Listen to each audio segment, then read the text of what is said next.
There's only one place in the world where the sound of a simple imperative sentence brings 250,000 people to their feet, cheering. Gentlemen, your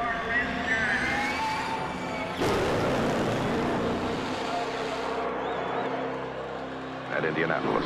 Flick the switch, gotta get my fix, gotta turn on that feeling like and just scream such a pretty machine. Ready to race at Indy? IMSA WeatherTech SportsCars, the coolest cars on the planet. 6 hours on the clock, starts right now. Such a pretty machine. The superstars of the sport are here. Nobody turns down the opportunity to race at Indy. Ready to roll. Just one of the grandest venues in all of motorsport. I know green. Green, green, green at the Indianapolis Motor Speedway.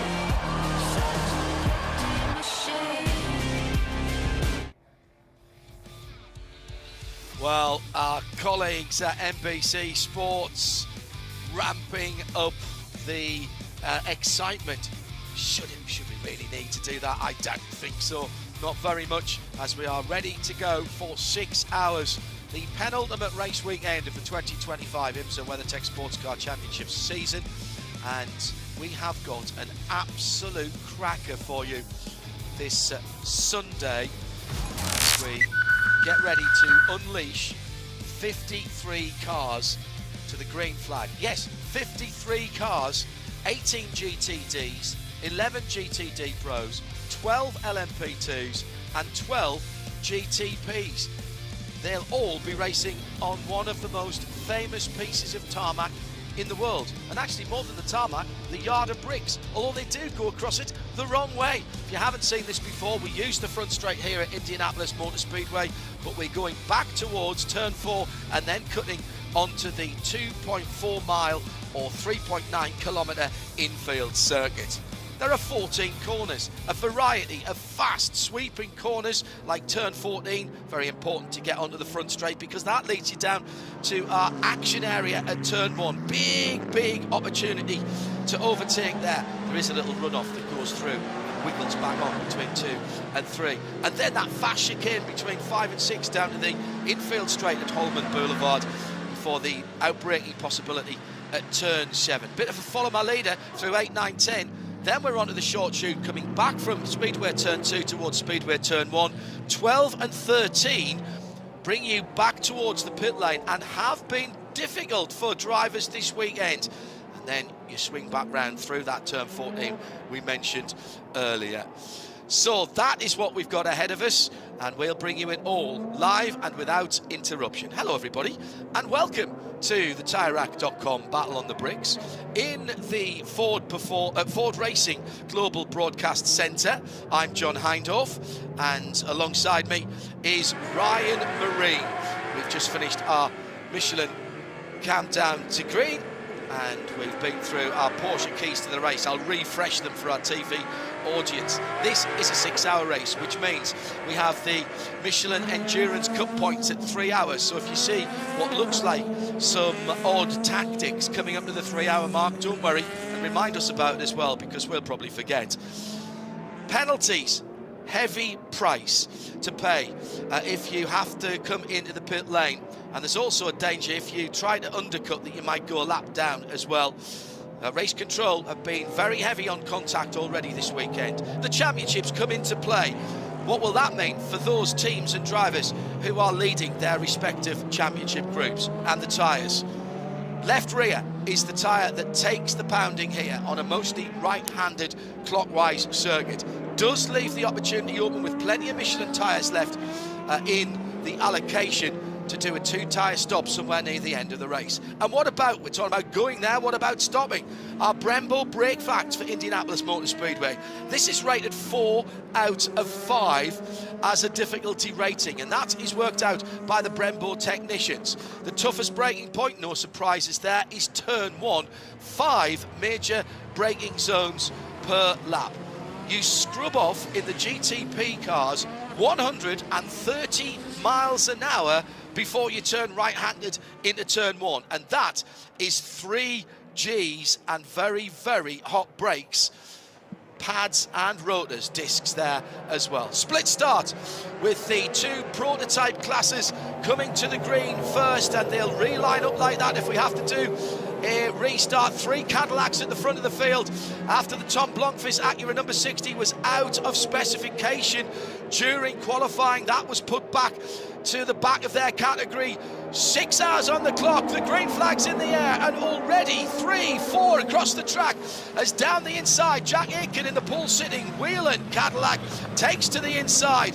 He's got company there from the number 10, Ricky Taylor, trying to come around the outside. Delatraz right in there as well in 2 of the Win Taylor Cadillacs, but the Cadillacs have locked out that front end of the grid. Matt Campbell for Porsche, our championship leader, playing it very steady there and not getting too involved, but meantime, I think Felipe Nasser's made a decent start, might have made up a position or 2. Here come the GT cars, headed by Dan Harper of Paul Miller Racing, and he's lost the whole shot. Mustang round the outside, Corvette round the inside, but he brakes super late and gets that lead back again for Paul Miller Racing in the BMW M4 GT3. In GTD, Casper Stephenson's Harter Racing Aston Martin was on pole position by a margin, and he's managing to hold on to that at the moment, but he is quicker than some of those GTD Pro drivers at the back of the field. That will be another issue on the restarts for those guys coming through the field. Welcome back to Lamborghini, possibly their penultimate race of this short program that they've had, in behind the 2 BMWs at the front of the GTP field at the moment. 6th, 7th and 8th Sheldon van der Linde, Dries van Toe in the 2 BMWs, and it's Romain Grosjean who is in that Lamborghini. I'll take a breath whilst Ryan Marine assesses what we've seen in the opening lap and a half. Well, a couple of standouts. Nick Yellowly jumped from 5th on the grid to 2nd. We talked in our Michelin Countdown to Green about how good the Acuras have been. That was the 2nd of the 2 in qualifying before the disqualification of the 60. Yellowly very aggressive, made up a couple of spots. Grosjean looking pretty aggressive in the early stages too in the Lamborghini. I think we saw Alexander Sims from the 2nd row of the GTD Pro grid have some issues in turn 1. Looked like he got up on the curb, lost momentum, lost a ton of positions as well. He's dropped way back down the order. In fact, both Corvettes have dropped back considerably out of the GTD Pro ranks, so they'll need to regroup here after a difficult opening lap. Arjuna Kankapati is eyes and ears in the pit lane.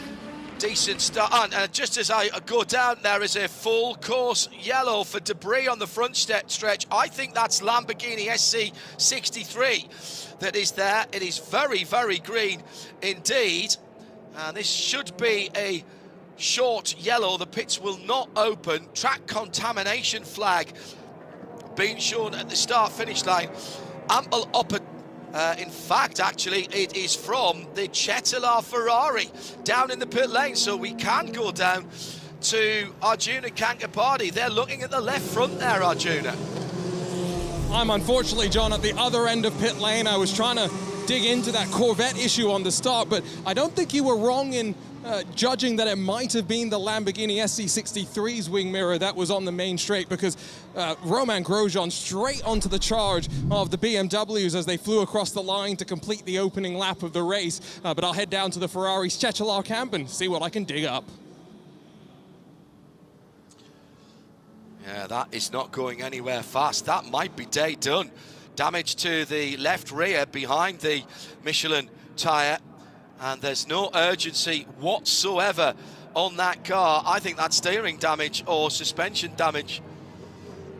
And looks like Van der Steur Racing missing a door mirror as well. Now that would be green, because that is one of the GTD cars. Of course, I forgot that the GTD cars are identified by having the green accoutrement. And there was a bit of a coming together early on between, the Cetilar Ferrari was the meat in a sandwich that also included the 78 Lamborghini, and I think on the inside of that car was Now, I think that was the 34 Ferrari as well, the Manny Franco Conquest Racing car. And I've just heard from Arjuna in the pit lane, Chetelaar are going behind the wall. Disaster early on for a car that A, looks great, and B, generally is there or thereabouts, Ryan, at the end of the race. Yeah, especially in these Endurance Cup races, but not so today. That wing mirror, I think we can say definitively now, is off the Van der Stur Racing Aston Martin. It does not have the left side a mirror looking out of that car, and that's what brought out this full course yellow. I can say that for sure. I also got another glimpse at the start for the GT cars and saw what happened to Alexander Sims. Remember, the championship leader in GTD Pro. There was a little bit of contact side to side with Rexy, the AO Racing Porsche, it appeared, and that cost Alexander significant momentum. He's dropped way down the order, and now where does he run? All the way down in 9th in class, 34th overall, and behind the leader in GTD, which is now Lynn Hodanius, by the way. Remember, we heard from him on the start. He had only done one GT3 start before. He picked up a couple of positions on that start and now leads in the Pro-Am GTD class. Yeah, and that's, he's done one GT3 start, all of his other starts in single-seater racing.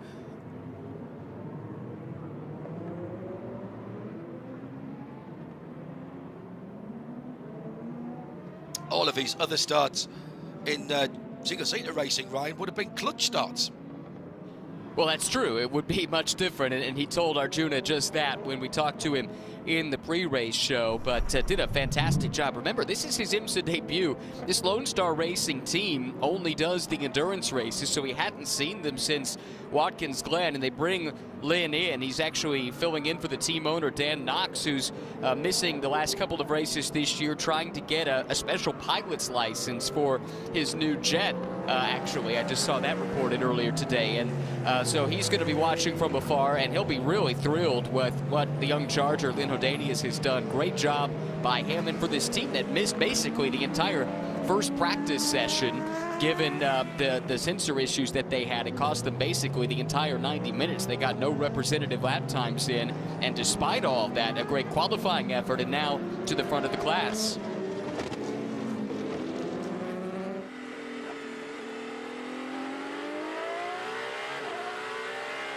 Looks like we're coming to a restart imminently.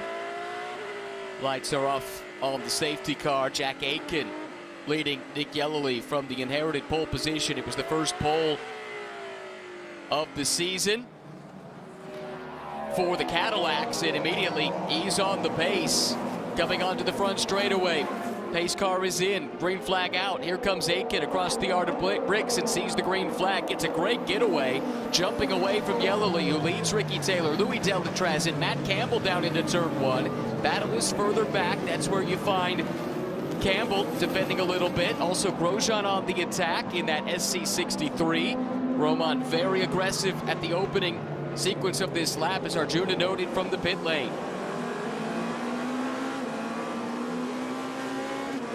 Through this fast chicane, down onto Holman Boulevard. Leading down to turn 7, great passing opportunity. GTP cars coming through at speed, just the second time. After that early full course yellow, riding on board. Car number 7, Felipe Nasser, ex-Formula 1 driver right now. Looking out the windscreen, he's got Roman Grosjean in his crosshairs. Grosjean, of course, plenty of experience at this track, scored his first IndyCar pole here at the Indianapolis Motor Speedway road course. Did that driving for Dale Coyne Racing. Made a few Indy 500 starts as well. And this car was quick here a year ago. They really did run towards the front for a good chunk of the 6-hour race. Ultimately didn't get quite the result they were looking for. The weather played a part in that.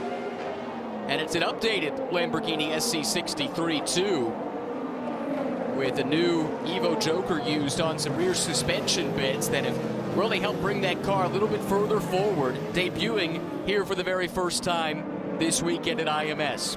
Aitken leads, coming to the conclusion of lap number 5. It's 1.2 seconds back to Nick Yellowly in the Meyer-Shank Racing Acura. Then Ricky Taylor and Louis Delatraz. Aitken's been able to make good his escape on Yellowly, who was so quick, so aggressive in the opening part of this race. But now Ricky Taylor starting to draw a bead, closing in for Wayne Taylor Racing, local team based just outside of Indianapolis in Brownsburg, Indiana. Short drive from where we're located right here. Report from Arjuna. Steering damage. Chedelar Racing, that has them behind the wall, and now more problems for a Ferrari team. This is the 023 GTD entry from Triarsi Competizione. It's a drive-through penalty for lining up on the wrong side coming to the grid. This is on board, looking back, coming to the green flag, and that car was supposed to be in the other column.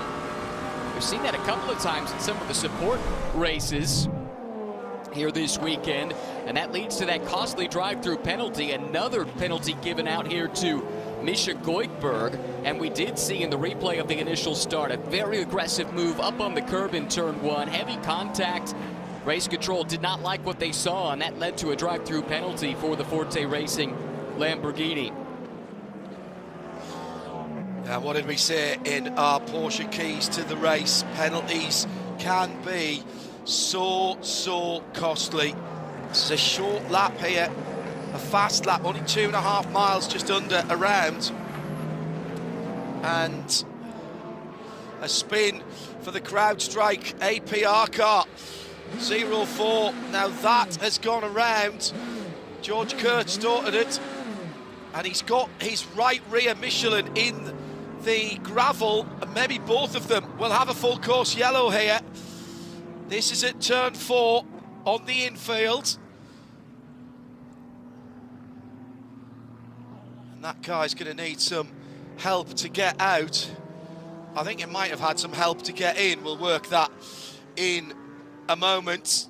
If you are just joining us, welcome to the early going here in the TireRack.com battle on the bricks. Let's see if we can work out what happened to George Kurtz there in the blue and red car. Oh, he sent it up the inside, and there wasn't quite enough room, and in trying to back out of it, he got the worst of that. To the inside of Luis Perez Combank, I think, as they were battling for position. There's a little bit of contact there. Let's bring in another voice for you as we say good morning, just morning, 6 minutes before noon Eastern.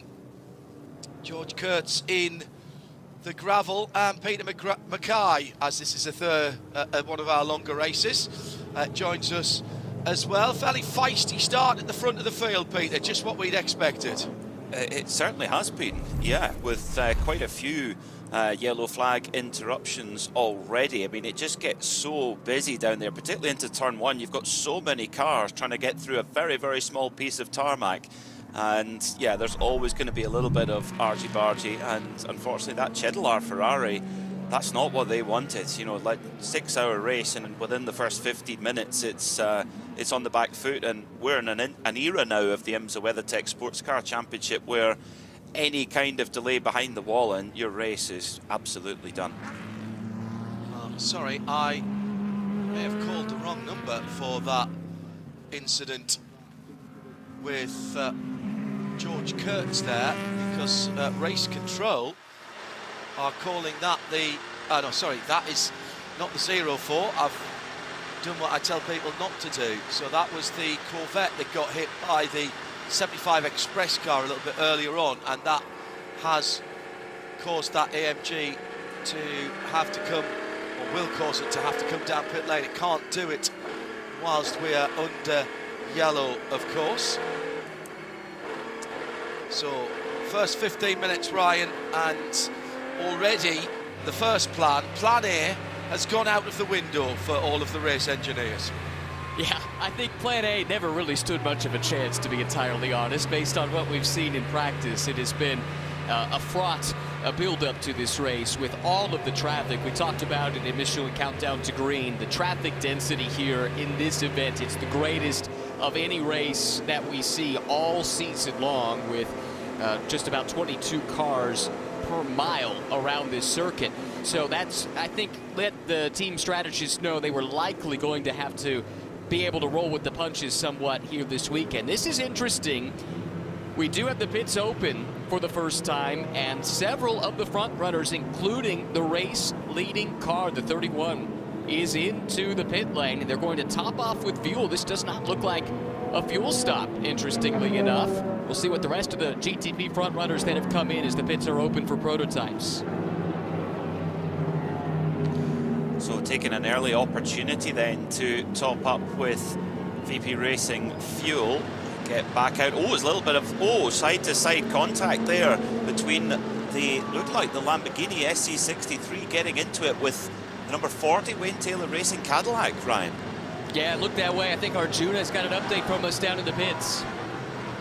Yeah, that was just very similar to what we saw yesterday, Ryan, in the IMSA Michelin Pilot Challenge with the race-leading GS cars. Just the blend. There were 3 cars across what effectively are 2 lanes on the pit lane. You've got the fast lane on the very left and then the transition lane in the middle. Looked like the Lamborghini got squeezed a little bit by one of the Cadillacs, and I do think it made some contact, the left side, scraping against the wall. Wow, okay, and that will be reviewed undoubtedly by race control. We saw that pop up, didn't we, in Michelin Pilot Challenge yesterday, how those lanes all blend together. It should be noted, by the way, that a couple of the cars that had those drive-through penalties both got the wave by. So Onofrio Triarsi in the 023, as well as Misha Goikberg, we saw those 2 cars do their drive-through penalties, but they were ahead of their class leader and behind the overall leader in the safety car train. So they got the wave around and are back in this race. This yellow came at just the right time for that group. Now, prototype pit stops are complete. Do we have any GT cars that might make their way down the pit lane? That's going to be the question here, Peter.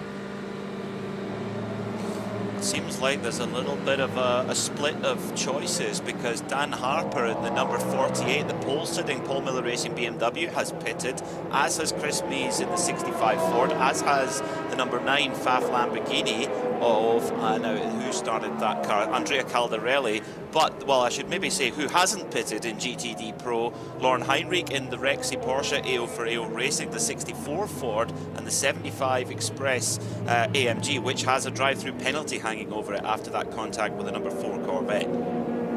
That's a good shout. Hadn't noticed that. Thanks for keeping me honest on that one. Yeah, really interesting to see AO electing to keep their car out and try and get some track position. I thought Lauren Heinrich had some very interesting points in pre-race. His problems for the Van der Stur car, it's already been in the wars, Peter, losing that left side mirror. That's what brought out the first full course yellow, and now seemingly some difficulty leaving the pit box.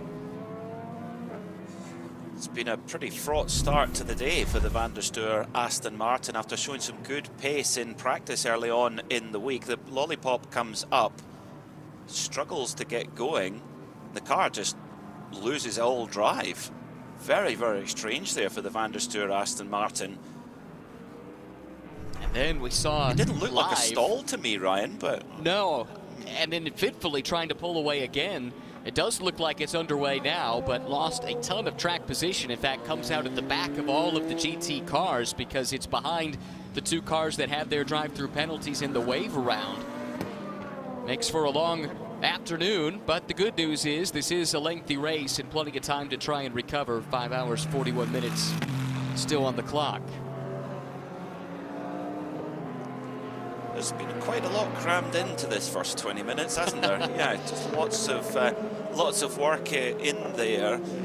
It's interesting, that 75 Express cars, they've kind of made themselves the bad boys of Indianapolis so far this weekend, because they qualified 3rd and got moved to the back after a ride height infringement, and then the drive-through penalty for that contact with the Corvette number 4 as well. So plenty. In GTP, 2 cars have decided not to take service there. They are the number 10 Wayne Taylor Racing Cadillac. That's the blue car, the traditional Wayne Taylor Racing colours that we've become so accustomed to, and the championship leading number 6 of Matt Campbell. So Porsche Penske Motorsport doing what they often do, splitting the strategy between their 2 cars.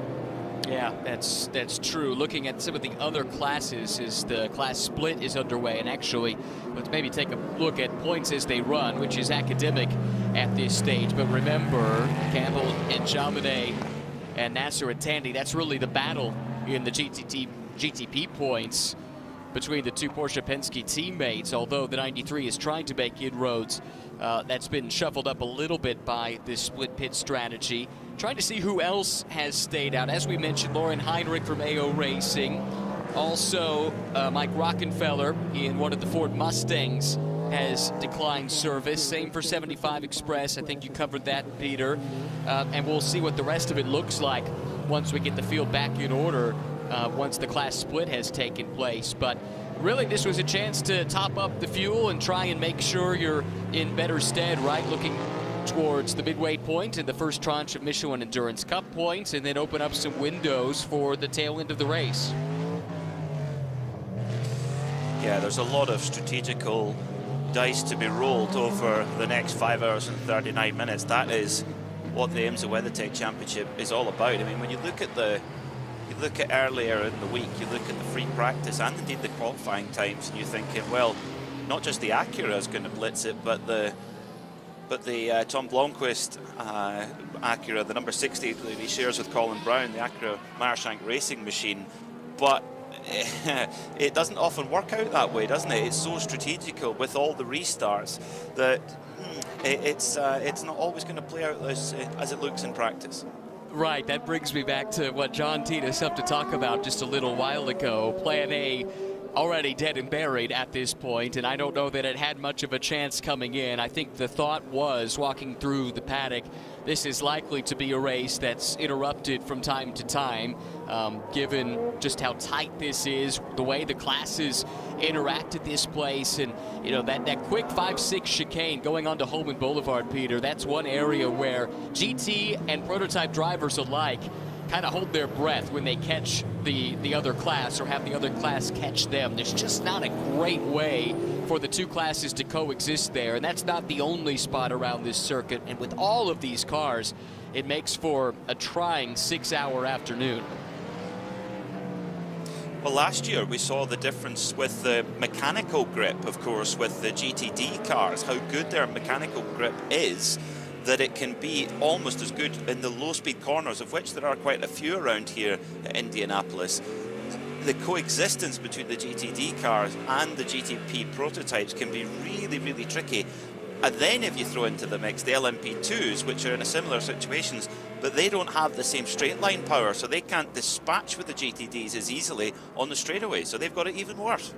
Yeah, and then you also have to factor in the fact that the prototype classes do not have ABS, the GTs do, and we've seen that cause some issues in the two big brake zones. Our Brembo brake facts telling us this is a 4 out of 5 in terms of the pressure put on the brakes in these cars, in the two big brake zones down in turn 1 and turn 7. In some cases, the GT cars are as good or better than their prototype counterparts there, and it can lead to some interesting moments, as we've seen already in this race, as well as in the build-up to the race itself.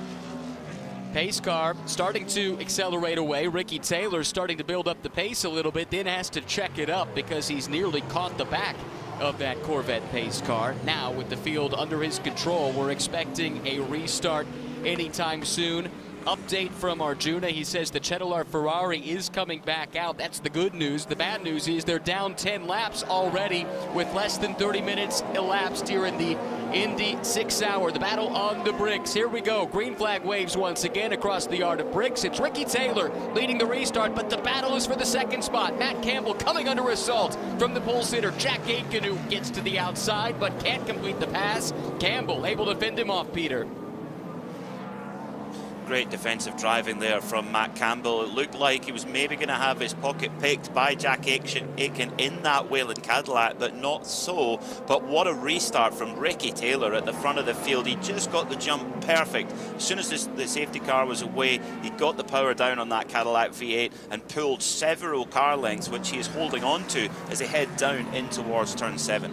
Sun Energy One has passed through the pit lane, serving that penalty that we talked about earlier. Battle further back in the pack. It's Cadillac on BMW, and I make that Acura on BMW. The 40 car is through, up another spot, I think around Sheldon Vanderlinde, who just got shuffled out wide off into the well-manicured grass here at the Indianapolis Motor Speedway. Vanderlinde able to gather it up, but not before he lost heaps of track position, falling in line at the back of the GTP class, all the way back behind Nico Muller. well, we know Felipe Nasr is aggressive. We know how quick he is, and they've kind of been pushed onto the back foot. You couldn't have predicted it after after 3 races, the first 3 races of the year, won by that number 7 Porsche. They looked like they could do no wrong, but slowly but surely it has unraveled over the season, and Nasr and Tandy desperate to score some good points here today and try and get back in touch in the championship with their sister car. And well, that move that Nasr just put on Van der Linde there, just showing him the grass, gives you an idea to his intent today.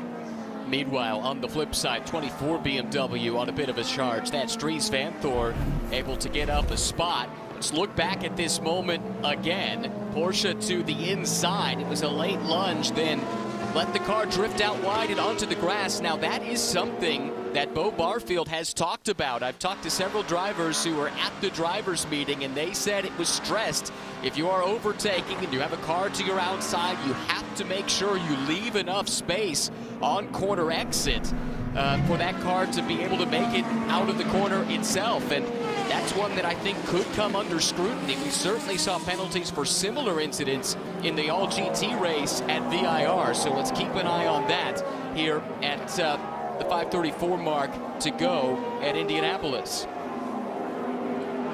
Well, when it rains, it pours, and unfortunately that's the case for Cetilar Racing, who had contact at the beginning of the race and had to pit and had to go behind the wall to get repair. They've just got a penalty, 60-second stop and go for blowing the red light at the pit exit. That's a big no-no, and that's a huge penalty, as you and John discussed in the Michelin Countdown to Green, that even a regular drive-through would cost you a lot of time. But here, well, a stop plus 60, that could potentially lose them 2 more laps. Right, yeah, well, they're well out of the fight, unfortunately, at this stage with those issues stemming from contact on the opening lap, but the point's a good one. Drive-through penalty here costs you roughly 60 to 68% of a lap, depending on which class you're talking about. Oh, and problems here, 21 car off to the side of the road. It's the Conquest Ferrari. That's at the exit of turn 14.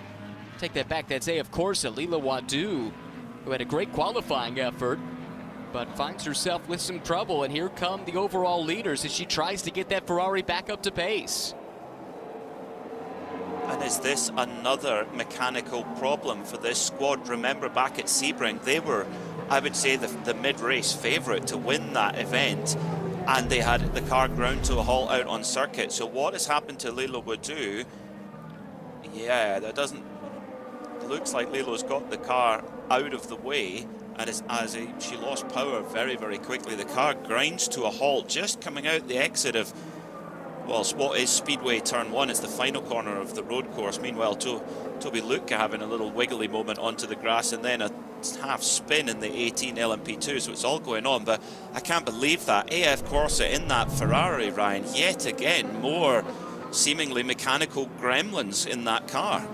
Yeah, this has been a tough Endurance Cup campaign for Simon Mann, Lilu Wadu, and joined here by Alessandro Pierguidi. 16th at Daytona, 16th, as you mentioned, at Sebring. Did finish 5th at Watkins Glen. Looks like that car is rolling again, so we stay green for the moment. Battle hotting up, though, in LMP2. Nick Boole from pole position. 2 IMSA poles, both here at the Indianapolis Motor Speedway. Got one last year, and of course, yesterday, stormed to a 1-2 result for United Autosports in the LMP2 class. He has jumped away and left PJ Hyatt in the AO Racing car, and now PJ has to contend with the teammate to Nick Boole. Here comes Dan Goldberg, pole sitter earlier this year at Daytona.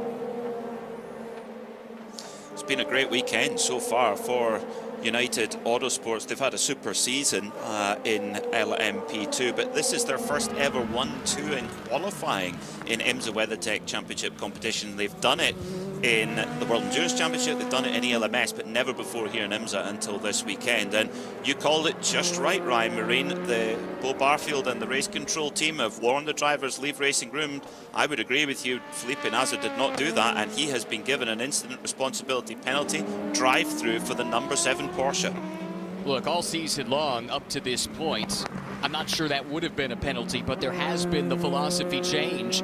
Talking to Bo Barfield earlier in the weekend, he said, look, I don't like making a huge philosophy change mid-season, but everyone on the IMSA side was displeased with how the Road America event played out, and they felt like they had no choice but to make this change. And the message has been delivered many times over, whether it's in a driver's meeting or driver's briefing. Certainly anyone who watched the VIR race will have noticed that there's been a difference in how these races have been officiated, and that's one major way.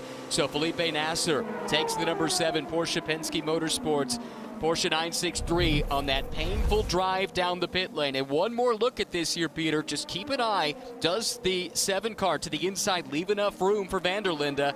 And evidently he did not. No, I wouldn't say so. There didn't appear to be contact, but that was because, of course, there wasn't any room, and Van der Linde decided to run wide. They were very, very close to contact. Maybe the ever so slightest rubbed, but was there a card width? Definitely not.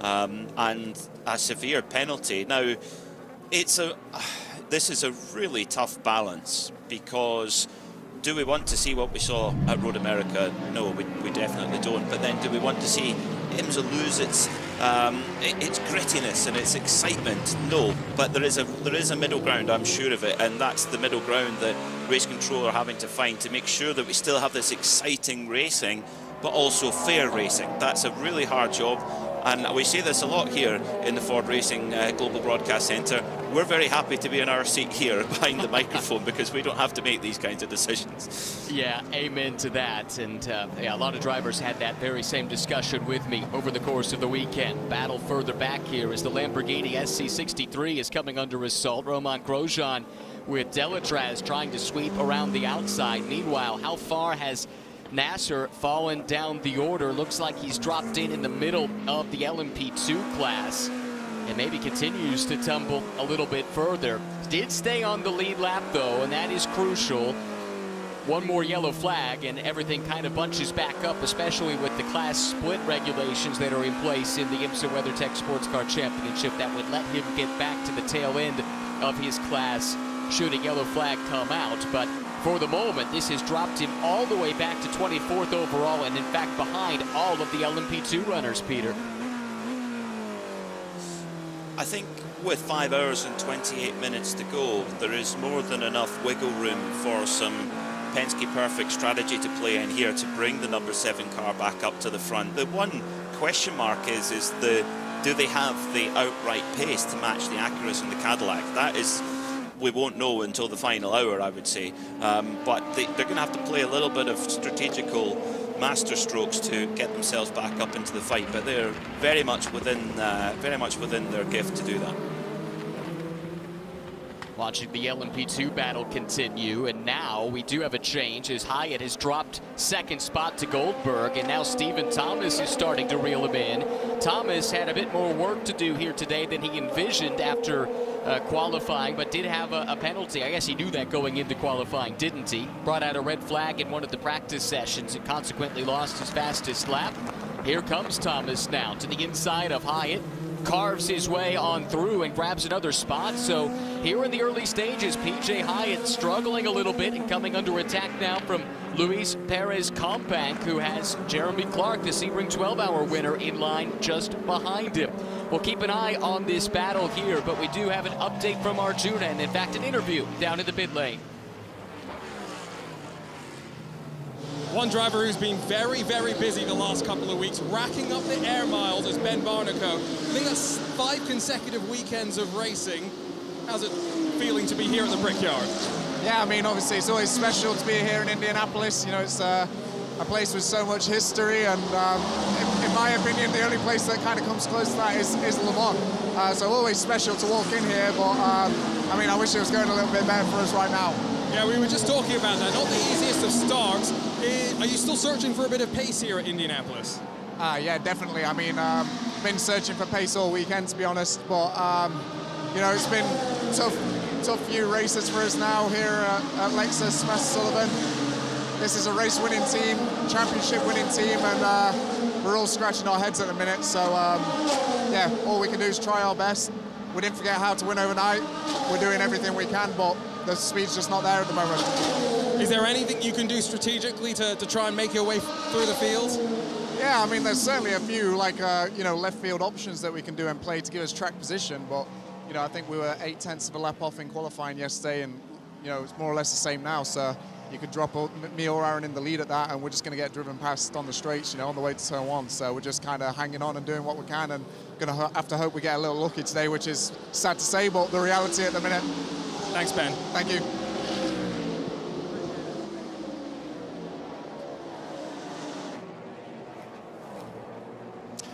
Let's take our first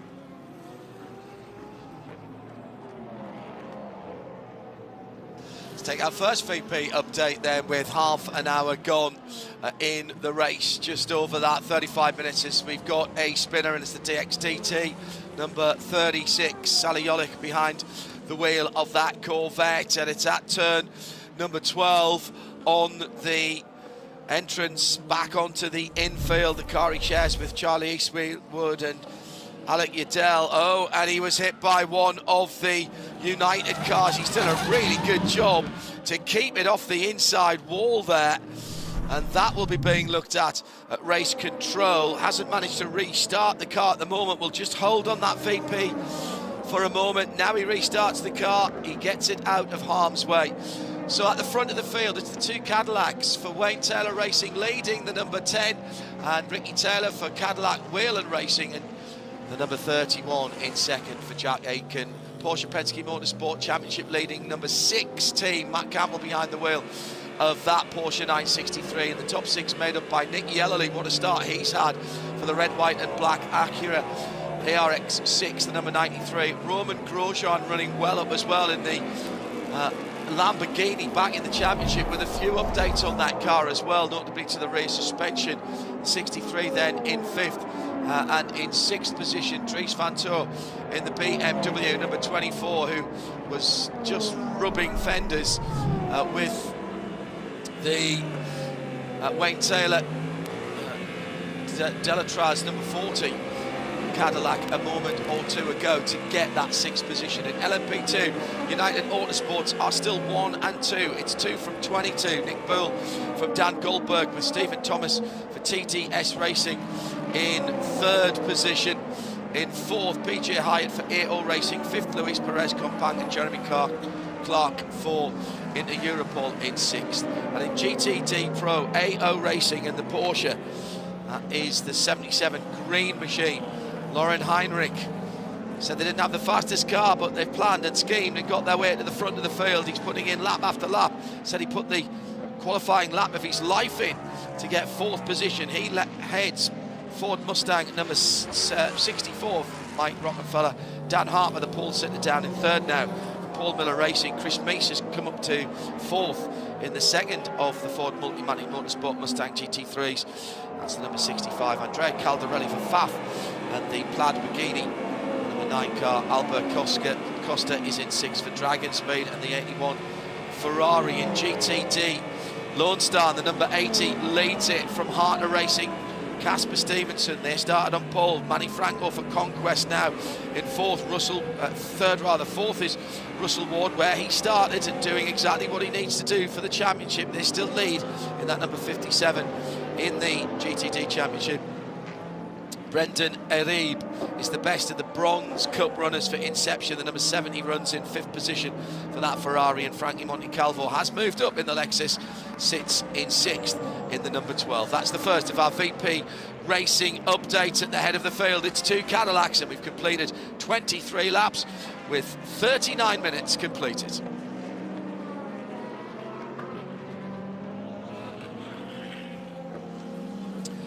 Let's get back to the action, and it is GTD Pro action that's going on at the moment. Always a safe bet to look there. Alexander Sims and Madison Snow battling over 7th position. It was Ryan Marine's birthday yesterday.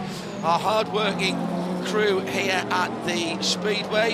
Happy birthday to our Turn 4 camera operator. Sarah is celebrating today. Not sure whether she's got me in her ears, but I'm sure that Aaron will tell her that we're wishing her many happy returns. I'm not sure whether she thinks this is a great birthday present, having to work on her birthday, but if you're going to have to work, working at IMS, watching the TireRack.com, battle on the bricks is not the worst way to go.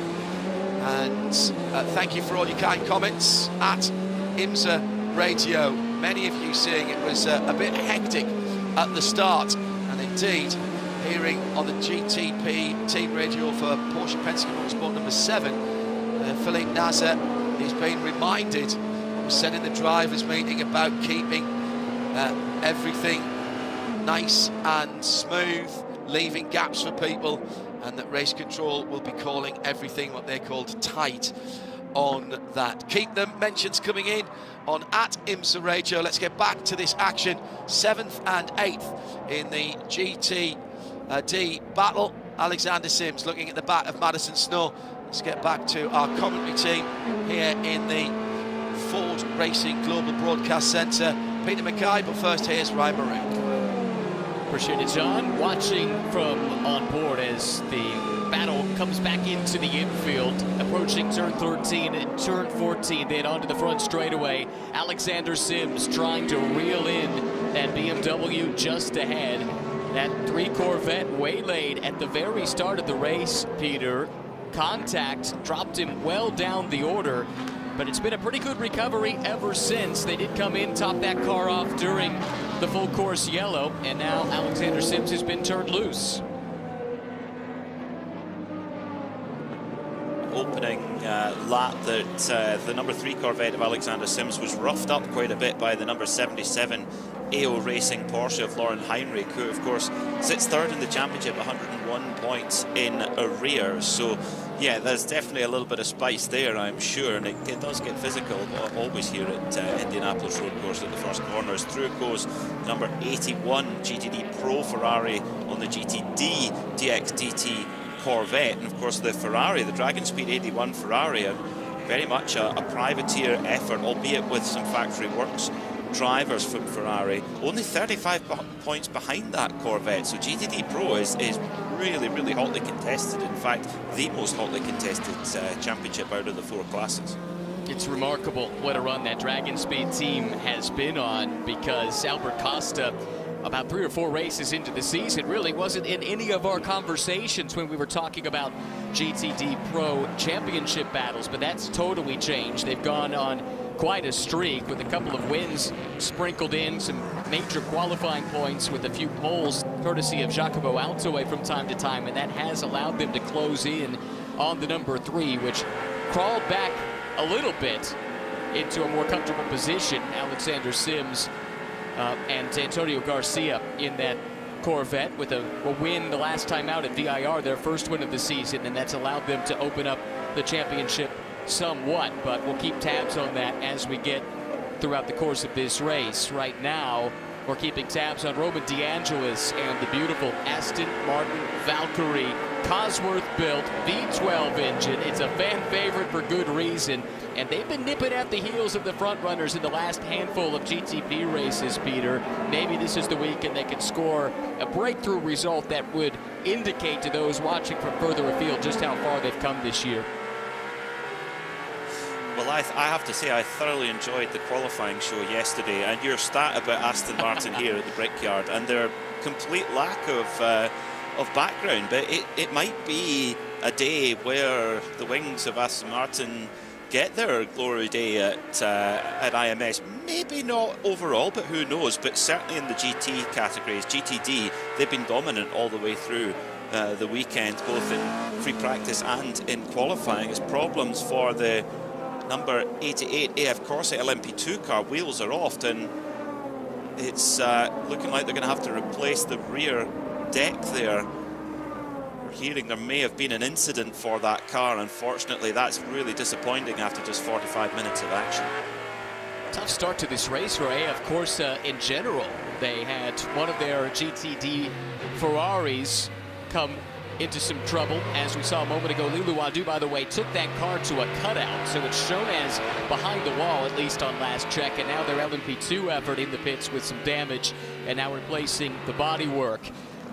A chance now with 5 hours, 15 minutes to go. Well, we'll get to the pits in a second. Battle for the lead is on here as Jack Aitken has chased down Ricky Taylor and makes it look easy. Down into turn 1, heavy on the brakes, and the Whelen Engineering Action Express Cadillac is back to the front. Qualified second, got promoted to the pole with the disqualification of the Acura coming into the race here today. And now Cadillac back to the fore in the form of Wayne Taylor Racing, supplanting the Cadillac from the Wayne Taylor Racing Team Action Express to the front of the race now with Jack Aiken. Now a chance to head down pit side and check in with Arjuna. I'm down at the Inception garage with Ollie Milroy, who's not just here as a driver, but also coaching Brendan Arebe in the quest to grab the Bob Aiken Award and that invite to Le Mans. Ollie, back in the car for the first time since Watkins Glen. How's the Ferrari feeling? Yeah, it feels great. We did a test here a few weeks ago and we really got the car dialed in, so we were pretty happy when we first got here, to be honest, this weekend. Yeah, it's a busy race. Like, you think, oh, 6 hours, a long endurance race, but it goes pretty fast. And obviously for me, I'm also coaching Brendan, so, you know, I've got to try and keep an eye on him, but also get myself ready, because I think I'll probably be in the car next. So, yeah, it's busy. It's a busy day, but I'm excited to get back in the car in race conditions, and we seem to have some good pace, so yeah, I'm excited. And Watkins Glen ended quite well. Obviously, there was a lot of cautions towards the end that kind of mixed up the strategy. It feels like we might be in with a similar sort of situation. Does the Inception crew already have some designs on some interesting strategies? Yeah, I think there's maybe a little bit of rain on the forecast as well. And look, the great thing, the exciting thing about IMSA for the teams and the fans is that there's so many things that can be thrown in, so many spanners that can go in the works, you know, with the full course yellows and a bit of weather. You know, for some reason IMSA always plan this rain on the Sunday, which is cool. You know, being a British, I love a bit of rain. So yeah, we just got to play the race as it comes. Everyone stay on their toes. The cool thing about this is it's a 6-hour sprint race, really. You know, you can't relax. There's no settling in and just chilling. You know, you're up on your toes. You're ready to go all the time. Thank you. Good luck for the race. Thank you. Ollie Milroy with our Arjuna Kankapati, part of a 3-driver lineup at Inception Racing that also includes Brendan Arebe and Fred Schandorf, right now sitting 7th in the GTD class. Leading that class is the number 80 Lone Star Racing Mercedes AMG that missed all of FP1 with a sensor issue, and Lynn Hodanius in his IMSA debut, very impressive. Moments ago, that was a big moment, most notably for the 52 PR1 Matheson LMP2 car. That's the car shared by former F1 driver Logan Sargent, and more strife for an LMP2 car as the Pratt & Miller machine has an issue down in turn 1, Peter. The Pratt & Miller car seemed to get tangled up with one of the BMWs. It was the Turner number 96 car going into turn 1. They seemed to get kind of turned across the nose there and made contact with that wall, which is highly unforgiving, it must be said. Meanwhile, at the front of the field, Jack Aiken is checking out here. He's gone. He's 2.2 seconds ahead of Ricky Taylor, having only passed him a couple of laps ago. So he's pulling away, and we must remember, and I cannot believe I'm saying this, I had to triple check my notes, Cadillac are trying for their first win of the season. It seems bizarre when you think of the success that they've had in not only GTP but in the DPI days as well. It's like you talked about in the qualifying show yesterday, it's not been Cadillac's best year in IMSA for many years. No, not at all. That leading number 31 car, 8th in points coming in. Then from the Wayne Taylor camp, the 40 sits 9th in points. The 10th car is the best placed, 5th in points, but 311 out of the championship lead. And with just a couple of podiums on the resume, it's been a struggle, no question about it. But that said, looking to try and get that season turned around and at least head to the offseason with a bit of momentum. You can do that if you bag a win at one of the most famous racetracks anywhere on the planet, here at the Indianapolis Motor Speedway.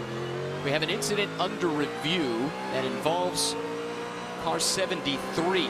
So race control busy here in the early stages, taking a look at that. That's the Pratt Miller Motorsports LMP2 that we mentioned having a problem. I think we noted that the contact was with the BMW from Turner. We also had a Porsche Penske car coming up the inside down into turn 1 just a couple of laps ago. And 3 into 1, 3 very different types of cars. And as we've seen all weekend, Peter, that has been a real challenge for these classes and these drivers to try and manage the speed disparity, the pace disparity, and the performance difference in the various parts of the circuit. Arjuna, you've got an update for us down in the pits? Ran over to AF Corsa's LMP2 machine just to quickly get the word, and as they were putting the rear deck back on, it did look as though they were just tightening up the bolts. So it sounds like there was a little bit of contact that led to some rear damage. But Ryan, I think what we are kind of seeing now is that the way the GTP and LMP2 lap times are very, very similar makes traffic management at this track especially difficult. Definitely so. By the way, we have a ruling on that incident that was under review involving the Pratt Miller LMP2 car. Incident responsibility given to the LMP2 car that actually ended up in the wall. So that's adding insult to injury a little bit, having made contact with the Turner BMW in turn 1. And so in addition to having made some wall contact and losing some ground, it's also going to be a drive-through penalty for that car, with Chris Cumming currently behind the wheel, shown 8th in class. Another penalty or investigation that we're waiting to hear the outcome of is, of course, the incident between the number 2 United Autosports LMP2 car, driven by Nick Bull, leading the LMP2 category at the moment, which had contact with the 36 DXDT Corvette of Sally Jolic. Now, it seemed to be that it was rear contact from the United Autosports into the back of the DXDT Corvette, but the race control taking a little bit longer to decide on it. They've also just handed out a penalty for the AF Corsa number 88 crew. Too many crew over the wall, considered working on the car. That's a drive-through as well. And that's a car that lost considerable time, as we've chronicled, with the bodywork damage. Maybe that's why they sent the extra crew over the wall. They needed to get the job done, and it's a bit of a push to get back down Gasoline Alley here at the Indianapolis Motor Speedway. And maybe better off just to get that repair made in the pit lane. Should also mention Lilu Wadu has rejoined the race, but much delayed after being stopped on track, only shown as completing 14 laps. The front runners in the GT classes have completed 31, so that is not good news for the AF Corsa car. Oh, the traffic is frantic, Peter, with the prototypes coming through the GT cars. Talked about it some in the build-up to the race, with a relatively short lap here on the road course at the Indianapolis Motor Speedway, just under 2.5 miles, and a lot of it is straightaway, about 3,000 feet down the front straight, and something comparable down Holman Boulevard. The front runners on a restart, the leaders in GTP, should catch traffic in 6 minutes. That's like 4 laps, basically, once we go back to green. And so you better be comfortable working in traffic, as Toby Ludka now has gone for another spin.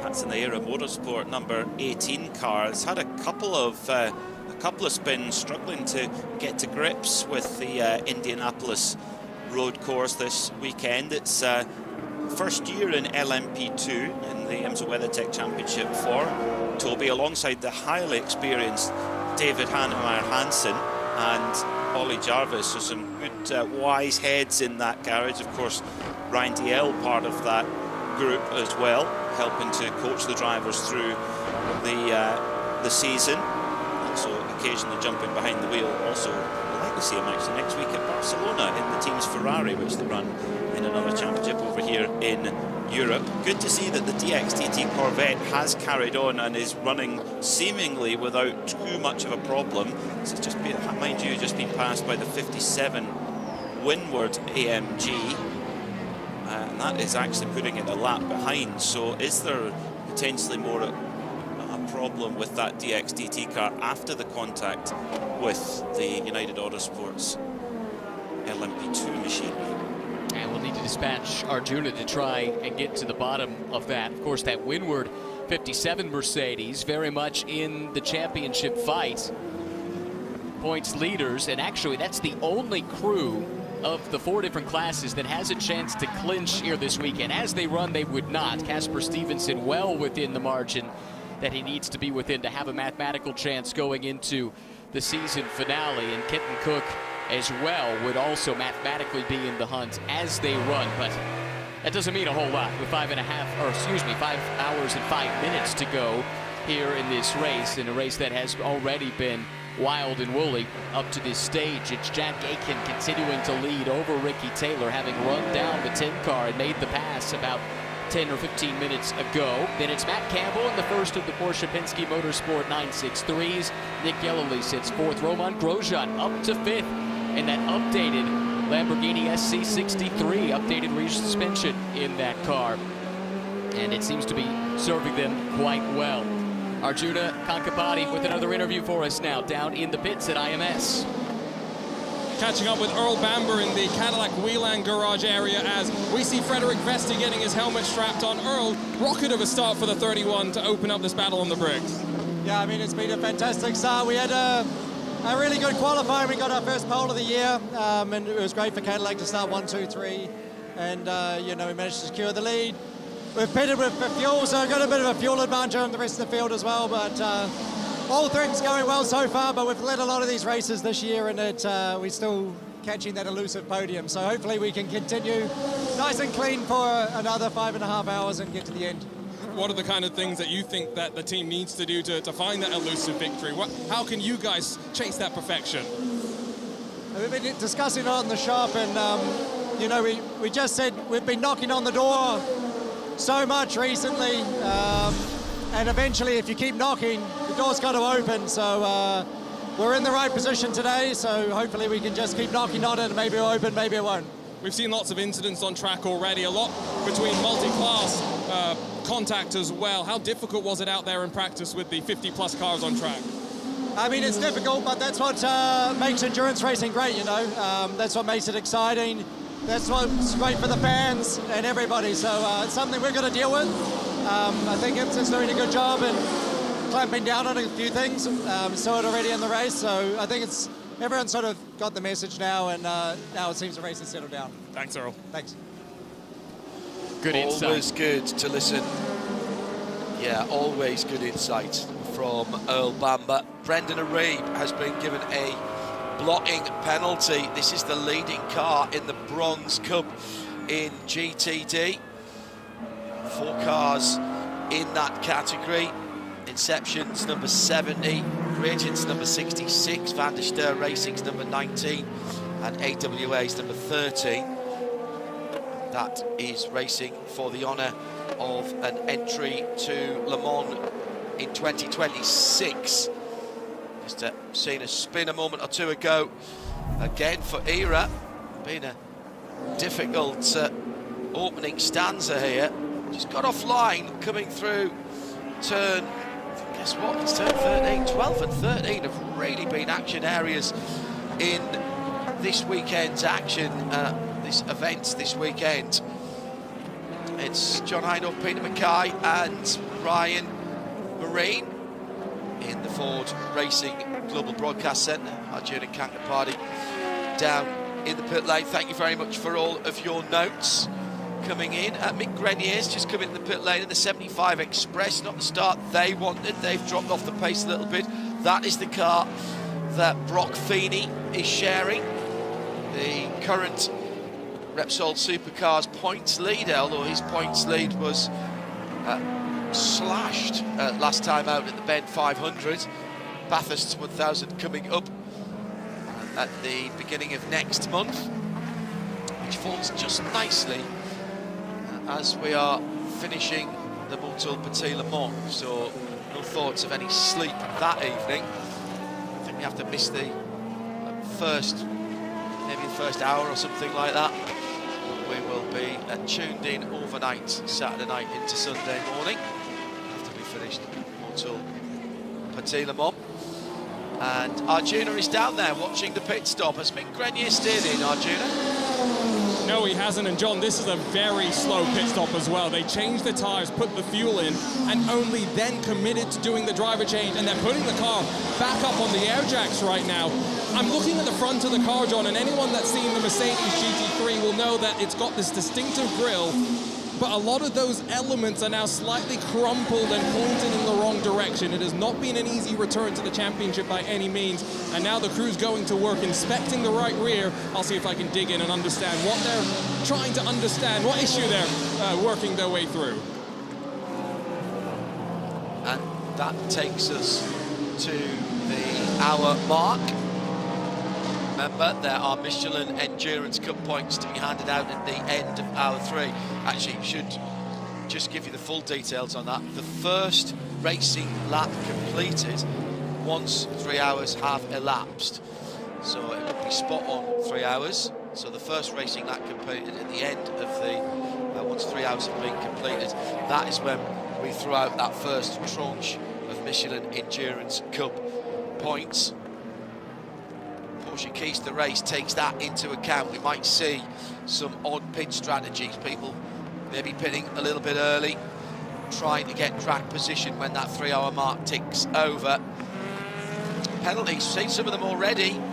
We've said no contact, play nicely. And already that hasn't happened, and also pit lane penalties as well can be very costly. Championship, well, that hasn't really played in yet in terms of people driving differently for the championship. Indeed, Alexander Sims in the championship leading GTD Pro Corvette said they were just going to keep on doing what they've been doing all season.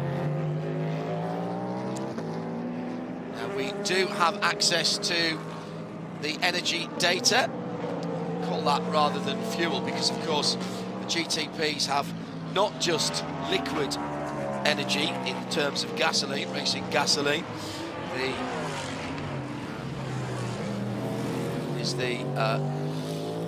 VP racing fuel that is in all of the cars, E20C in the LMP2s, VPR 80 for the GTPs.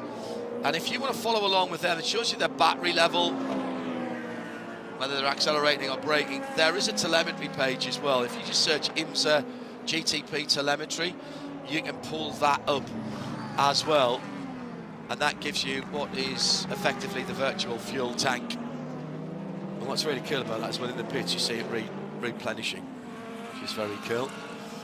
Your thoughts on the first hour then, Ryan Marine, before it all kicks off again? Plenty of action at the front, and we've seen some of those penalties, as we mentioned. LMP2, Nick Pearl, I think, is going to be left alone by race control, so he leads there. Lauren Heinrich, perhaps an unlikely leader in the Porsche, but it is a bit cooler. Track temperature 31 Celsius is 88 Fahrenheit, and another spin for the LMP2 car, whose number we've called before, PR1 Matheson Motorsport. That is the Logan Sargent car. The blue and black car facing the wrong direction, and that was at turn 1. GTD, I mean, the story of GTD is Lone Star Racing, isn't it? That might be the story of the race. No question, really remarkable. As taking a look at what happened to Devine Rao, there was contact with the Inter Europol car down into turn 1 that sent him around. Second spin of the race for the 52 car, and that one was off the nose of a competitor. That was Jeremy Clark trying to make a move for 5th place, John. Race control has been swift, handing out justice, and it's not been merciful to this point in the weekend. Right, start the clock. It's being put under review right now. Devine Rao continues. Devine had to qualify and start the race. That's in the regulation. He's what we call a bronze driver, for those of you perhaps who aren't used to this. We have 4 races going on at the same time, 4 different classes of car, although in fairness the GTs are all the same in terms of their performance potential. It's the makeup of the crews of drivers that decides whether you are a GTD with the green numbers or a GTD Pro with the red numbers. Can you guess what it is?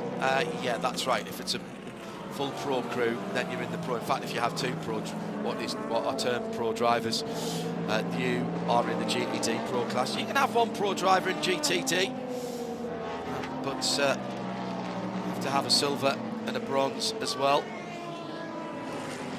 Precious metals is how drivers are graded by the ACO and the FIA and by IMSA. IMSA tend to go by the international definitions of the drivers, but you can appeal, and they do hold their own sporting regulation rights to be able to move a driver between categories. There is only bronze, silver, gold and platinum. Platinum are for the top class drivers who are employed by manufacturers. If there was anything lower than bronze, that's where I'd be.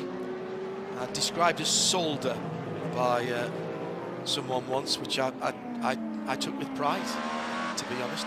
At IMSA Radio, awful lot of debris, tyre debris coming up onto the windscreens of cars. Notably, Tom Blomqvist, who remember had to start at the back, Ryan. Those the tear-offs are going to have to be utilised. We've not seen a green flag pit stop yet. Everybody came in from the front of the field in the first time that they could in terms of their pit stops, so they've all been out roughly the same time. But I think they're going to have to think about, they're certainly going to have to think about taking off some of those protective films on the windscreens of the cars. Yeah, Tom's view is not great, to say the least. He's made steady progress up through the field, up to 8th right now, and he's reeling Louis Delatraz in the fight for 7th and 8th at this point. The two GTP cars that should be in imminently are the 10 and the 6. So Ricky Taylor, Matt Campbell, who are 2nd and 3rd, those two did not come in under the full course yellow that saw the rest of the GTP class make a pit stop. But I think we're at that point now where LMP2 cars are at the end of their energy load, and they will be making their way into the pits here imminently. Yeah, before we go down to Arjuna, if we're talking about energy, I'm afraid the Sun Energy sponsored 75 Express car has gone over the powertrain parameters. So effectively, that car was using too much power. Now, normally you'll get a warning for that, but race control telling us, and thanks to Aaron Stevens, our producer at NASCAR Productions in Concord, North Carolina, race control saying that basically it was such an egregious breakage of the powertrain parameters that they've given them a drive-through. Now they've come into the pits and they did some work on the car there, whether they've turned it down and then sent it. Not sure then if that counts as the stop, but they're not having a great day. Kenny Bull back in the championship, the man who lives, or at least has a house on Conrod Straight, about 2/3 of the way down on driver's left. And Peter Mackay doing some digging around. No decision yet has come through as far as we can see on the class-leading LMP2 United number 2 and the Corvette number 36, the DXDT car.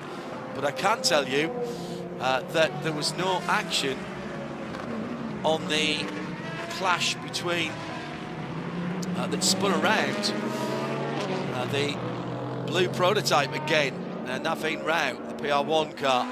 So that has been reviewed and no action taken on that one. Pit stops, Arjuna, LMP2s. I'll quickly touch on what you were just talking about with Sun Energy as well, John, because I talked to Brock Feeney and he said they were investigating issues with the torque sensors, so I think that kind of aligns with what we were seeing. LMP2 pit stops, though, are underway and no driver change, because the minimum drive time for the bronze drivers is 1 hour and 30 minutes, and so the expectation for all is get past the 90-minute mark and then do your driver change. Exception being the ERA Motorsport crew, who have pulled Toby Luca out and put David Heinemeier Hansen into the car. Did also note, John, that Pratt & Miller, the 73 LMP2 car, nose change for them, maybe a result of that contact into turn 1 with the Turner Motorsports 96. The AMG number 75 from the 75 Express team coming back down the pit lane. Now this will be the penalty. So I was right, you can't come in, work on the car and then call it a penalty, so they've come back down the pit lane again. Just looking at the pit stop for Spike there was an awful lot of clearing out of the air ducts at the front, so we were talking about the detritus on the screen there, Ryan, of some of the cars, but it's also getting into the air intakes in the front of the car, this rubber debris. Yeah, so the teams will be looking at that when the pit stops take place and reaching in, cleaning out the grill, making sure that overheating doesn't become an issue. It's a relatively temperate day, certainly cooler than it has been over the past few days, largely due to the cloud cover that's rolled in here in central Indiana overnight, and it's persisted through the day. The forecast is for it to remain that way, but that said, you still have to make sure there's plenty of airflow into these power plants to make sure that you don't have any kind of overheating issues to deal with. Left side tyres only, by the way, for that number 99 purple Spike the Dragon. Into the pit lane for Ricky Taylor, the chrome blue number 10, which had led the race. That will come in out of second place. That is, I think that's left-hand sides only as well. So our Porsche keys the race, Ryan, here, unless they were very quick on the right-hand sides. Oh no, there's some tyres being taken away from the right-hand side. Ricky Taylor staying in the car. They're waiting for the VP Racing Fuel and for the energy to fully update. They were pretty low. They must have been on fumes coming in there. But that indeed, was that their first stop? Yeah, I think it was. They didn't come in under the yellow, did they?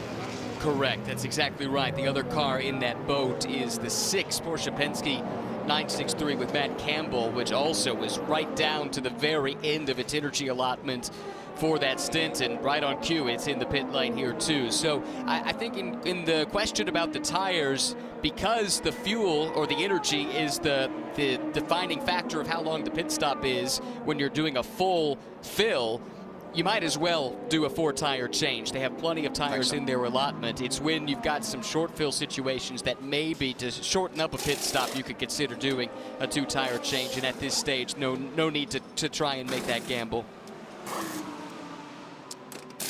I'm indebted to Dawn and our responsible adult back at RSL headquarters, which is a bit like Tracy Island in terms of how much information is coming in at the moment. I suppose that makes the responsible adult Lady Penelope, of course. Dawn has passed some information. Dawn from IMSA, thank you. That incident between the United Autosport number 2, which when it happened, and it still is, and in fact the second place or the third place cars just had an incident on its own, and that's Dan Goldberg has come into contact with the Tower Motorsport car. Let me finish the thought beforehand. That incident between the number 2, which was leading and still leads LMP2 at the time for United Autosport, and the DXDT Corvette, that was no action, inconclusive, that came through, and that happened so quickly that I'm afraid we missed it on the race control message. So thank you to Dawn and the rest of race control for getting that to us. Side-to-side contact again from Goldberg into John Ferrano in the bright orange and white car, and almost spun it in the wrong direction. And that was again turn 7. Turn 7, turn 1, and turn 12 and 13, Ryan, would seem to have been the places where we've had the most comings together. Or is it coming togethers? Right, those are the big deceleration zones, certainly 1 and 7, where you're bleeding off. I think we saw in our Brembo brake facts for the GTP cars like 130 miles per hour of speed from top speed down to what's required to get down through turn 1. And yeah, that's where we've had a number of comings together at this point. I think Ferrano is likely to be the one in the crosshairs of race control here. We'll see how that one plays out, but I don't know that those two were even really competing for a position at that stage, but it's delayed them both significantly. Yeah, that's tough for Goldberg, who's been quick here in the early stages, running in podium contention. Pit lane protocol violation.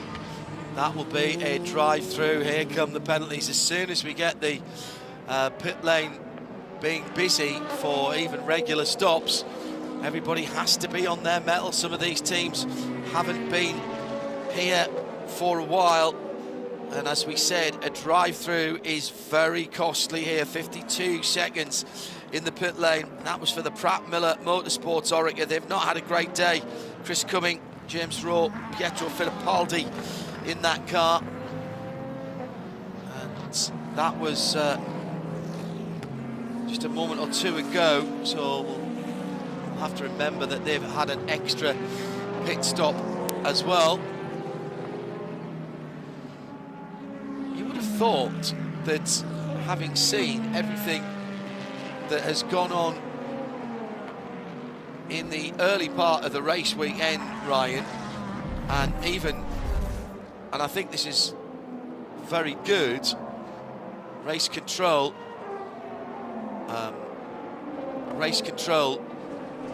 in practice sessions as well laid out their stall pretty clearly, and yet it would seem it still hasn't got through to some of the drivers, which their teams and I think their teammates might be a little unhappy that they haven't heeded.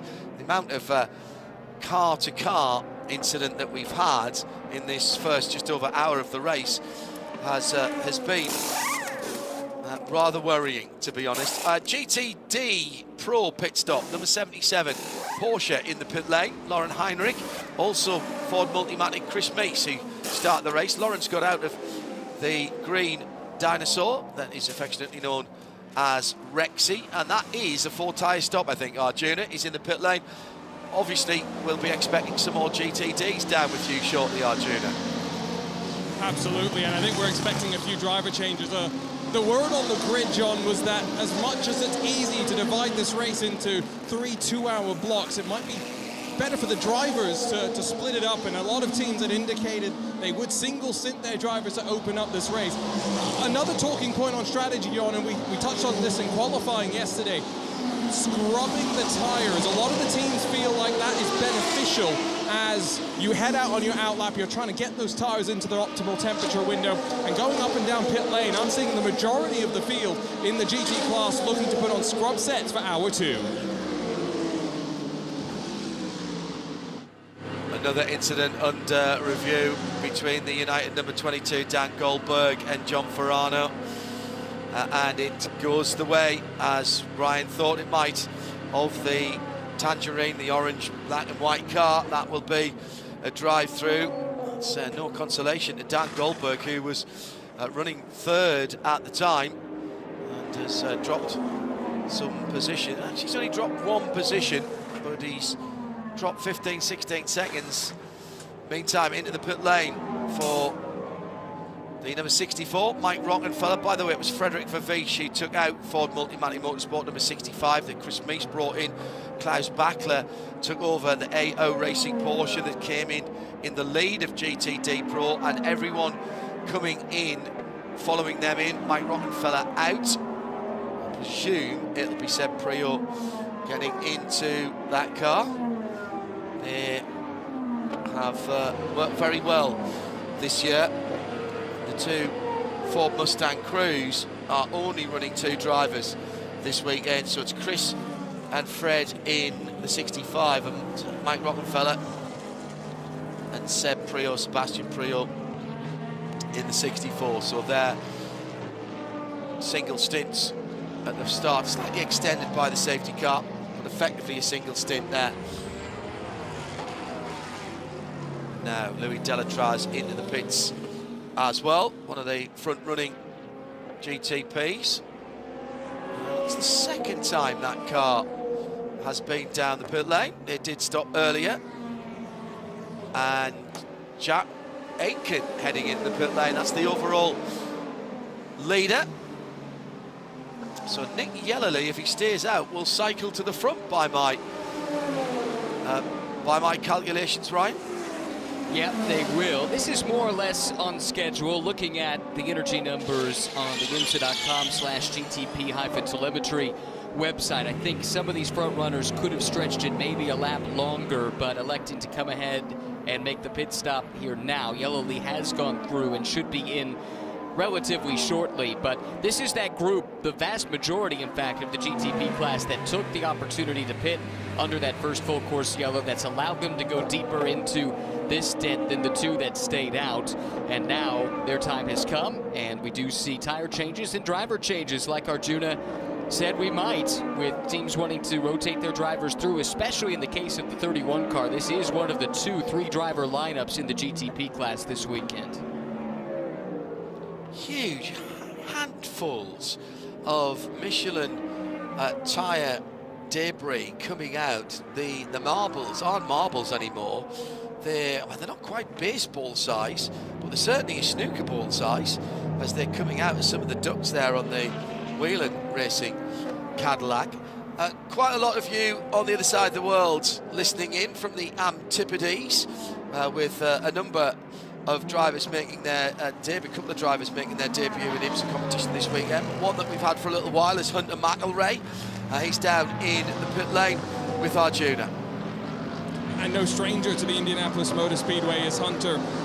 But I think I look back to last year where TDS Racing, yourself as part of the three-man crew, grabbed the victory here and then at Road Atlanta to win the Endurance Cup. Seems as though you guys have started this race off pretty well, and Stephen Thomas, most importantly, has been keeping the car clean. Yeah, he's done a great job. Super job by him, 5th to 2nd, and very good pace. So obviously still early days in the race, but so far so good. And almost now done with the minimum driver time for Stephen. When do you jump into the car? Probably very soon, so I'll probably put my gear on right after this. I'll let you go. Good luck. Thank you. Kiwi Hunter McElrea plying his trade in the US. Again, point out, and apologies for those of you who know all this, but we have got some new viewers joining us with the likes of Brock Feeney and his supporters tuning in today, and I can say this afternoon now, as it's just after 1 o'clock in the afternoon. Where's that time gone? That's rattled through. And so obviously Logan Sargent as well. Just one compound of Michelin tyre for all of the competitors here. Not exactly the same for all of the different classes, but no choice. So one slick and one wet available. Unlike the FIA WEC, where the GTPs get, they call them hypercars there, where the hypercars in the World Endurance Championship get a choice of 2. There are 3 different Michelin compounds and constructions. They call them, they actually go by the heat range that they would normally use them. The reds are, I'm going to say, the hardest, because that's the easiest to describe it. The mediums are the middle ground car tyres are the yellow sidewalls, and the softer ones are the white. Oh, bit of blocking going on there by Matt Jaminet. He knows better than that. He's just out of the pits, of course, trying to... Oh, no, he's not actually. He's up to speed, but he's trying to hold back Philippe Albuquerque in the chrome blue number 10. Oh, and that down Holman Boulevard. We saw a couple of infractions called for exactly what we saw there yesterday in Pilot Challenge, Ryan. The move needs to be proactive, and it has to be definitively proactive. I think we learned yesterday with the way that race was called in Michelin Pilot Challenge. The problem was the group was coming up on George Kurtz in the Algarve Pro CrowdStrike racing car, and neither of the GTPs quite knew where to go. It definitely checked up Jaminet, and he saw the 10 car coming with a head of steam. Boy, Albuquerque definitely had a run, and it looked to me like Jaminet did move in reaction, and race control apparently agrees. That is our championship leader running at the moment, 4th in GTP. They'll get a couple of places back with the 2 of the cars ahead of them in the pit lane. So that effectively is the battle for the race. 2nd place between Jaminet and Philippe Albuquerque, and the red and white striped, red, white and black number 6 will have to come into pit lane. The rule here in IMSA, and we'll go down to Arjuna in just a second, as they stand, by the way, 171 points. DXDT with a problem leaving the pit lane there. Damage to the left rear, and he needs to pull off to the right-hand side there. There is a cutout. This is the DXDT number 36. It's been in the wars already today, and that is damage to suspension. Now, this is a great move by Porsche Penske Motorsport, because I think we're going to get a full course yellow here, so that will somewhat mitigate the penalty on Mathieu Jaminet, as that Corvette is stranded at the exit of pit lane. The Wright Motorsport Porsche had to go around it. Let me just finish the thought. very quickly. I think we'll see a huge amount of cars coming in. If they haven't stopped already, they will want to be in right now, just in case there's a full course yellow. Here in IMSA, the rule is very simple. If you want to defend a part of the racetrack, you move to it and you stay to it. What you can't do, it's not about moving in the braking area, it's not about one move or two as full course caution comes out. It's about moving in reaction to the car behind you. So if Jaminet had stayed all the way to the left when he came out of turn number 6 there, right up against the white line, that would have been fine. But he moved into the middle and then he moved back again, and you just can't do that, and that's why he was called for blocking. Let's get down to the pit lane. Arjuna's waiting patiently. Full course yellow. Quite a few of the GT cars got in before that came out, so they'll be fine. Arjuna, where have you plotted up? I'm currently actually wandering down pit lane. I was trying to have a chat with Alec Udell, but he had to throw the headset back on to investigate what's going on with that DXDD Corvette. John, I did see Heart of Racing in before the timing of the caution. Triarte competition as well. The 021 is getting their service done.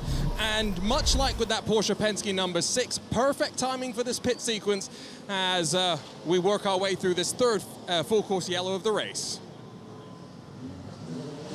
Yeah, and it was more than a light brush of the wall coming out of that hugely important turn 14 onto the grass, and then a side swipe and a broken left rear suspension arm. Might have even pulled the drive shaft as well. I'm told that Aaron Thielitz for Vassar Sullivan entered a closed pits. Now, if they drive straight through, they'll be fine. If they just take a splash of fuel, no more than 5 seconds, they'll be fine. And I think that's what they've done. They've taken the 5 seconds of fuel, so that's fine, but he will have to come back in again when it goes green. So DXDT, I'm afraid, at the moment, stranded at the end of the pit lane, and that Corvette is going no further. Where was I going before? I wanted to tell you about that. Can't remember now, so I'll throw back to you, Ryan, to pick up on what's going on here. Well, that was, as you said, really good timing for Mathieu Jaminet and Porsche Penske to go ahead and get that penalty served right as the yellow comes out. So what that does then is it lets them serve the penalty, then catch right back up to the rest of the class. If for whatever reason they had waited, if they had been trying to fight that penalty, then they would have had to serve it presumably after this full course yellow, and everyone was bunched up together, and that would have been far more costly for them than it amounted to. So typically you're better off taking your medicine nice and early, and then maybe you catch a lucky break like this one. But it is interesting to me, John, that at the track that Roger Penske owns, both of his cars have been given drive-through penalties in the first 90 minutes. Yeah. Well, I'm absolutely certain that there is no fear or favour shown from race control. No influence being exacted in the series either.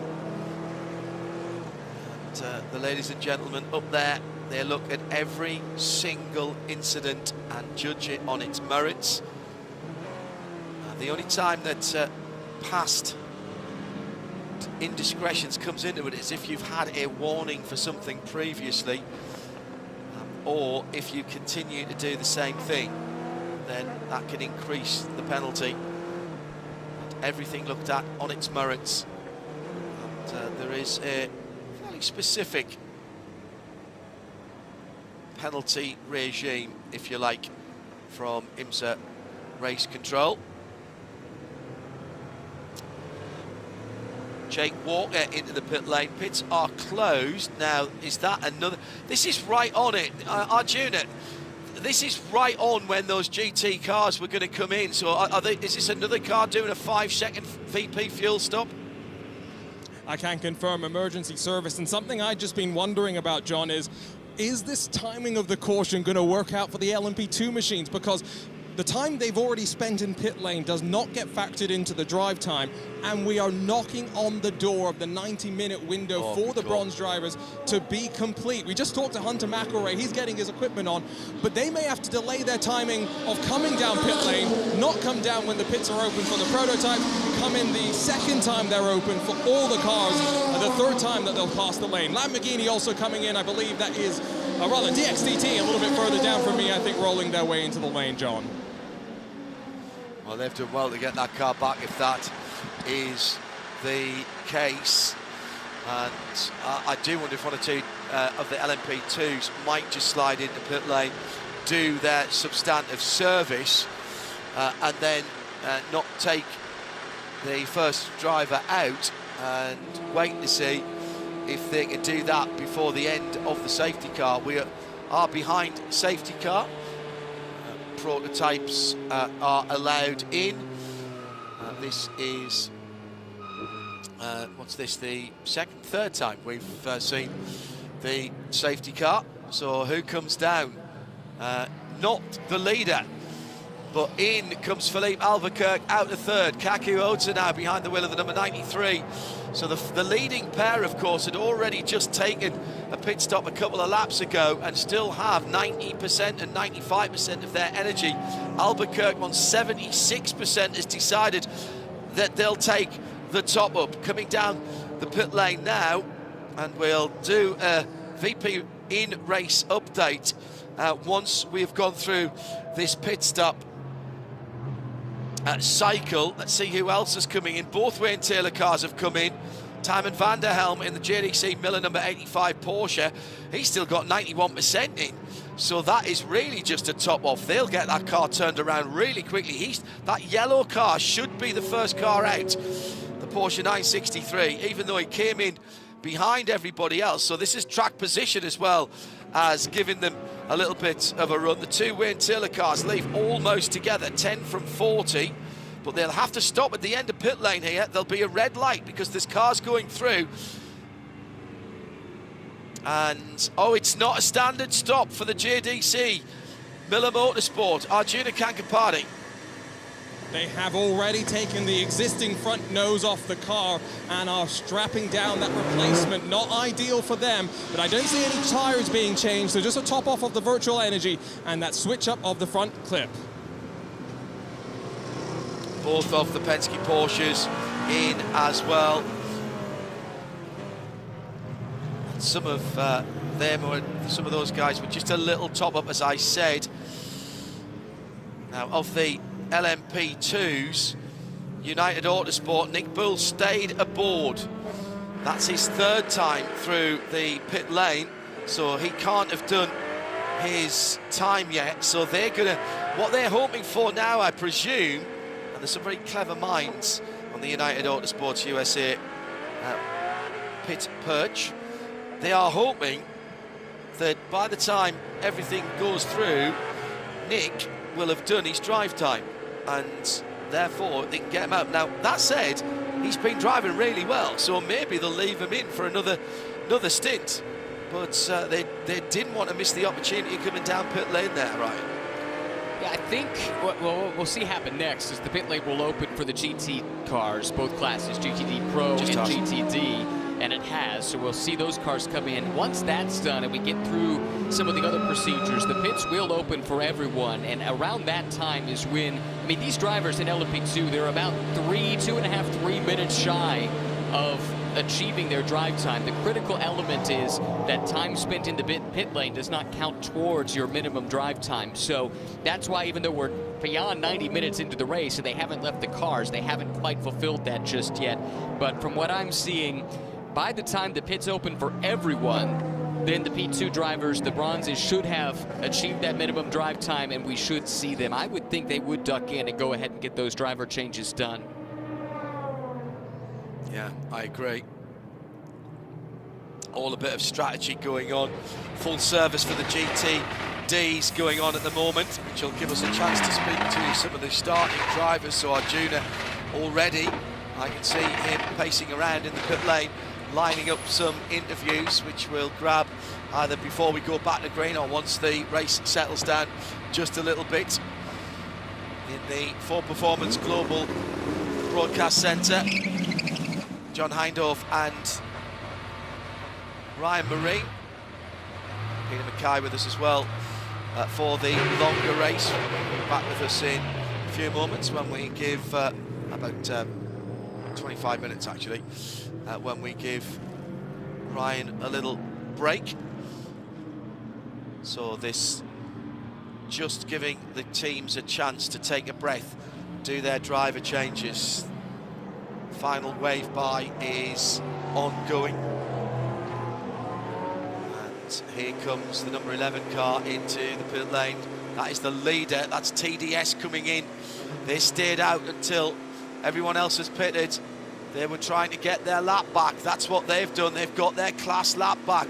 So TDS, AO, United Autosports, 11, 99 and 22, all staying out to get their laps back after the schmozzles they'd had earlier on. PR1 Naveen Rao, Logan Sargent in that car this weekend, the number 52, remember. So they'll now take full service and then hustle back around to get back into their spot at the back of LMP2 before we go back to green. At IMSA Radio, if you'd like to get in touch with us, that comes up on the screen here in the Ford Racing Global Broadcast Centre. And we still have not cracked, well, yeah, we're just over an hour and a half now. So your calculation, Ryan Marine, of another couple of laps behind the safety car, even for those who've been twice or three times down the pit lane, that's very, very close indeed to being able to get their first driver out and have had 90 minutes on the track with those pit stops taken out. Right, I mean, they should be good now, and we did see driver changes. For instance, in the 11 TDS car, Hunter McElrea is now in that car after Stephen Thomas started it, and I suspect we're going to see the drivers update in all the others. Johnny Edgar is in the 99 AO Racing car, for instance, etc.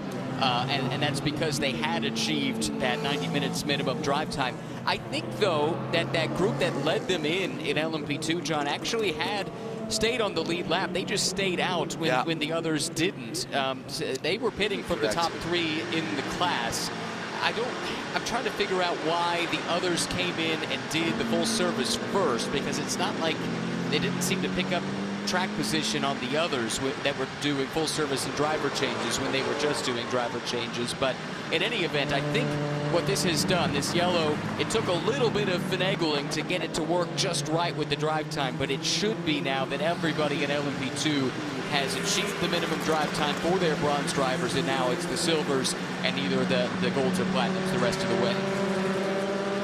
Yeah, well, Nick Bull has stayed in. He's still listed behind the United Autosport USA number 2, and he actually will be leading the race unless he comes into the pits next time around. In fact, no, he's come into the pits this time around. So Nick Bull will be out of that car this time, and I would suggest it would either be Van Correa. Yeah, I think it'd be Juan who gets in next, unless they've decided to put Ben in alongside. I wonder if they were waiting to see who the other crews put in the cars, to see who they would put into theirs. That is an interesting thought that's just come to me. So it's Rasmus Lind for United Autosport number 22 that now leads in LMP2. Let's give you a quick VP in-race update. Johnny Edgar for AO Racing in the 99 purple car in second. Hunter McElrea for TDS in the number 11 yellow and black car in third. Logan Sargent is behind the wheel of the 52 PR1 Matheson Motorsport. His first competitive laps in IMSA. Toby Sowery, CrowdStrike Racing by APR in 5th place. And it'll either be Bijoy Garg or whoever's taken over. No, I think it's going to be Bijoy Garg who comes around, because the number 2 hasn't come back out yet. In GTP, it's Fred Vesti for Cadillac number 31, the red-fronted car, the wheel and machine. Then the 2 Acuras, 93, the red, white and black car. From the 60, the shades of blue and silver car, that's Kaku Ota. The favoured son is how Ryan described Kaku Ota, the favoured son of Honda. They have big plans and think an awful lot of Kaku Ota. Colin Brown is in the 60 car. Then it's Philip Eng for the first of the BMWs, that's the number 24 car. Then the Lamborghini, the tricolore-coloured number 63, Eduardo Montara behind the wheel of that car. Marco Wittmann for BMW number 25. Ross Gunn now behind the wheel of the Valkyrie. Right back in it again. Philippe Albuquerque is the best of the Wayne Taylor Racing Cadillacs, and Jordan Taylor is in the 40. So they've done 40 get a penalty, or did they just do the one extra stop? They must have just done the one extra stop. So they've played a different game here. Then the two Penske Motorsport cars, 7 from 6, both of which have had a penalty, let's not forget. And Timon van der Helm is in 12th position for JDC Miller Motorsport. So the 3 963s, 10th, 11th and 12th in GTD. It is Klaus Bachler for AO Racing, and the Porsche number 77, the Green Dinosaur, leads from Ford Multimatic by 2, 64 from 65, Seb Priault and Fred Verviche. Then Max Hezzer has taken over the number 48 BMW for Paul Miller Racing. Davide Rigon for Dragon Speed is in the number 81 white and Evel Knievel style car, 296 machine, number 81. 6th Corvette number 3, Antonio Garcia, now in that car. Nicky Katzberg is taking over the number 4 car. Marco Mappelli for Pfaff in the Lamborghinis in 8th. 9th in GTD Pro, Ben Barnicoat for Vassar Sullivan Racing, and the Lexus RCF GT3 then in the number 14 car is in 9th, as I say, and Madison Snow in 10th for GTD Pro. At the front of GTD, it is Heart of Racing Aston Martin, back to where they started the race. Actually, they started on pole position, didn't they? Casper Stevenson now giving over to Zach Robichon. Indy Donchi for Winward Racing. Indy on home ground. His parents, particularly his dad, massive fan of the Indy 500 over in Europe, and therefore his name is Indy because he was named after this place. He's racing here for Winward Racing, and the second place number 57 car leads the championship. Ben Tuck is in Conquest Racing's Ferrari number 34 in 3rd place in class. Wyatt Brejacek for Lone Star Racing. That car led the race, of course, early on. Then it's Patrick Gallagher for the number 96 Turner Motorsport. That's the white and red car. Onofrio Triazzi makes up the top 6. And that's your VP in-race update.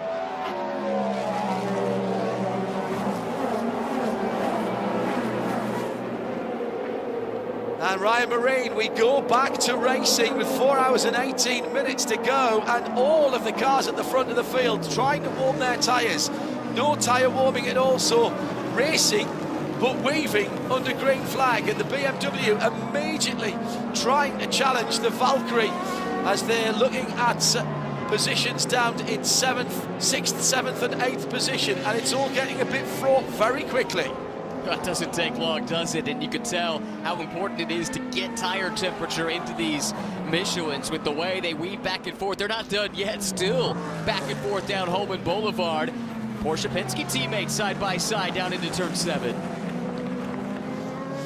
Hello to Frederick, who has just tweeted in at IMSA Radio. Tom_Winterstone is his handle. He says, I've come over from F1 and WEC. I feel like there's an amazing world of motorsport to find in IMSA. Having the YouTube and the free player streams make it so accessible, and you're so welcoming with information. Thanks for what you guys do. It is our pleasure. We are very inclusive in sports car racing, whether it's our WEC coverage, 24-hour series, or here across the variety of series that IMSA put on, or indeed Bathurst for the 12 hours next year. You'll find we are at a number of events and we have exactly the same attitude to the racing here at IMSA Radio this weekend. New leader in LMP2, Ryan, as that battle has reignited. Johnny Edgar, such an impressive young driver, able to get around and into the front in Spike the Dragon AO Racing, bringing that purple machine into the lead of LMP2. I think the 22 got roughed up a little bit. That's Rasmus Lind, who got dropped down to 3rd place. Hunter McElroy shuffles up into the second spot. We've got a penalty coming as well for the Turner Motorsport BMW car 96. That's 5th in GTD right now. That's because they did not meet emergency service requirements when they came in to top off, and consequently have that costly drive-through penalty coming their way. Another drive-through as well for car 64. This is significant. Yeah, that's second place in GTD Pro. Second. Exactly right. Too many people over the wall before the car has stopped. We'll go down to the pit lane in a moment, and that Turner BMW is a stop plus 10. Oh my goodness. That is going to really push them down. It benefits their teammate, of course. Through goes that battle towards the end of the lap. And by the way, there was a little spin by the TDS LMP2 as they were coming out the pits, but they've still managed to get through, and I reckon Hunter McElroy's in second position now. Yes, he is, and he's just done the fastest lap of the TDS race. And huge penalties coming. I'll get to that in a moment. It's all improper final wave bys. This will be stopping 240. That's 2 laps. 2 laps. We'll get to that in a moment, but let's head to the pit lane where Arjuna's got one of the outgoing drivers waiting patiently. I've got Nick Yellerly, who had an amazing start. Talk us through what went on down to turn 1 on that opening lap. Well, I think the right-hand side in general got quite a good start. So the first, third, fifth, just that row. I had some good momentum, and there was some space on the outside, so I tried my luck and I managed to, I think, pass the 10. And then I managed to place my car well for turn 4. I managed to pass the 40. So yeah, good start. Got us back to where I feel ish we should have qualified yesterday. And now we'll see. It's a long race. Lots of different strategies. We still don't know what the weather's going to do. So yeah, let's see. It does feel like the clouds are starting to darken a little bit. You and I were talking pre-race, and you were saying that 3-driver lineup maybe not so beneficial if the rain does arrive. Yeah, it's just difficult to know then who to keep in or put in for the mixed conditions. Obviously, if you've just got a driver that stays in the whole time, that can sometimes be an advantage, but yeah, we all know what we're doing. I'm sure we'll be fine. Thanks, Nick. So already into the pit lane, Seb Priaulx, and get this one done quickly, but with everybody bunched up after the restart, this is going to be costly in terms of position and real estate. He's just coming to the end of the pit lane now. I said some long stops here, a couple of laps, improper final wave-by procedure. Now, the teams have to be turned on to what is going and switched on to what is going on, Ryan, because it's not as though IMSA issues a set of numbers who can do the final wave-by. They tell everybody that it is happening and where it's happening on the track, and it is up to the teams to tell their drivers if they are eligible. And unfortunately, Tower, ERA, and AF Corsa all in LMP2, so that's the number 8 Tower, the number 18 ERA, and the 88 AF Corsa are all going to have to come into the pit lane and stay stationary in the penalty box. They're going to have to fight for position in the penalty box for 2 minutes and 40 seconds. That is huge. That is a couple of laps lost on the race leaders. I mean, to be honest, you could have a cup of tea, make some toast and boil an egg for your driver in that time. So a stop at 240 for those cars that I have just mentioned. But otherwise, basically that's so punitive, Ryan, isn't it? Because they have taken a big advantage, taking a wave by that they shouldn't have. That's right. The wave by is there if you get separated from your class by the safety car and the overall leader when the full course yellow comes out, and it's there to help bring you back and not lose basically an entire lap to the rest of your class just artificially by virtue of the overall leader coming through your class when the safety car is deployed. But as you say, it's not like IMSA tells you, hey, you know, Team 52, you're eligible for the wave-by. Instead, they say, cars eligible for the wave-by, take it now. And it's up to the teams to make sure that they are in the proper position to do so. These teams did not, so effectively that gave them a lap they should not have had. The reason the penalty is so punitive is you need to give that lap back, plus they want to make it have some teeth, so you have to give an additional lap back and then some when you factor in all the transit time. So it is extremely costly and a difficult one to come back from. Keeping an eye on the front of the GTD Pro-Field Porsche. Rear-engined flat six, normally aspirated, then the big V8 front-engined Mustang and the big front-engined BMW. Then what's that in behind? That will be the Dragon Speed Ferrari, so that's the V6 with the mid-mounted engine. So we've got plenty of variety at the front of the field. Number of you asking, what is the penalty box? Is it just their pit area, similar to a stop and go?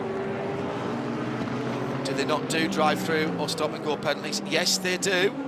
So it is, the penalty box is where you do a stop and go. You do not stop in your own pit. If you're going to just do a drive-through, oh, we've lost a wheel. It's the Lone Star machine, and the wheel's right in the middle of the track at turn 3. Full course yellow has to be. That's 23 kilograms of racing wheel and tyre rolling, fortunately, off the circuit. But that could have been super dangerous. And Lone Star Racing, having started so well and led the race with Lynn Hedenius, well, it's gone a bit downhill from there. And to reprise a comment that I made many years ago that people will remember, it is never a good day when different parts of your racing car are doing different lap times. And that was a wheel nut parting company with the left rear wheel at turn 3. Scary moment there. So Grant Westman and Frederick, the stop plus penalties are all in a designated part of the pit lane towards pit out. It's actually pretty much where Arjuna did our pole sitting interviews at the end of qualifying yesterday towards pit out. There is an area down there that is designated as the penalty box, and an IMSA official will do the timing. You don't have to, some series, have your team do it, but it's done by the IMSA officials. Now, short yellow here, which means the pit lane will not open. And it also means, of course, that those drivers, oh, wow, they're going to be kicking themselves. I bet they wish they'd gone in. Because if they'd managed to get in before the yellow had come out and they were serving their stop plus 2 minutes and 40 seconds, Ryan, it would have counted. But of course now they can't go in and serve it. I think they were did they? in. Well, at least 2 of them are. The, wow. the 88 is well delayed delayed the tower, anyway. you're right. But 8 and 18 both were in the pit lane as the yellow came out, and that was the point I was going to make. They really catch a break here. They're still going to lose a ton of time, and they will lose, I suspect, a lap, but it's not what it might have been because the cars that are still out on the track are going at safety car speed now while they're stationary. And so, yeah, sitting in the pits for close to 3 minutes when everyone is going at 50 clicks is a lot less punitive than if they were at full speed. So they did catch a break. We have got our first official retirement, although I think we probably know a few others, but the paperwork has gone in to IMSA and the AF Corsa Ferrari, the number 21 car that we saw grinding to a halt with Lilo Wadu Dusselier behind the wheel.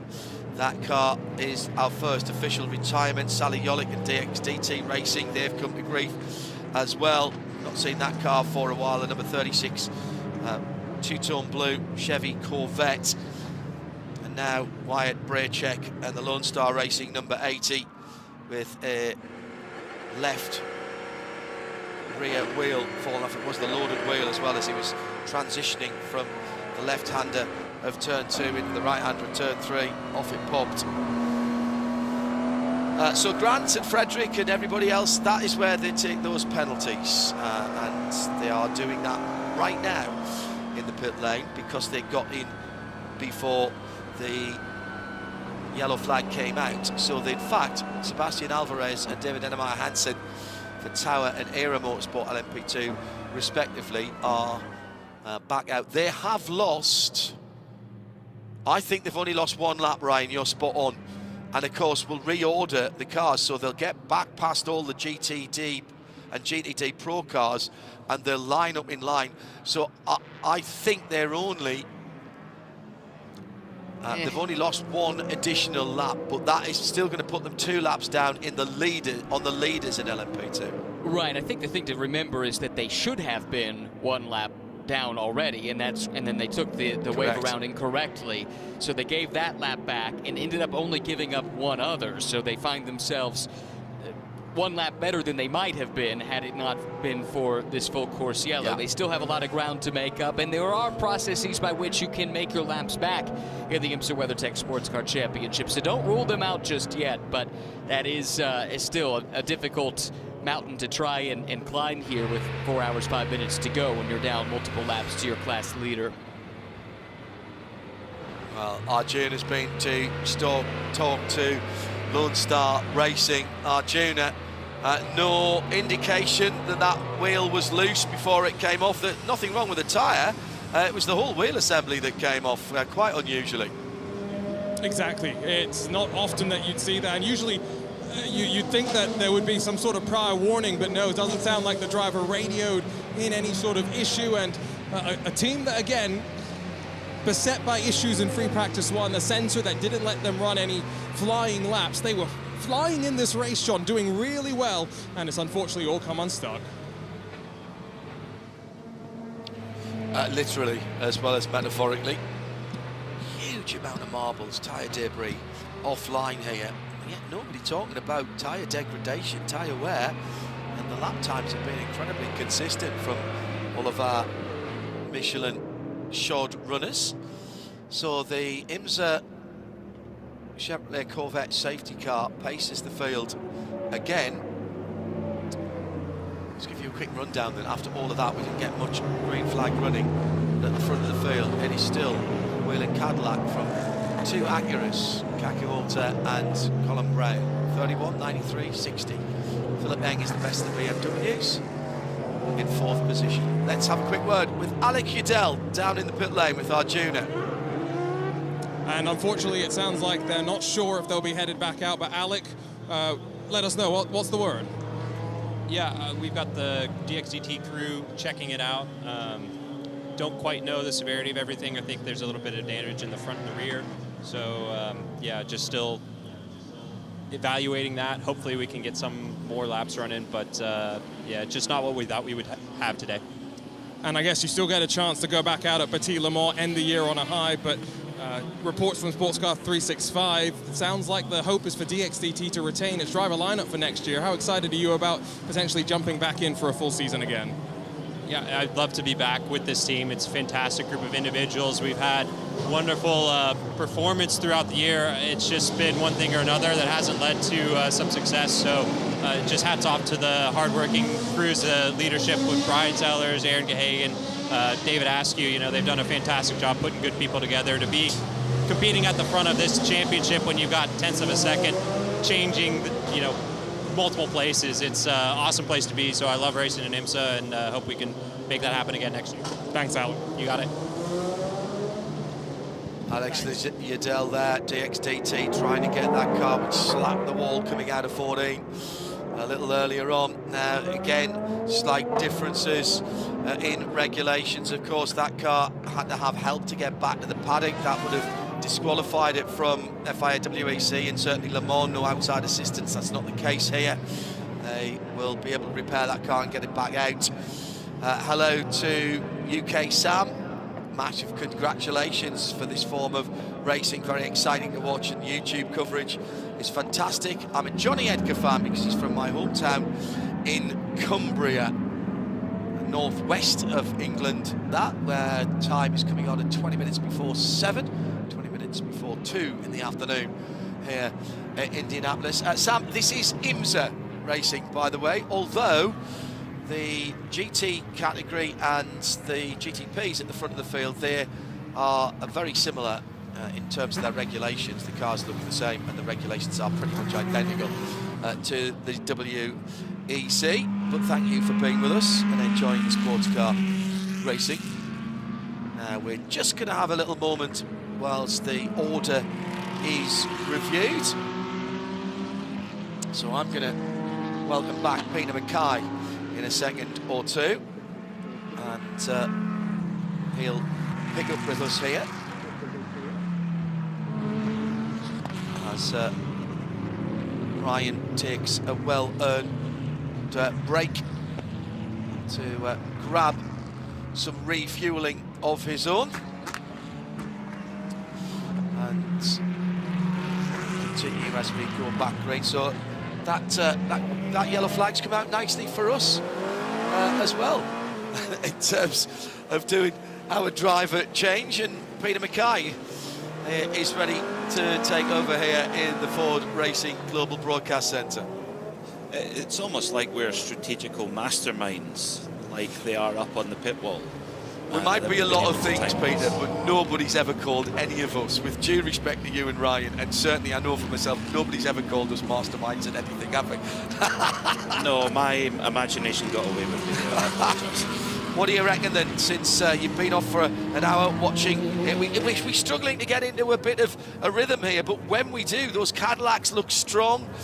Both of the Porsches have taken, the Penske Porsches, Porsche Penske racing cars have taken penalties, but certainly the number 6 car had the pace at the front of the field, and now Acura coming on strong. Lee. It's not a surprise to see the Acuras have such good pace. They've been very quick. I say they, Tom Blomqvist has been very quick throughout practice and qualifying. He was the quickest driver in free practice 1, free practice 2, and in qualifying, although he didn't start at the front after the post-qualifying infraction. But yes, he is Acura mounted, and the Acura's been a quick car pretty much everywhere we've went all season. They haven't quite had the outright consistency that the Porsches have had, but they've been very, very strong indeed. So they're always going to be a thorn, and for Cadillac, as I said it earlier, it is remarkable to say that Cadillac's still looking for their first win of the season with, they've got 3 very, very strong cars, so they'll be desperate to try and get a win on the board here in Indianapolis.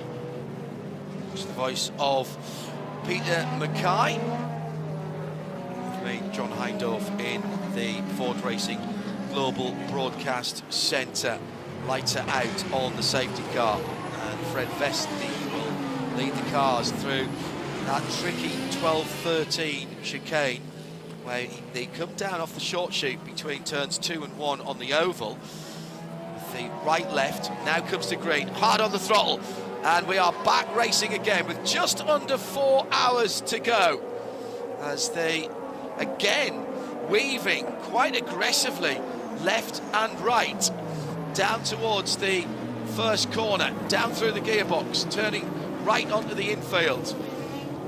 The red fronted Cadillac from the red, white and black of the Honda Racing Corporation run number 93, or at least engineered and strategized car, both under the MSR banner, of course, but running different colours, and Honda getting involved in the running of that car. Another penalty for 75 Express. It might be time for them to call it a day. They have not had their day that they expected. Brock Feeney not being able to get into the flow of things. He was very quick indeed in that car in free practice, and indeed in the earlier sessions, but really hasn't had the chance to shine there. Meantime, at the front of the field, Fred Vestny has broken away just a little bit. Kakuota still waving left and right. Then the second of the Acuras, the lighter blue, almost a teal and royal blue car, is Colin Brown. In the GTD Pro category, the usual street fight from the street cars, Peter. Klaus Bachler for EO Racing didn't get a good run onto the front straight. No pass flaps here, but that is a good old-fashioned drag from behind from Fred Vervish in the Ford. He'll have a look down the inside into turn 1. Can't get it done, but he's got the overlap, cuts back onto the inside. But it is not to be done, and that Porsche gets the power down nicely out of turn 3, but Vervish looks not to be denied here. Well, there was 2 things that stood out to me there. Was that the top end performance of the AO Porsche there looked very, very good. And of course that flat six naturally aspirated engine makes most of its power up the top of the rev range and looked pretty good there and strong under braking. But as you say, John, Frederick Vervies trying everything to take the lead here in GTD Pro as, very stern defence there from Klaus Bachler, but not overly aggressive. We've seen drivers already get drive-through penalties for stepping over the line in terms of aggression of defending, but Bachler trying to keep the determined Vervies at bay, but I don't know if he's going to manage it. Coming on to the right-hander at turn 12, and just must be mindful, of course, of the edict given by Bud Barfield, our race director. Got to be an absolutely clean pass onto the start line towards the yard of bricks, but going down towards turn 4, down to the inside, defensive move by the leader in GTD Pro, overlap from the Ford, gets half a car's length out. Now they've got to give each other room here, and they do. This is good. This is what Bud Barfield wants. They were side by side through 1 and 2, but the Mustang has to drop back into 3. That's exactly, Peter, what the race control wants to see there. Racing room asked for and given. And it's brought Max Hesse into the conversation in car number 48 in the BMW for Paul Miller Racing, and likewise the championship contenders, the 81 Dragon Speed Ferrari and the number 3 Corvette. But Bachler still trying to hold off Vervies. Vervies looks like he's maybe got the edge on pace here, but Bachler making it very, very difficult for the Belgian to get through. This is what GTD Pro is all about. The best GT drivers in the world, in factory supported cars in many cases, and fighting tooth and nail. Brilliant stuff. It is absolutely intoxicating, isn't it? The different engines we mentioned, the different positions of the engines we mentioned, but also it's the different sound and shape of the cars as well. Fred Vervies does not seem to be denied. He's got plenty of push from the ponies of the big V8. We talk about power, but of course you drive torque. Now goes to the inside. Now that green Porsche can't move anywhere now, drifts to the middle. I think that's okay. And again, there's the overlap down into turn 1. This is outstanding driving from the first 2. In fact, make that the first 5 or 6, because behind Max Hesse in the BMW is Davide Rigon for the Dragon Speed car. That's the mostly white Ferrari with the Evel Knievel style stripes on that car and the stars. Then it's Antonio Garcia, championship leading number 3 Corvette by Pratt Miller, and their teammates behind them, Nicky Katzberg in that car. Then Mark Umapelli from FAF, and down the inside, the recovering number 64 is that Ford Mustang. Sebastian Priaulx got at least 1 there. He might have got 2, but he certainly made up 1 position there as he's sitting in behind the Lamborghini. He is. So Seb Priaulx going past Madison Snow, that car having to come for a drive-through. We'll get them through this part of the circuit, and then we will go down to Arjuna, who's patiently waiting for an interview. Let's head down there now. Arjuna, sorry to have kept you waiting. Lots of action out on the circuit. No worries, we've got Alexander Sims, who we're catching up with about the start of the race. Alex qualified 3rd, but dropped back towards the tail end of the GTD Pro Pack by the end of the opening lap. Yeah, unfortunately, we had anti-stall kick in turn 1, so just went on the limiter and wasn't moving forward at all. So that was a bit of a shame, but just from the inside curb, or I got a bit of a tap. I don't know, to be honest, but whatever. It's a long time ago now, and a lot of racing has happened, and plenty more to happen. So we've been smart, safe fueled where we could, and we're getting ourselves back into the race. Has Antonio said anything since he jumped into the car about how things have been going? To be honest, there was a caution, and then I've gone off to the toilet and get some food, so I've no idea. We'll let you eat your food. Thank you very much. I didn't hear you, sorry, but... Oh, brilliant stuff. Alexander Sims taking time to speak for us and being very patient as we had so much action on the track. You might think, why you bother us saving fuel when you always know that you might be able to take a stop under yellow flag conditions? The simple answer to that is the less fuel you have to put in, the fewer amount of seconds you'll be standing still on the pit lane. because fuel goes in at a specific rate, and that actually is part of your BOP. Great driving at the front of the field here. Might have been a slight love tap there to the back of Rexy the dinosaur. Mustang right there, and meanwhile at the front of the field for GTP and the overall victory, that is starting to heat up as well, as Kaku Ota is now right in the draft of the leading Cadillac. Fred Vesti has his mirrors full of the red, white and black Acura. And this is what the form book promised, was a showdown between Cadillac and Acura, and really take your pick out of all of them, because there is no weak links in the chain through any part of either manufacturer. They've got great teams, great drivers, so there's no reason why any of them can't fight at the front. And at the moment it's the 31 Whelen car, driven at this moment in time by Fred Vesti, a driver who many tipped to go to Formula One. But can we be selfish and say, aren't we glad that he's found his home in sports car racing, particularly in the United States? And you think about how many drivers like that who had either just got to F1 or just fell short, and then they flourished in the IMSA WeatherTech SportsCar Championship. Felipe Nasr is the guy that springs to mind for me, but there are many others, and great to see Fred Vesti here in that Whelen team and showing his credentials at the moment, with Kaku Ota right on his tail. And we've got Logan Sargent sitting in third in LMP2 at the moment as the Tower Autosport machine goes off. This is the number 8, the orange, black and white car, one of Johnny Palmer's favourites because it is the colours of his football team. They've not had a great day with a few penalties. That was at turn 4, the sweeping right-hander in the early part of the infield. A little bit of grass tracking and gravel, but that car back on the straight and narrow. Yeah, Logan Sargent actually just done that car's fastest lap last time around. Oh, there was a touch there, and again it was the number 2, Juan Correa, behind the wheel of the United Autosports Oreca this time. That was the car that Nick Bull was driving earlier on and had a little tap whilst leading. That was deemed inconclusive. That will be had a look at as well. That could have been even more serious than it was. Now that number 8 car is laps down, but that contact, I'm sure, will still be at. It is under review, even as I was saying the very words.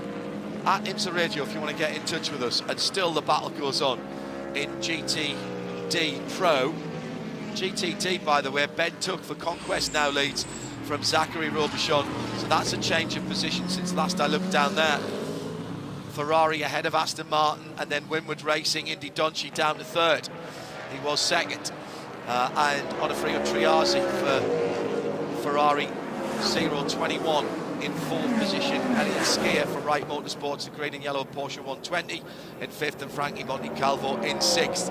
And still, that Mustang cannot find a way around what must be the widest of wide-bodied 911s ever built, because there's just not enough room on the circuit for Fred Verviche to get past Klaus Bachler. Bachler will be absolutely loving this. He will be loving it. They've kept themselves in the championship hunt with some great results, some results that they would say they didn't feel were able for them to get, with strategy and clever driving, and not always the fastest car. And see, again, down that middle straight, Peter, Bachler immediately going to the left-hand side of the track and hugging the line, not moving around. He's not even being looked at for blocking at the moment. This is textbook stuff by the experienced Klaus Bachler. Look, we know how calm under pressure Klaus can be, but I think even for him, his brow will be sweating slightly at the moment with a menacing Fred Verviche right behind him, trying to take the lead in the category. And yes, you're right, it is one of the widest Porsche 911s out there, but of course Rexy, known as the T-Rex dinosaur, maybe his tiny little dinosaur arms are sticking out as wide as possible to stop Verviche coming through. Yeah, maybe Verviche is worried about the T-Rex tail as well, wagging down the middle of the circuit this time, across the yard of bricks. The 2 Corvettes in bright yellow in 5th and 6th, with LMP2 traffic coming through as Sebastian Priaulx behind the red and tartan, the plaid Lamborghini, pulls out for a moment to see if he can make up a place and head forward. It's been an exceptional year for Ford Motorsport with this Mustang GT program. In fact, with the Mustang body shape opening their accounts superbly well at the Rolex 24 at Daytona with a win into the pit lane. Now, this is a drive-through penalty for Juan Correa, who has been issued this penalty and assessed it for the incident responsibility with the tower car that we saw a few moments ago when that car was in the dirt. So that's just a drive-through, straight through and back out, but that will again cost them time, and they will just about stay. Yeah, they will stay on the lead lap, just about. They'll be the last car now on the lead lap in LMP2. So they've got to keep their nose clean. There's somebody smoking there. One of the GT cars. I don't think it was engine. I think it's Michelin tyre smoke. I think there's been a little front to back. Yeah, it is indeed. It's the right rear of the FAF Motorsport Lamborghini number 9, the team from Canada. And they've had somebody drive up behind them. My bet is it's one of the LMP2 cars, but it may not be. Seb Prio was right in there as well at that point, but we haven't seen any evidence to that effect yet. And this is the bit we love, Peter. This is battles going on in the GT class, 4 major positions, and battles with the GTPs and the LMP2s coming through as well. And Vervies this time gets a great run on Holman Boulevard, and he's going to overlap. Now, got to stay, pulling over a little bit. That's going to allow the Colin Brown Acura number 60 maybe to come through. And he's got ahead of Kakuota. It looks to me as though Colin Brown's got ahead of Kakuota in all of that. Yes, he has. So through the confusion that is tracking through traffic, but Ota goes one way and Brown goes the other. As they come into turn 12 again, Brown down the inside in that prototype car on the bright green machine. Ota trying to come through, and Ota under pressure now from Philip Eng in one of the BMWs and the Lamborghini. That's Edo Mortara in the Lamborghini, the tricolore coloured Cesatan 3. And they'll power past this battle on the front straight. Take a breath, goodness me. And still, Rexy, the dinosaur, leads in GTD Pro, but I'm not entirely sure how. And here come the rest of the GTP cars. Peter Mackay. It's, I mean, that little sequence there with the prototypes coming through really played in the hands of Klaus Bachler in that 77 AO Porsche and managed to gain several car lengths on Frederick Vervies. Now that could come back again. Also on that GTP battle between the two Acuras of Colin Brown and Kaku Ota. Colin Brown's extensive experience in multi-class sports car racing and also here in the United States of America definitely playing a factor as Kaku Ota losing a little bit of ground. Nothing wrong with Kaku's straight line speed, his overall speed on one lap, but that dogfight in traffic so important, and that's where Colin Brown was showing his edge there. Just watch the Valkyrie picking its line going through GT cars as if it honestly was a video game. They have got grip to spare at the moment, and just for a second, the number 23 Ross Gunn driven Harter Racing V12 Valkyrie was right alongside Philippe Albuquerque, but had to lift off because of one of the Paul Miller BMW GT cars ahead. Hello to @RoadThink K. First time watching this race. Track layout is seemingly simple, but it is providing amazing racing. That's 4 classes and 53 cars that started this race as well. At IMSA Radio, by the way. Hello to Larry Velasquez, worried about what's going on with FAF. They've had a hit, and that car's dropping down. Right rear damage on the Lamborghini. Pratt Miller, number 7 E3 LMP2, slow as well, going through turns 1 and 2. 9th position in the class for that car, with James Rowe behind the wheel at the moment. And we've had the FAF car into the pit lane, and they are doing some remedial work to the right rear. We had an interview with Arjuna earlier on that seemed to be optimistic about the Corvette Sally Yolick, the 36 car, DXDT Racing. That car has now been listed as an official retirement. And there's quite a lot of work going on the right rear of the number 9 Faf Lamborghini as well. Now, we think that might have been Corvette number 4 that was involved in that. Yes, that's just been advised to me in my ear. So that is Nicky Katzberg. And Seb Priaulx, by the way, has picked his way back through to 6th position through all of that. So the Channel Islander and multiple generation racer, he is picking his way back through. Yeah, Seb Priaulx with a lot of credentials at this circuit. In his early time here racing in the United States in the Porsche Carrera Cup North America, got 2 wins in that inaugural year here at Indianapolis, so knows how to get the job done on this circuit.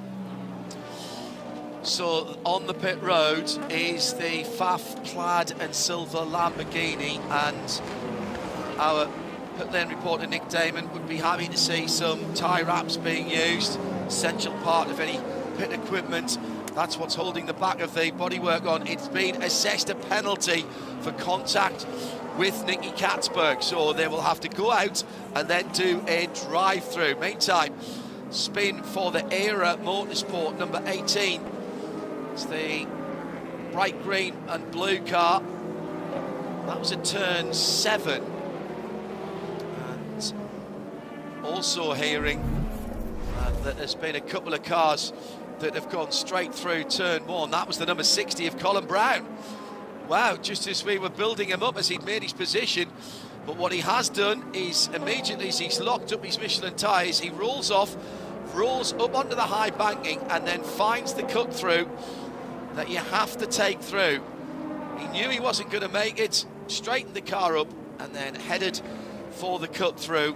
A number of the more experienced drivers were practicing that in free practice earlier on, and that's dropped him back down a couple of places, I reckon, there, Peter, because he's in front of Marco Wittmann, so he's dropped down to 6th, I reckon. It's a very un-Colin Brown mistake there for the driver of the number 60 Acura, a crew that have had I'd say a mixed season. When they've been on it, they have been absolutely superb. I mean, at Watkins Glen, that was a great win that they picked up there, and often you see them lighting up the timesheets wherever we go, but maybe haven't quite got all the results they might have wanted, but they're always a threat for victory. You can never ever write them off. Huge amount of vibration down the front straight, and off again for the Era number 18 car. Not been a banner day for them. This is David Ennemeyer Hansen, who is normally a very, pulls out right in front of Kakuota, a very good pair of hands, and now there's an issue at the back of that car, and it is smoking. So I wonder if that was a car issue rather than a DHH issue. Right rear, I think, is fouling.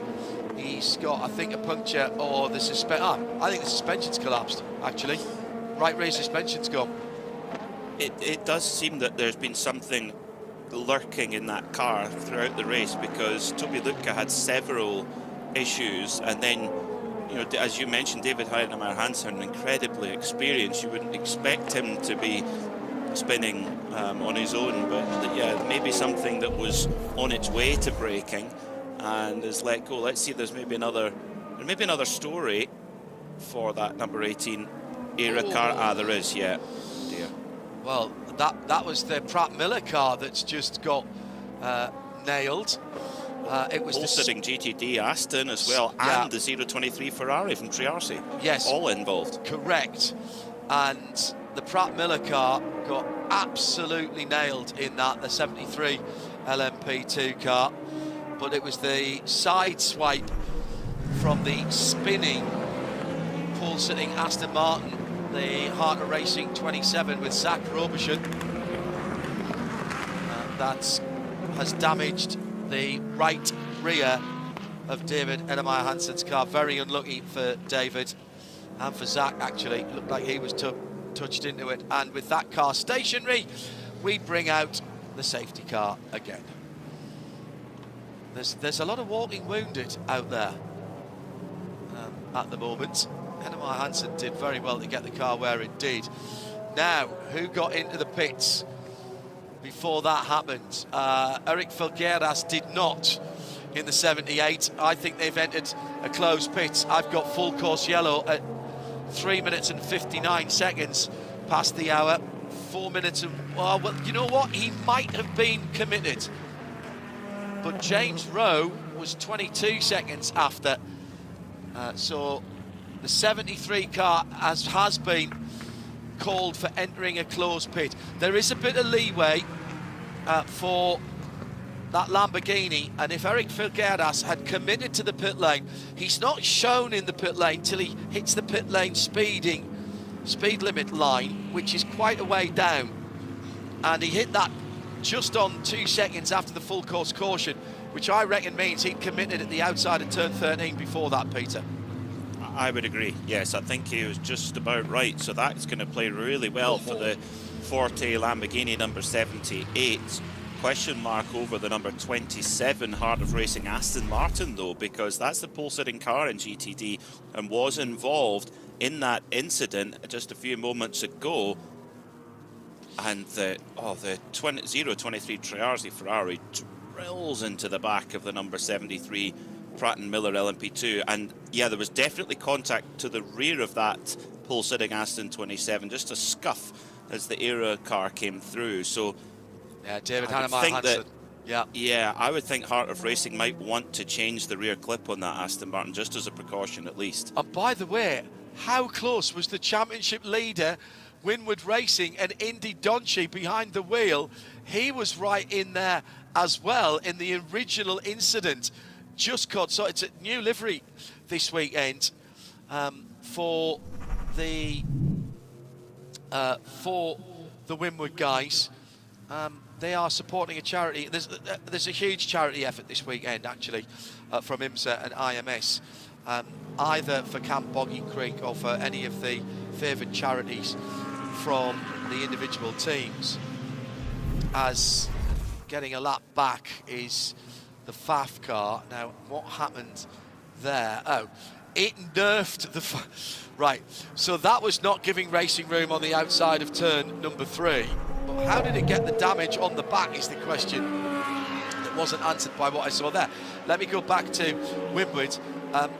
Heavens 27 is the Winward charity. That is raising awareness and some funds for the awful tragedy that saw 27 young girls and young women lose their life in the Texas floods not so very long ago. They're based in Texas. They asked if they could support that charity. Of course, it was said yes, so they are raising funds for that.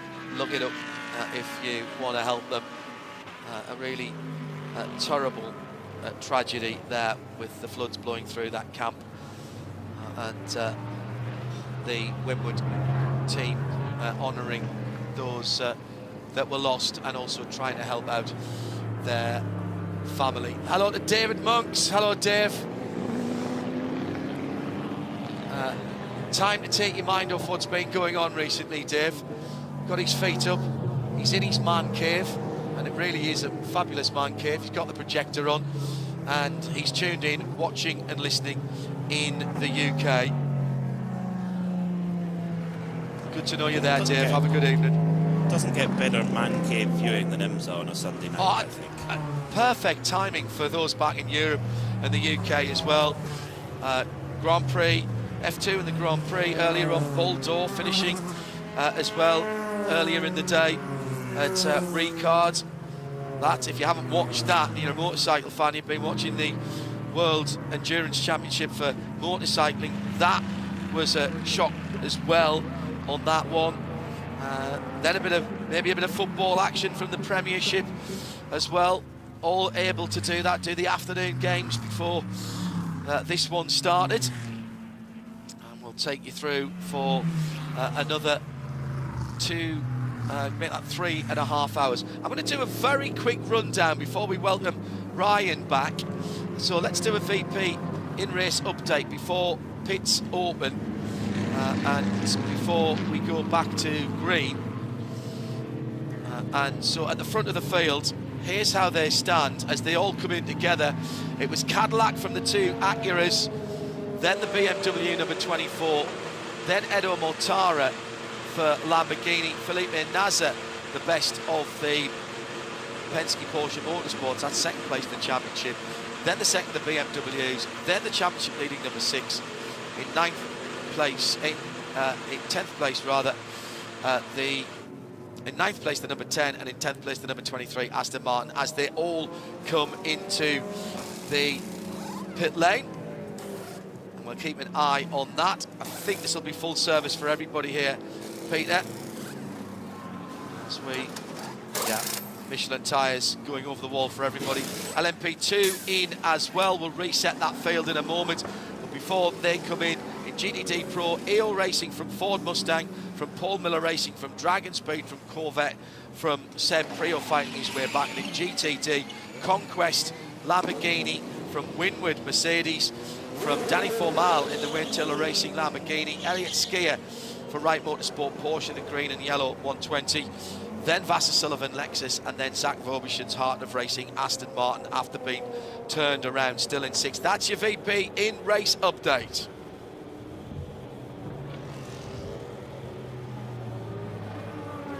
Quick hello to photographer Brian Cleary. You're being wished a happy retirement from Bob, Gary and Regis. Now, I don't know whether you're planning on retiring, Brian, but I'm suspecting that if I've worked out who those trio are, they might just be trying to tell everybody you're retired and nick some work from you. But Brian, if you are retiring, have a good one. We'll miss you. Hello to Blur Fiend, tuned in today. From his man Loft, got IMSA on the big screen and NFL on the other. Oh yeah, Red Zone as well. Haven't got that on in this weekend because I'm too busy here.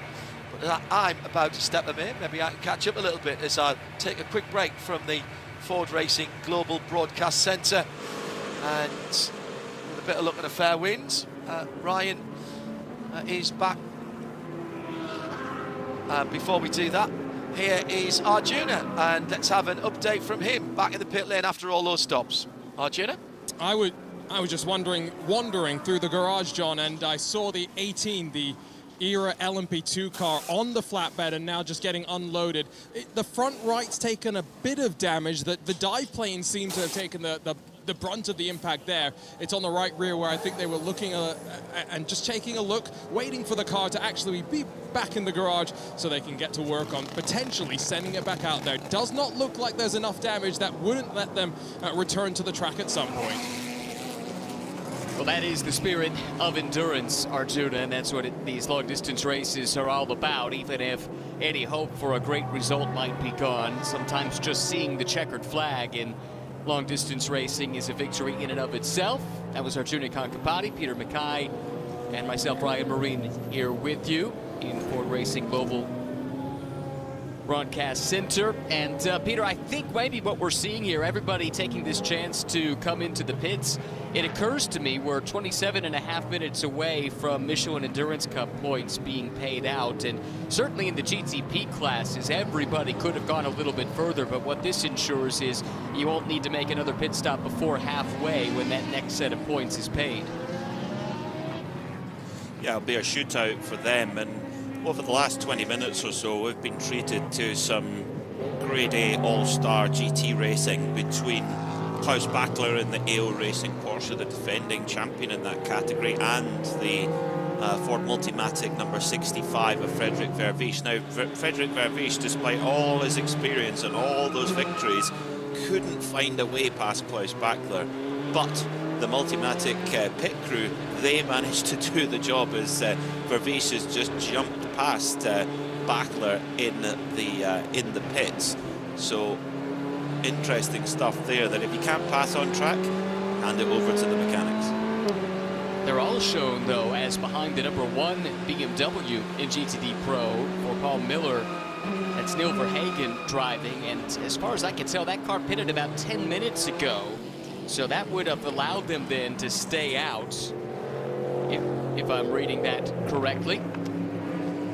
But yeah, great pit work, as you say, by the Ford Multimatic crew to help them get that track position that they couldn't get on the racetrack. And we talk about this all the time as a team sport, and that was on full display with that pit work, able to help the Ford Mustang pick up a spot in the pits that it was hard pressed to get out on the racetrack.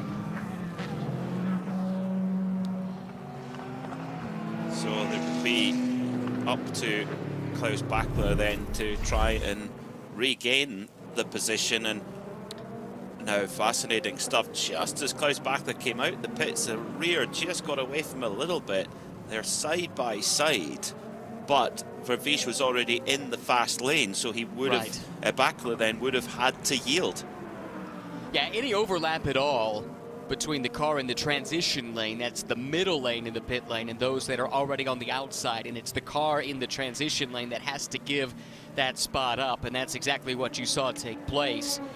And everybody followed that protocol correctly, so the Mustang slots in ahead of the Porsche. Now everyone hustling to catch up once again to the end of the train as we get closer to a restart of this race. This is that pit work at the back of the heart of racing, number 27, the pole-sitting car in GTD, Peter, and you speculated they might want to change the rear clip. Looks like they're also looking at the diffuser and some of the underbody of that Aston Martin. That was a significant clout to the back of that car, which has been so fast all weekend long, but apparently can't buy a break. They've lost significant time here in the pits. And could this potentially open the door slightly for Windward Racing to win the GTD Championship with 1 round to go, as the Valkyrie's off behind the pace car? Dear me. Oh, wow. But yeah, coming back to that, with the GTD, you mentioned earlier that there's a possibility that Windward could get it done today. Yeah, there is a possibility. It was a fleeting possibility coming in to the weekend. They had to have a really sizable advantage over that car. Now, of course, this helps, but really there are 3 cars that are still mathematically in the hunt for that title in GTD. Windward would need to leave. Let's see if I can find this. I had this written down somewhere. Of course, I can't find the note when I need it. 386 points is the advantage they would need to leave with to have it mathematically locked down. And they've got some work to do to get it done, but certainly as it runs, they would be padding that championship lead and more comfortable. But as you called out a moment ago, that was a scary moment. Oh, and a couple of scary moments for the Valkyrie. You mentioned the spin, but also trying to take its place at the back of the GTP field during the class split, passing some of the GT cars, Peter, and that car was hit side by side by a weaving GTD machine. That might have actually been before the car then spun on its own down in turn 13. Possibly, yeah. Certainly for Roman DeAngelis, not a nice time behind the pace car. And Roman, a really experienced driver now. He's still a young man, but spent a lot of years in this championship. But it shows you when those very, very stiff, nervous prototype machines are behind the pace car, running the hard compound Michelin with that red sidewall. So the hard compound's not going to heat up as much behind the pace car, so it's well below its operating window. And when it's not in its operating window, a bit like when I haven't had a coffee in the morning, I'm not going to work. So it's the same thing with the tyre. If it's not in its operating window, then it won't perform. And no matter who, even if you're Roman DeAngelis, you're not going to be able to hang on. So it's we've seen it lots of times in the GTP category, drivers actually losing it behind the pace car. So it is pretty embarrassing for the driver, of course. I'm sure Roman will be thinking, oh, that looks so foolish here, but it is so easy to do. But I think actually the bigger concern is there any damage from that contact with the Ferrari on the front straight? It was a sizable hit. Door to door, the Ferrari 2, I think, should have some concern. That's the 021 Triarci Competizione car that was doing its thing. Nicolo Schiro behind the wheel at the time, weaving back and forth and warming up its Michelin's, it does make significant contact with the left-hand side of the Valkyrie, which, if you're wondering, why was the Valkyrie passing all these GT cars behind the safety car? At the end of the IMSA safety car procedure, you have what's called the class split, so all of the GTP cars line up at the front, followed by all of the LMP2 cars, then GTD Pro, then GTD, and you have to be aware as one of the cars being passed that faster class cars are likely to be coming through to take their position after that class split and avoid a situation like that one. But the class split is complete, which means we're about to restart the race with just under 3 hours, 21 minutes still to go. It's Fred Vesti leading Nick Tandy. Now that car, the Porsche Penske car in second, did a short fill to gain track position. They're thinking Michelin Endurance Cup points here, and immediately coming under threat as the green flag comes out again. It's Tandy going on the defensive because the Japanese driver Kaku Ota is coming up with a hard charge to the outside, trying to grab second spot away down into turn one. Late on the brakes, makes the outside line work, which becomes the inside, but Tandy fighting back tough, still side by side, all happening behind the race leader Fred Vesti. Well, Nick Tandy, he was bred in the hard knock school of British short oval racing, and he does not give anything away quickly. And Ota, though, just seemed to be able to flaunt a straight line speed advantage, and that's exactly what Colin Brown is doing in the sister number 60 Acura, using the torque and the power of that Acura V6, which seems to have the edge on the Porsche V8 today as things stand at Indianapolis. But yeah, those two Acuras on the restarts looking strong. Likewise, the 31 Cadillac, driven at the moment by Fred Vesti. You know, as we mentioned, the form book suggested it was going to be Cadillac versus Acura, and on all the restarts, that's certainly been the case, where they seem to have this instant switch on pace. Cadillac leads Acura, 1, 2, 3. Then the Porsche that restarted second shuffled back to the fourth position with the BMW of Philip Eng starting to close in. Meanwhile, front of the field in GTD Pro, the car that stayed out, Neil Verhagen for Paul Miller Racing, trying to hang on to that advantage on slightly older tires. Not a huge difference between the two, but does have Fred Vervish in the first of the Mustangs just behind, and those two have sprinted away and left Klaus Bachler, who's going to have to play some more defense, Peter. We saw him very stout in his defense, got those little dinosaur elbows out, as you quite rightly pointed out, and he's going to have to do so once again with Max Hesse starting to close in. Well, there's a string of penalties have come through. The number 18 Nera Motorsport LMP2 car, they just gets worse with a drive-through penalty for incident responsibility with the number 27 Aston Martin, that's in GTD, and the 021 Chiriarsi Ferrari has been given a drive-through penalty for tyre scrubbing during the class split, which of course resulted in that contact with the Aston Martin Valkyrie. So not a good little period there for the Heart of Racing, with of course their car in the GTP category, the Valkyrie, and the Vantage V8 AMR in the GTD class. And that car, the GTD car, has dropped off the lead lap in its class. It is out on track once again, but the pole-sitting car has dropped well down the order and currently sits all the way down in 14th. Remember, that's a car in the championship battle. They've got a lot of ground to overcome, and just 3 hours, 17 minutes with which to do so, which means 17 minutes as well until Michelin Endurance Cup points are paid out. 5 tranches of points still to be paid out yet this season in the championship within a championship. 2 here at the halfway mark and at the finish, and then 3 at Motul Petit Le Mans, the season finale coming up in a few short weeks. Battle here, GTD Pro. Final step of the podium, very much up for grabs. Klaus Bachler, the Austrian, coming under attack from Max Hesse in the BMW. But ahead of them, the battle for the lead starting to hot up as well, Peter, with Verhagen now very clearly. He's got his hands full. Fred Vervish has a whole lot of momentum behind him.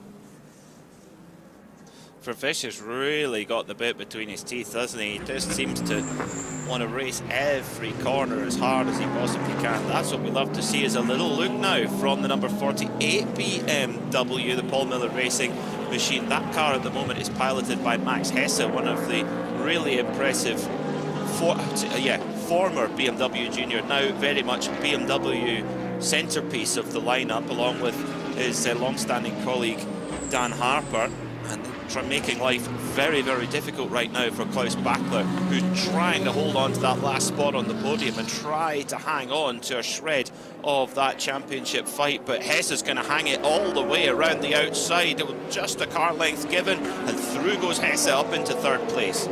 That was awesome, because Bachler was not going to make that easy, forced the BMW to go the long way around, and Hesse was up for the challenge. Now, though, he's going to have to defend. Didn't get a great run out of turn 14. Now down to turn 1, and Rexy pops out of line once again. He'll try the outside, trying to take the position right back. Porsche and BMW fighting for honors in IMS. BMW dropping the right side wheels into the grass in turn 3, but able to consolidate that position as one of the delayed LMP2s now is started to come back up through this field. Keep in mind, Hesse and Dan Harper and that Paul Miller team, they won the other 6-hour race on the calendar, the Salem 6 Hours of the Glen, just a couple of months ago. Don't have any championship aspirations for the full season, but looking awfully stout here today at Indianapolis.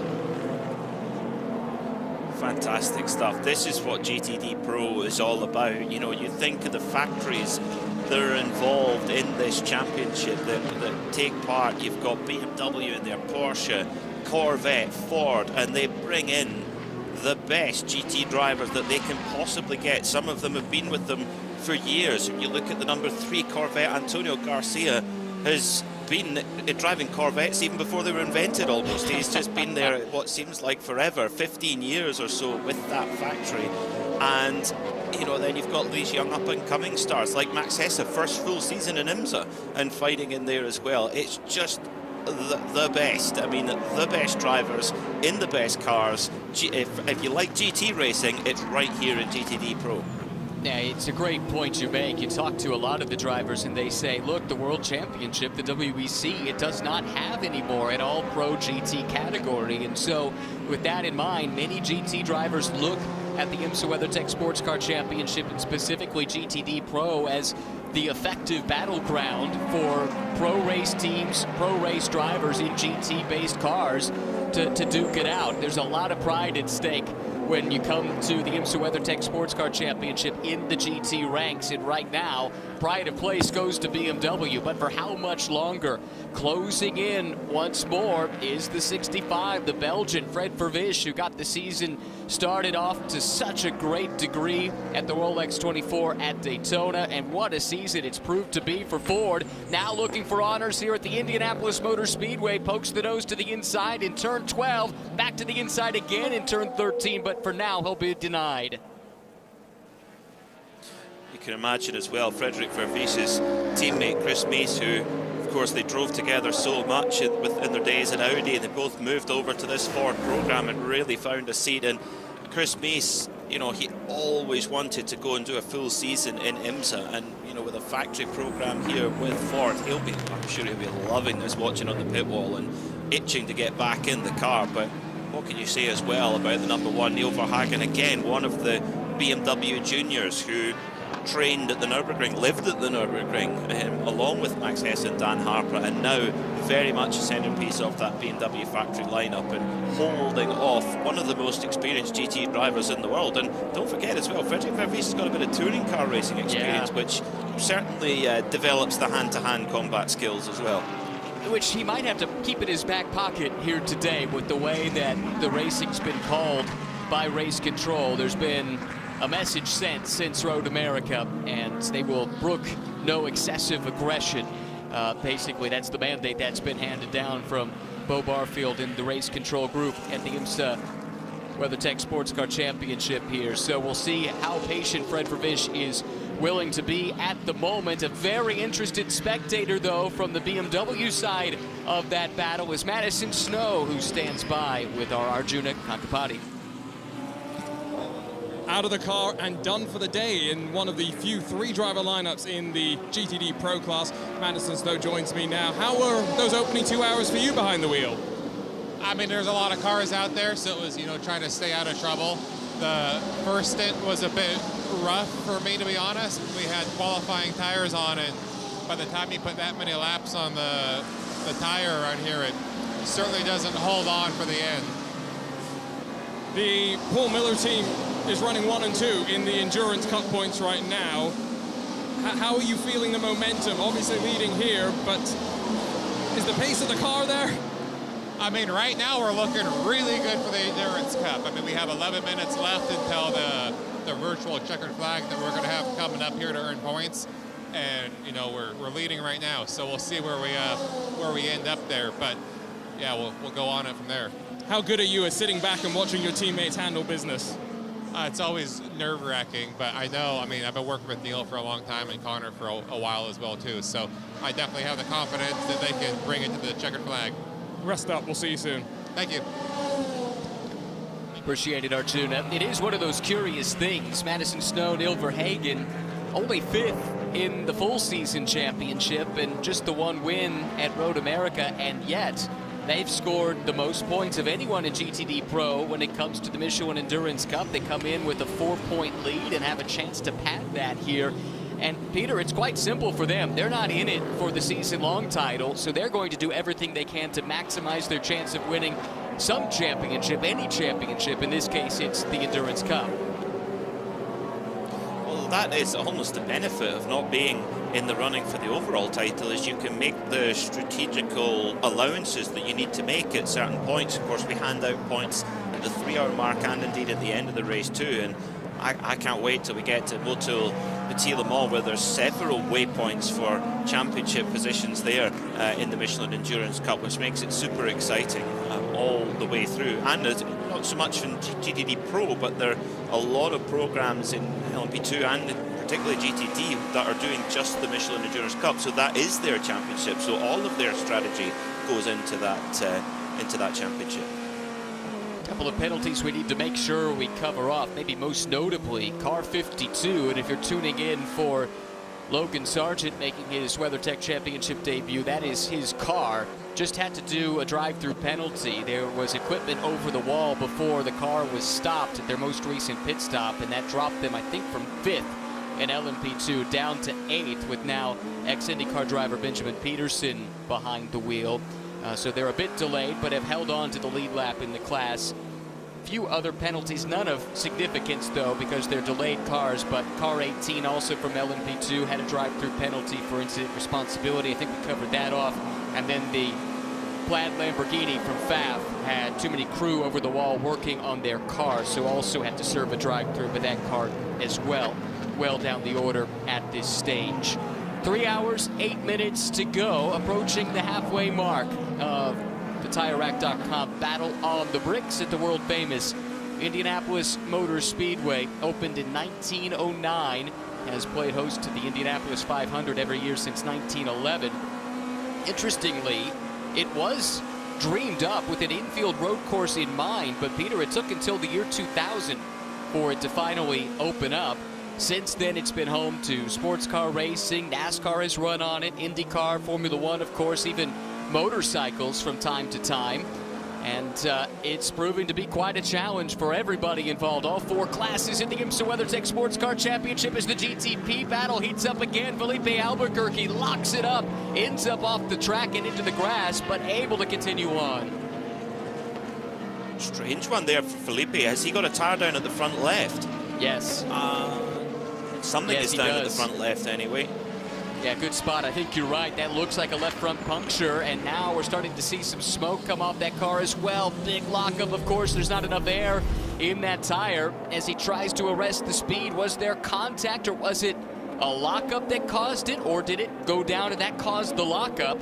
Ooh, a lot of mysteries that I'm not sure we're going to unravel, Peter, but the end result is that car needs to make an unscheduled trip down the pit lane.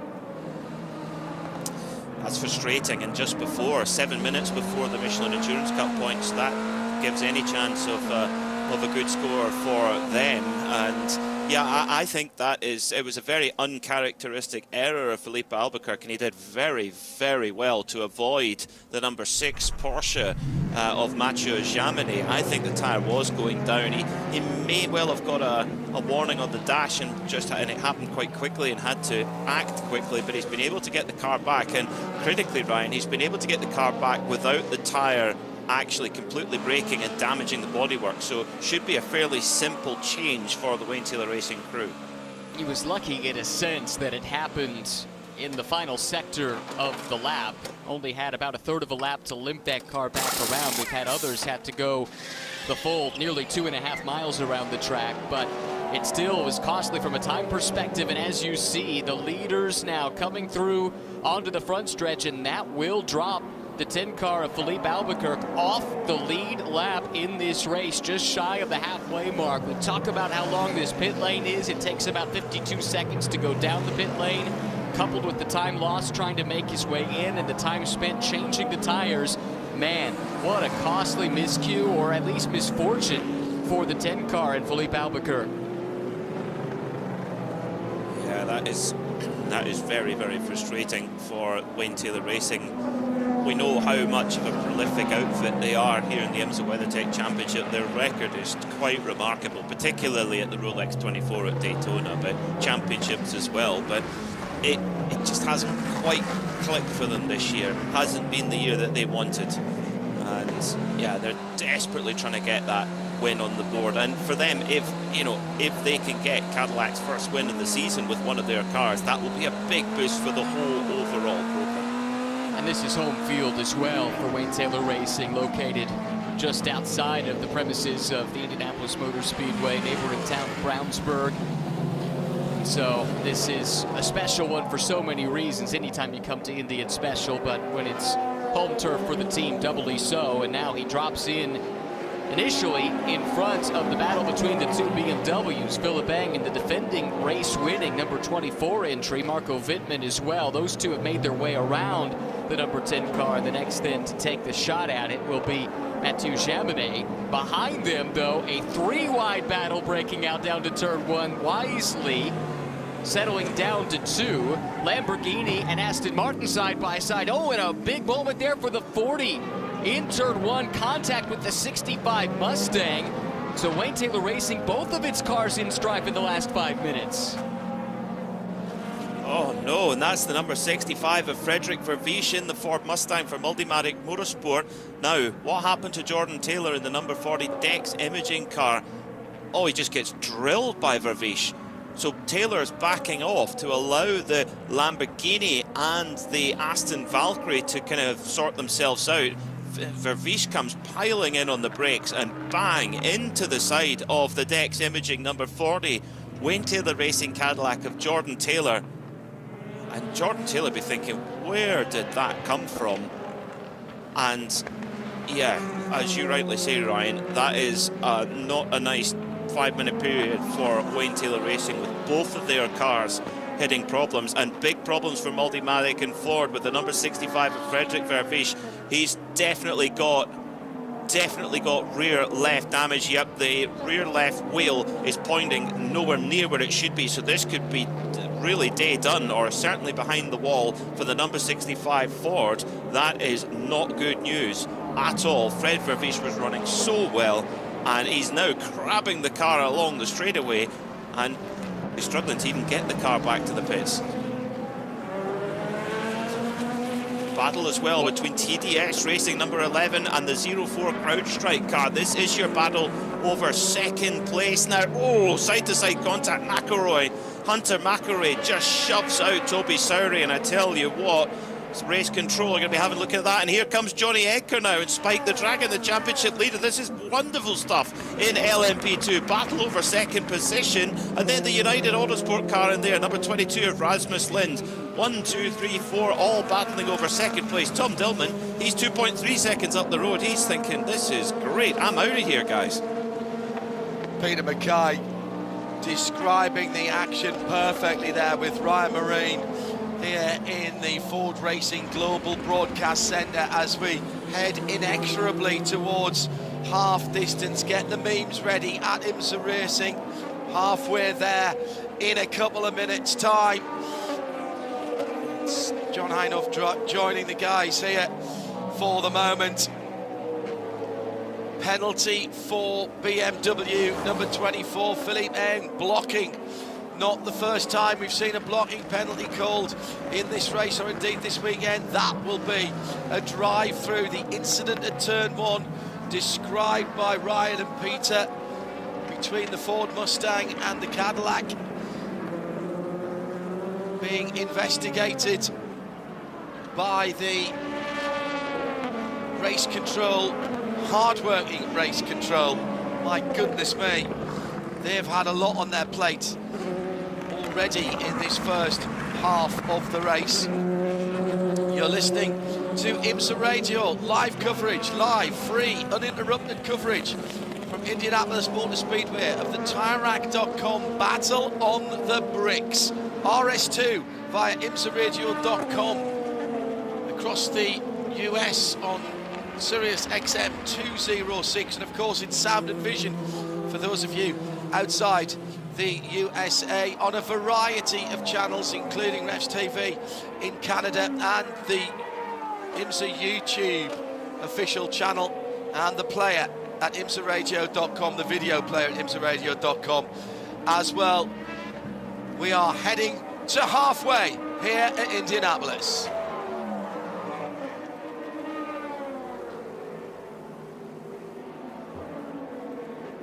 Into the pit lane then for that number 65 Ford Mustang, right up there in second place. It's a bottom wishbone that's broken on that car.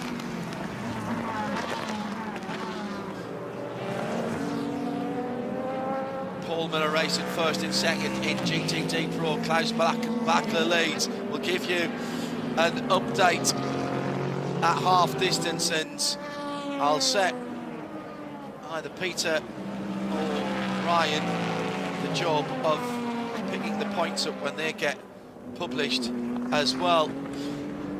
3 down, 3 to go, 115 laps completed. Fred Vesti leads for Whelen Cadillac. 5 cautions for 25 laps. Officially, only 2 cars out of the race. There being the number 36 DXDT Racing Cadillac, Corvette, and the number 21 Ferrari. A couple of other walking wounded and plenty of penalties. That's been the story of the first half of the race. Great racing though at the front of the field. That's your Pelotti halfway. And mid-race recap. Under 3 hours to go then. Now, hello to Crimsonify. Crimsonify, yes, Crimsonify. I was right the first time. Petition to rename the plaid bikini to the Hain bikini, seeing what's happened to it today. Yeah, understand. At IMSA Radio. Now we're back into one of those parts of the race, Ryan Marine, where leaders in one class are coming through battles for significant positions in the others, and this was highly entertaining last time. Now, 65 Mustang rolling again, but not up to speed. Is he just letting cars go by? Surely they haven't fixed that suspension in that sort of time. Just that car. Sorry, that was earlier. My apologies. Hindhoff gets excited. It actually... no, that was live. He has come out the pits and then gone behind the wall as he came out of the pit lane and fired off the pit lane. Yeah, so went behind the wall in turn 5. They cannot have fixed that car, Ryan, in that amount of time. Well, clearly they hadn't. It was not right. And actually, it was going to have to do a drive-through penalty anyway. It was deemed to have been responsible for the contact that wounded it. And again, that was into the 40 car from the Wayne Taylor Racing team that cost it a couple of positions, dropped down to 10th in class actually. So it was a frantic moment, no doubt about it, and the defected front runners in both classes. Still that battle going on between Ford Mustang and Rexy. This time it's the number 64 car that's at the sharp end of it. The 77 Porsche drivers must be getting a bit bored of seeing the front end of a pony car right up their tailpipes. It's been one or the other for probably half of the race in GTD Pro now. Klaus Bachner with Mike Rockenfeller now in the number 64 car. Great drive back, by the way, by Sebring to put that car right back in the mix. And it's, again, a little bit of a bottleneck, and I don't mean that in a nasty way, behind Klaus Bachner. He's doing absolutely nothing wrong, but that is the battle for third, fourth, fifth, sixth and seventh. Aaron Thielit's on the back of that, not quite, but he's not a million miles away. Down the front straight now. Rockenfeller goes to the outside, then the inside, then the outside. He'll try and do the cutback between turns 1 and 2. This is the battle, as I say, for the third step on the podium. Max Hesser and Neil Verhagen, the two Paul Miller Racing BMWs, off up the road by about 7 seconds. And settle down for the moment.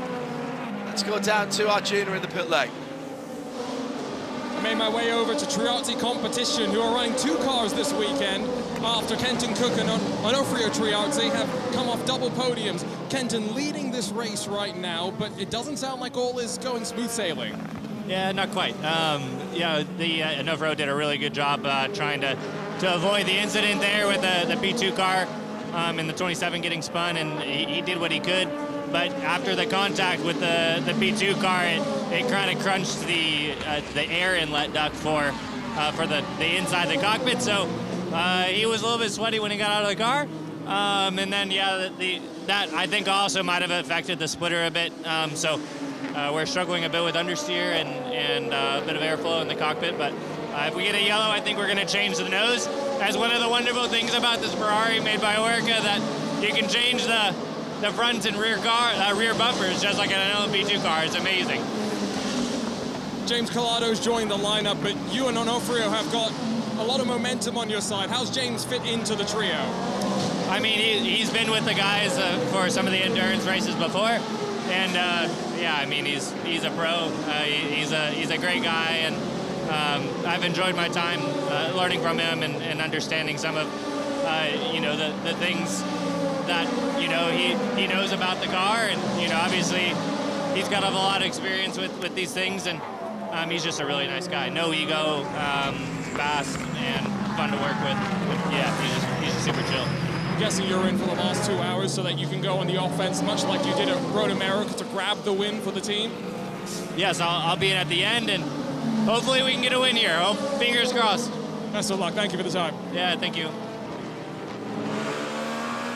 Enthralling, absolutely enthralling, and it might not be over yet, because the drama is not necessarily just about what is going on the circuit, because we do have a rain cell heading in the direction of us here at the IMSA event at Indianapolis Motor Speedway. So we could yet add water. This is once when just adding water doesn't necessarily add to the excitement. At IMSA Radio if you want to get in touch with us. Front of the field is closed right back up again, with the two Acuras in lockstep, right in behind Fred Vesti. 1, 2 and 3, with the Cadillac leading the two Acuras going through traffic, Ryan.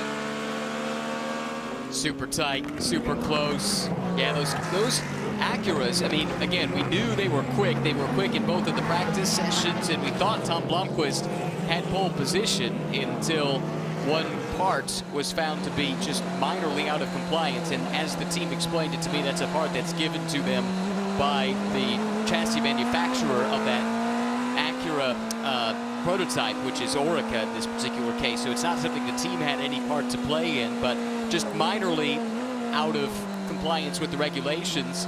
And so that car was sent to the back, but slowly but steadily, both of the Acuras have been making their way up through the field and now sitting second and third. And I think that is ominous if you're the Whelen Engineering number 31 that leads, because yeah, you've been pretty quick all weekend, but despite all of the misfortune for Meyer Shank Racing and their two Acuras, they still find themselves sitting second and third. And looking pretty threatening at this stage. Yeah, and there's an ebb and flow to this. And I still haven't really worked out, Ryan, where the advantages are. Air temperature up now at 82 Fahrenheit. On the track, it's 93. That's 28 Celsius in the air, 34 on the track.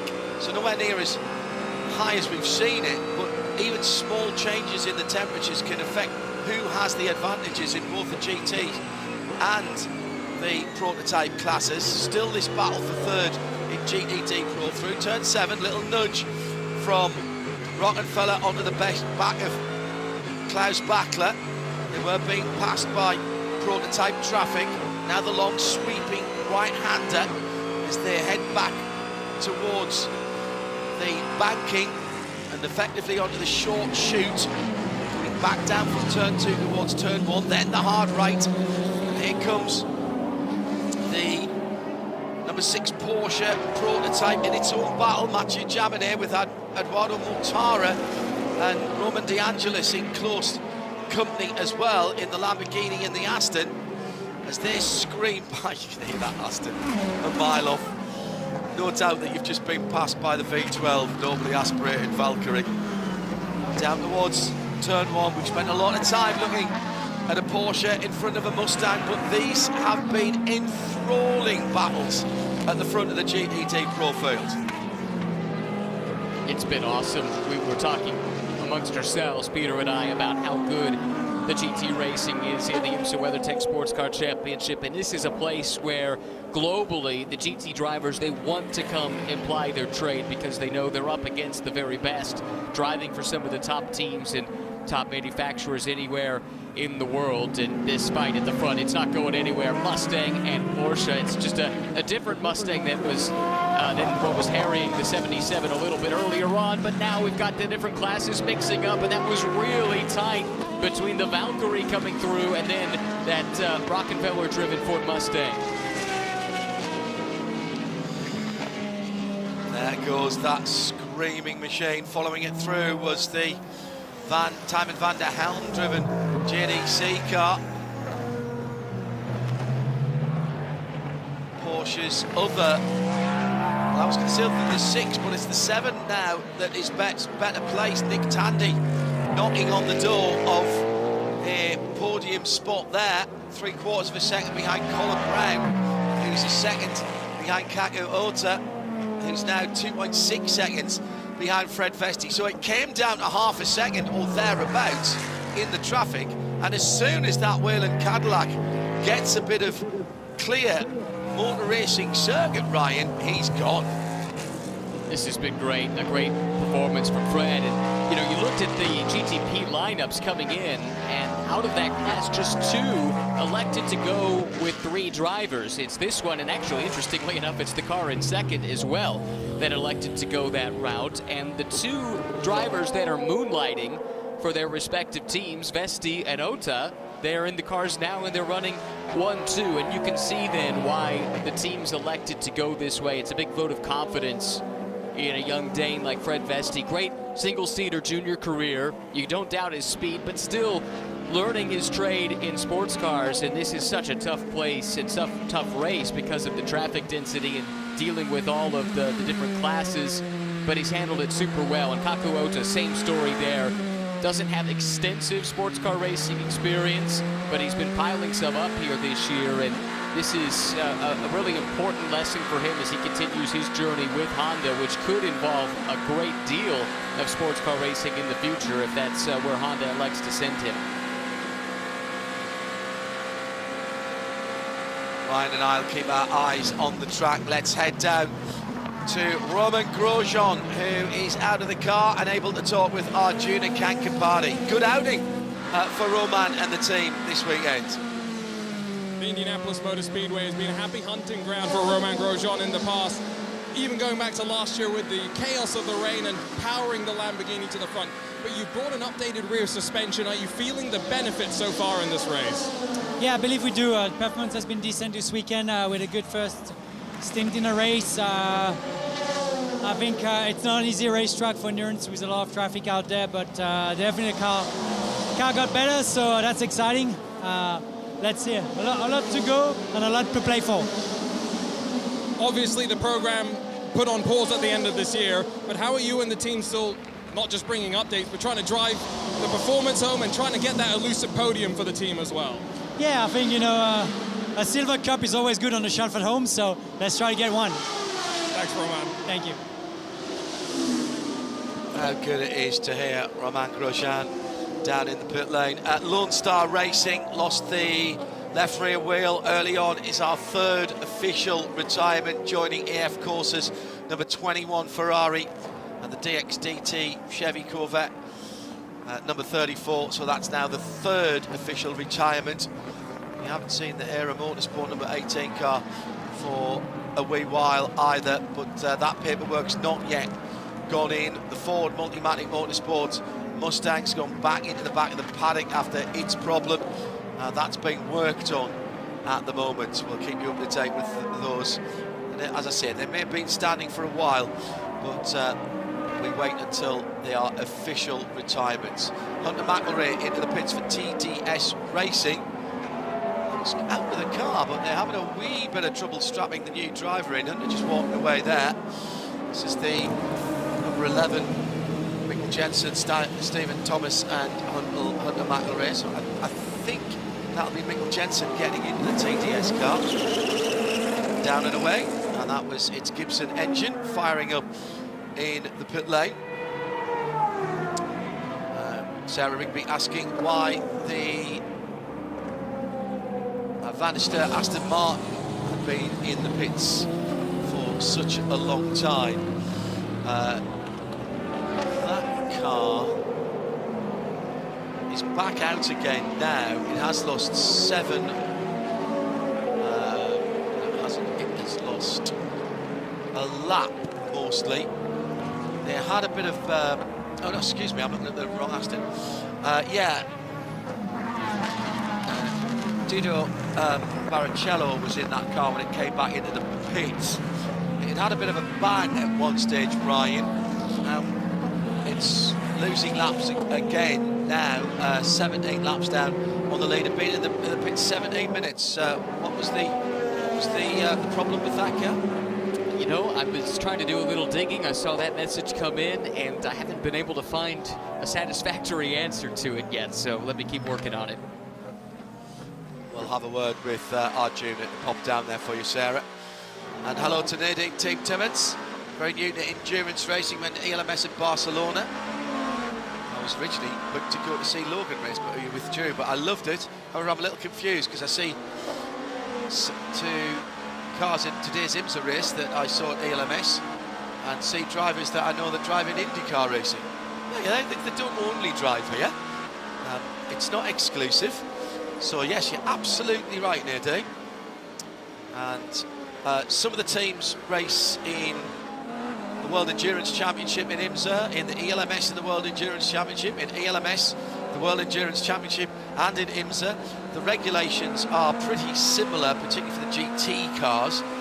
Might not actually be the same chassis. For example, you would have seen Spike the Dragon racing in ELMS at Silverstone last weekend, or at Barcelona earlier in the year, but that isn't the same chassis that is racing here. That's run by TF Sport over in the ELMS and in Europe, where it is run by a different team here, by EO, and so they have multiple cars with the same livery, some of the teams. But there's quite a lot of logistics that goes on to get drivers and cars. For example, 2 weekends ago, some of these drivers were with me at the Circuit of the Americas in Texas for the 6-hour World Endurance Championship race. Then about 8 of them went to Suzuka for the endurance race there last weekend. Some of them were at the Nürburgring for 2 4-hour races, and 15 of those who were at Suzuka have come here for this race this weekend. particularly if you're a GT driver, GT3 driver, you can be very busy, probably as busy as sports car commentators. Ryan is somewhat peripatetic when it comes to travelling the world for different versions of sports cars. We look after IMSA and the 24-hour series for Creventic, and also here in IMSA, the World Endurance Championship, Bathurst for the 12 hours, and one or two of the historic events as well. But there's a lot of racing going on. Side-by-side contact at turn 1, and that is the better place of the Porsche's Nick Tandy, spinning around, going up the inside of Marco Wittmann, I reckon there. That's exactly what happened down in turn 1. It was a really good battle. Wittmann himself was putting pressure on Colin Brown in the 60 Acura for 3rd and 4th, and then Tandy was running 5th. And it looked like, just from the onboard shot that we got, John, that maybe Nick was caught a bit surprised at how early Wittmann went to the brakes, and he found himself alongside as things narrowed up coming down to the apex in turn 1, and there was a significant clout, side-by-side, side-to-side contact between the Porsche and the BMW, and Tandy got the worst of it. Well, we'll see what race control make of that. Our Porsche keys to the race. We'll check those 3-hour results for the Michelin Endurance Cup for you. That was about 20 minutes ago. So we're just doing a bit of arithmetic on that. Penalties have been a part of this race, in traffic as well. And what about the championships? Still to be played out. The tyres have held up really, really well, even though there's quite a lot of tyre debris on the track. And it's being pulled out of various intakes. That's our Porsche keys to the race. Arjuna dutifully hustled on down to Van der Steur Racing so that Ryan, myself, and more importantly Sarah Rigby, could find out what had happened with the Van der Steur Racing car. Behind the wall, I presume. Is it Arjuna? Because I can't see it on the pit lane. Not just behind the wall, in the garage, and Rory van der Steur just told me that they are out of the race with a gearbox issue. And next to them, by the way, in that same garage, I saw the Lone Star Mercedes. Had a quick chat with Wyatt Britchacek, and he was saying just a little bit too much damage. They're looking over the car, just trying to put together the list of issues that they're going to have to try and fix before both teams return for Petit Le Mans in a couple of weeks' time. Wow. And wow, both Ryan and I said exactly the same thing. The Colin Brown car is in the pit lane, called for blocking against Nick Tandy, pursuant to that incident at turn 1. Now, we haven't been able to see from an exterior camera what happened there, but Colin is in the pit lane right now, and he will drop out of the pit lane just behind Nick Tandy. So from battling for 3rd and 4th, they're now battling for 8th and 9th. In fact, Tandy's gone through. So Colin Brown in that shades of blue, white and black, Ask ROI Acura, has dropped down. Hello to Alan Prosser, not working tonight, but he is at the Malvern Hills Hotel Bar, watching with the staff, Abby, Doug, Stormy and Bill. Hello, the Malvern Hills Hotel Bar. That has to be on my list when I have a moment back in the UK. At IMSA Radio, if you want to get in touch. Triasi Competizione, the 023. Another very fabulous looking livery.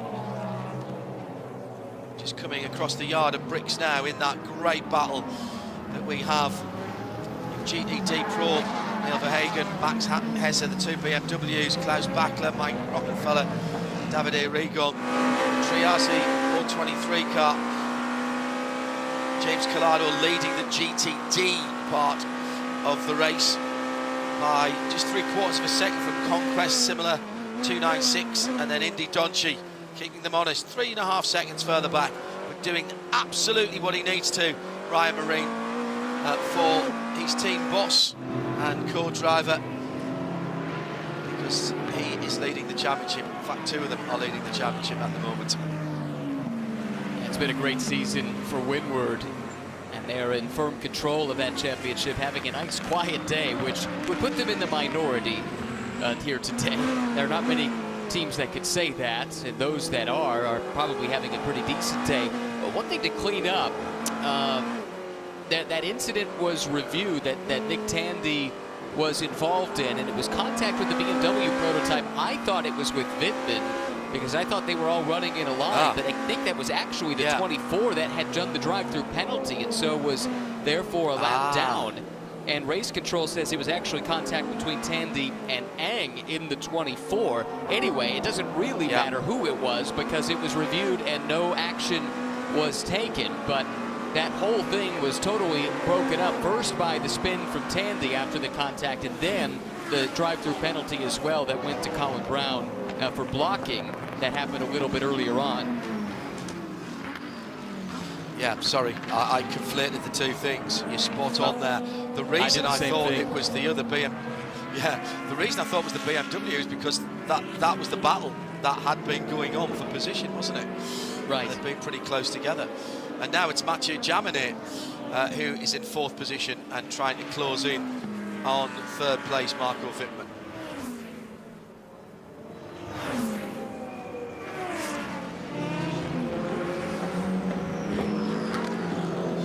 So, 2 hours and what have we got? 35 minutes remaining. Ryan Marine, me, John Hindhaugh, on this part of the shift in the Ford Racing Global Broadcast Centre. Don't forget, at the end of the race, the checkered flag is the end of the competition, but the start of our conversation about the race, because we'll stay on air on RS2 IMSA Radio. Many of you will be listening on that at the moment as you're travelling around. Particular hello to Mick Damon, Joe Bradley and the rest of the karting TV team. We're on their way back from deepest darkest Devon in the southwest of the UK. Tuned in at the moment. They've been televising some British karting there. And on that note, congratulations to Felix Tandy, who wrapped up a championship, the Bambino Championships, a couple of weeks ago. Looks like there'll be at least one championship in the Tandy household in Bedfordshire. So even if the Bedfordshire Bullet Nick Tandy doesn't bring home the big trophy this year, Felix is already on his way in his motorsport career.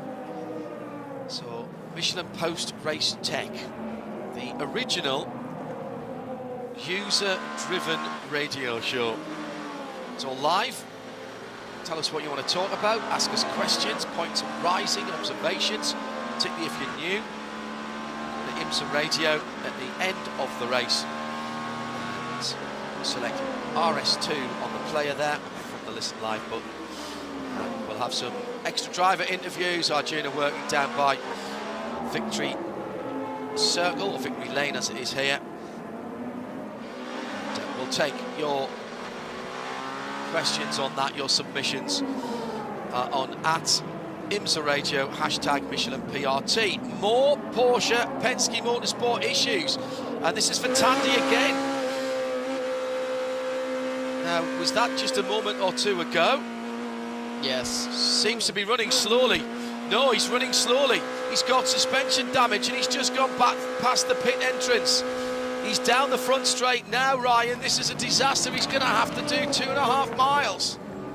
It looked like it was contact with the 021 GRC Competizione Ferrari. That's Nicolo Scarot up the inside, and pretty sizable contact door to door. Just sneaking through as another Ferrari plus some of the other front runners in the GTD classes. Wow. Amazing. That's the GTD leader, is it not? Yeah, I think you're right. Amazing how quickly fortunes can change. Yeah. Oh my goodness. Well, that'll be getting looked at. Well, he's back up to speed. So I thought he was limping with either a puncture or something worse. It would appear that those Porsche 963s are built tough. I'm absolutely stunned at how much rubber detritus has been thrown up onto the cars. They're really going to look like they've been in a battle at the end of this one, Ryan. Yeah, no kidding. Everybody battle scarred at this stage, I think. I might have misidentified responsibility to Tandy. Yeah, that's as expected. It was the 023, not the 021. My apologies. Right. So that was James Collado, actually, who was in the Ferrari. No, that was my fault, John. Definitely my mistake. But I Nick said Tandy Conquest, though. Well, but the Conquest car did sneak through, and that was the thing that it happened and right took in the front lead. of. Yeah, correct. It happened right there in front of all those front runners in GTD. So Ben Tuck was able to sneak through with Indy Dancia right behind. Collado continued on, but did drop down to third. So yeah, big impact there in GTD, and then this further takes the 7 out of contention. And remember, they also short-filled to try and score Endurance Cup points. So losing track position, and they'll have a different sequence slightly to the leaders and possibly a longer stop depending on how things play out in GTP. This puts them even further on the back foot. Let's go down to Arjuna, who's at Porsche Penske Motorsports. All 4 tires have come off pretty quickly, and now just putting the fuel in. They opened the cockpit very briefly, and I'm not quite sure what they were doing, but they don't seem too concerned about the front end of the car. So clearly, if you guys were seeing suspension on the camera shots, it's not something that the team have been too worried about. And maybe Nick on the radio has said something as well, because they're just waiting for the very last bit of virtual energy to go before it fires off under its electric power, and then it bump starts the internal combustion engine. Yeah, the reason I thought there was a problem was he was going so slowly down the front straight. Maybe he was just waiting for a team member to go to the wall and have a look at it. Well. Let's bring Peter Mackay back in to the conversation here in the Ford Racing Global Broadcast Centre. And give Ryan a breather as he's been behind the wheel for an hour or so in this stretch. Welcome back, Peter. I know you haven't been away, but welcome back to the broadcast is what I mean. It's getting fraught out there. People are beginning to realise that we're heading towards the end of the race, and weather might be a factor here as well. It might be. Yeah, that is the question. In the final hour of the race, there is a cell of rain that's just on the southern edge of Indianapolis, Greater Indianapolis, if you like. Now, Speedway, Indiana, is, if you were on a clock face, about 10 o'clock southwest. Northwest, excuse me. So, at the judge, if you were to take the radar absolutely as red, it's going to miss it just south. But we all know, don't trust weather radars implicitly.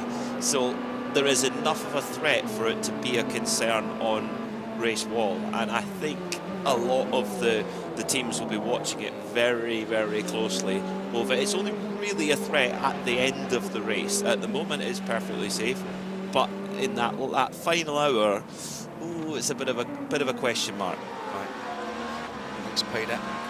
Before it all kicks off again, take a few more of your submissions to us here in the Ford Racing Global Broadcast Centre. A lot of people who are new this weekend, thank you for joining us on IMSA Radio and our international TV. Nadine, you're spot on. She says, basically, unlike F1 then, the teams can race in any endurance series and aren't just limited to a single championship. Basically, yes. And the regulations, and this as well for, who did I say, Vincent, who's tweeted in as well. There was what was called convergence a few years ago, and basically the top category, here it's called GTP, in the FIA World Endurance Championship it's called Hypercar, and the two different versions of that are equalised. There's two slightly different set of regulations, but they compete together. So for example, the Aston Martin runs to hypercar regulations in this championship, but is running and competing, albeit in its first year. And there are several, including the Porsches, different Porsches, not exactly the same chassis as here. Some Cadillacs run by Cadillac Hertz Team Jota that run to the GTP regulations, which actually are called LMD.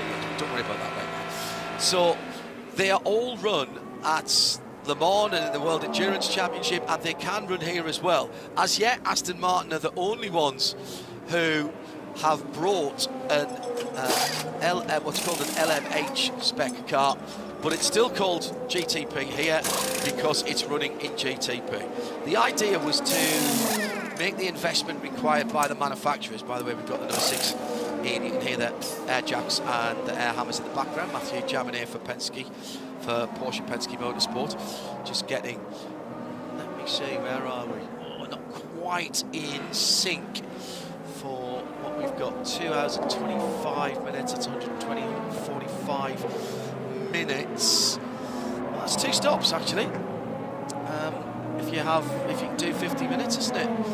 So maybe 2 more stops from here. That number 6 car, just following out behind the Luke Molly Turner BMW number 96. So just going back to those regulations, the idea is that the development costs can be amortised across a greater number of championships.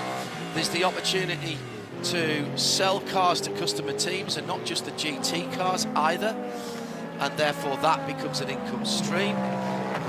Hence we have for example, the JDC Miller Motorsports Porsche 963 here, the number 85. We have had the Proton car as well running at Porsche 963 as well. Next year potentially might have 2 from JDC Miller. They have got a couple of chassis. This is their second chassis they're running this weekend. So the idea is that we get to see the cars, the same cars, and from the same manufacturers, if not from the same teams as well sometimes, in different series across the world. Now ELMS doesn't have the top class of prototypes, they have LMP2. IMSA has LMP2 as well. They are basically the same cars, they have slightly more power in LMS because they are the top class. We don't see LMP2 in WEC, but they do get dispensation to come and race at Le Mans. So that gives you an idea how we're mixing up these classes in the major endurance races in the world. And that's before I start talking about championships that have GT3, which is GTD, the GTD cars here, as their top category and only run the GT style cars. So it is a great way to see similar same drivers, similar cars, some of the same teams in different championships, and there's plenty of watching to do. And particularly here on the Radio Show Limited network of audio and visual channels, we cover WEC, we cover with the only live free coverage of the FIA World Endurance Championship, including at Le Mans, although that's only in audio for a variety of reasons I won't trouble you with at the moment. Here in IMSA, we do all the major IMSA championships. Next weekend it's the Barcelona 24 Hours, which is a GT3 championship. We'll be there doing that, and so on and so forth. And I hope you'll find that our Radio Show Limited network collective, which is what they call themselves, a friendly bunch.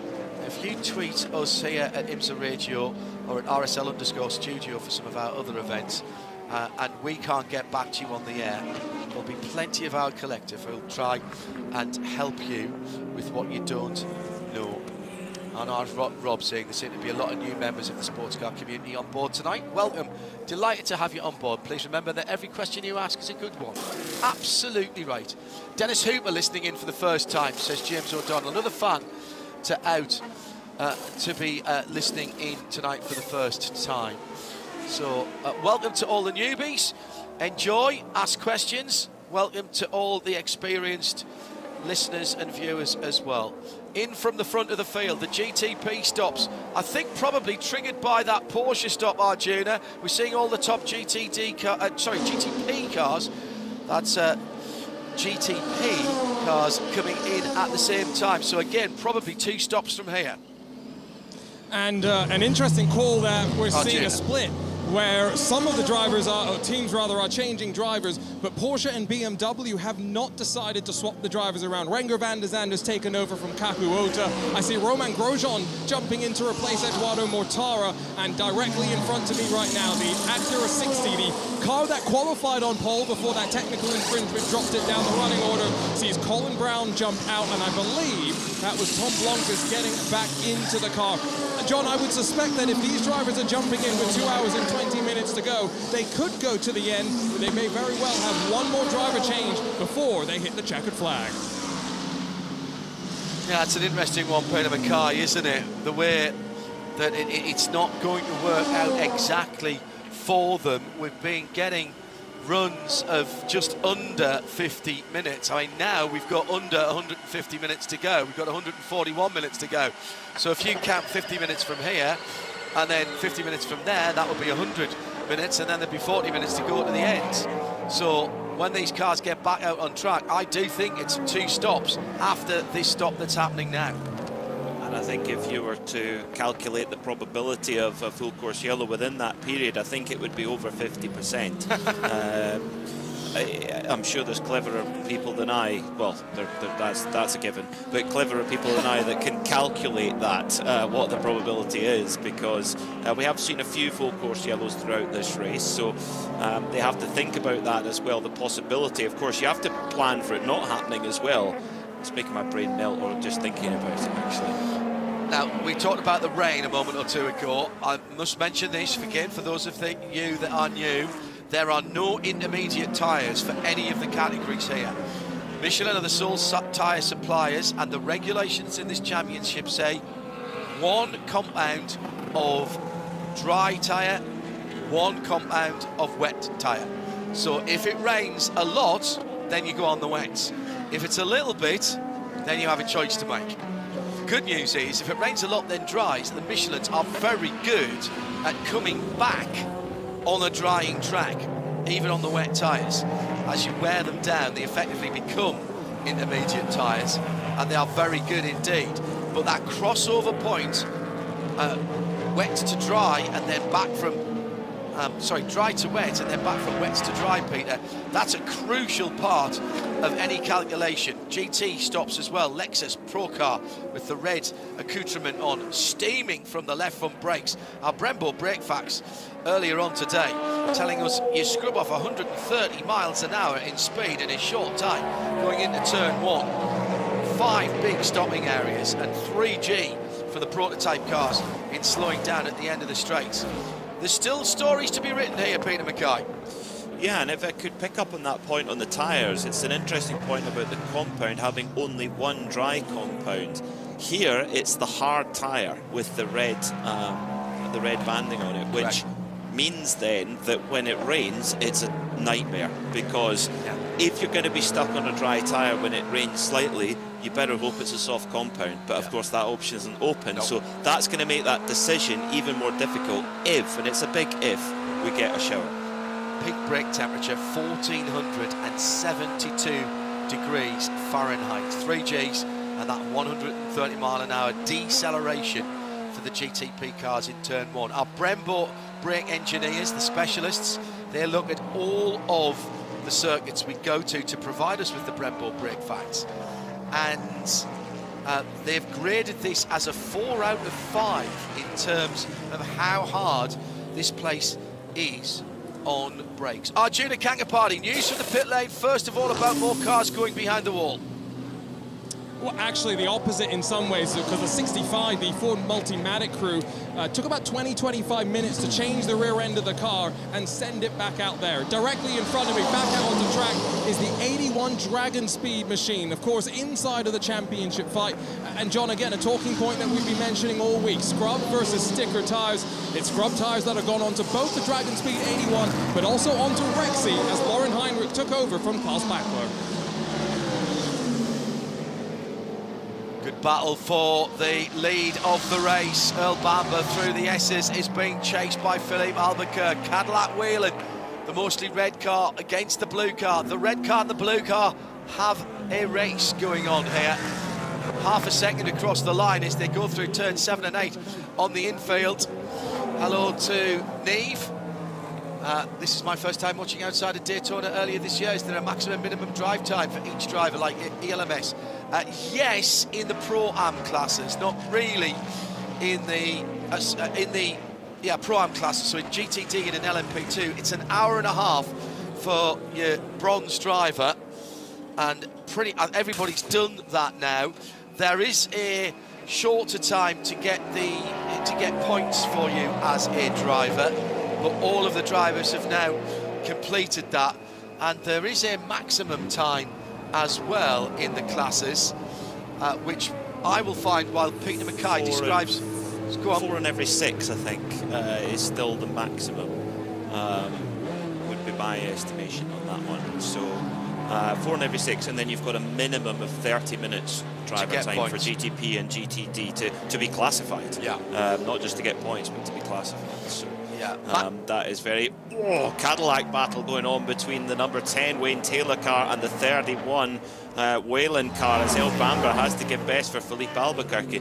Remember when we were saying that Wayne Taylor Racing number 10, Albuquerque had a puncture and their day was in big trouble? That might have been me that said that. They're in the lead of the motor race. Welcome to IMSA.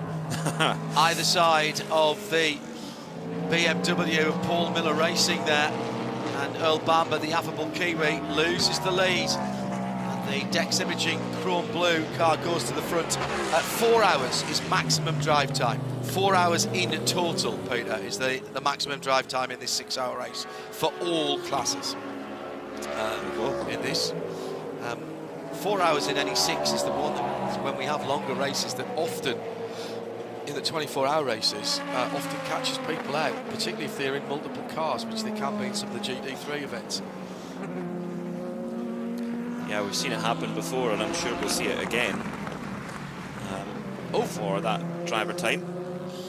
Another blocking penalty, this time for Nico Müller for JDC Miller Motorsports, the bright yellow number 85 customer Porsche 963. So that will come down pit lane as well. Peter is doing a bit of arithmetic as he's talking, so I'll let him do that, because we're just going through the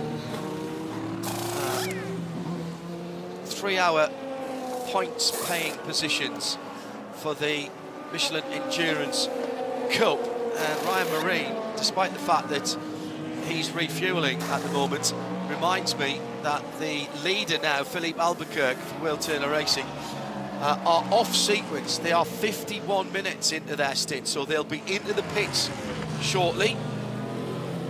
Earl Bamber still with 87% of their virtual fuel tank, 15% for Philippe Albuquerque. So he's probably got, he's held up by the Faf Lamborghini, and that is going to cost him some time.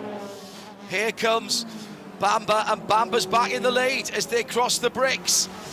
So despite the fact that there's a big differential in terms of laps out of the pits, and now it changed again at turn 1, so down the front straight changes twice. And we've still got 2 hours and 13 minutes to go. Incredible stuff from the two Cadillacs. These are not teammates.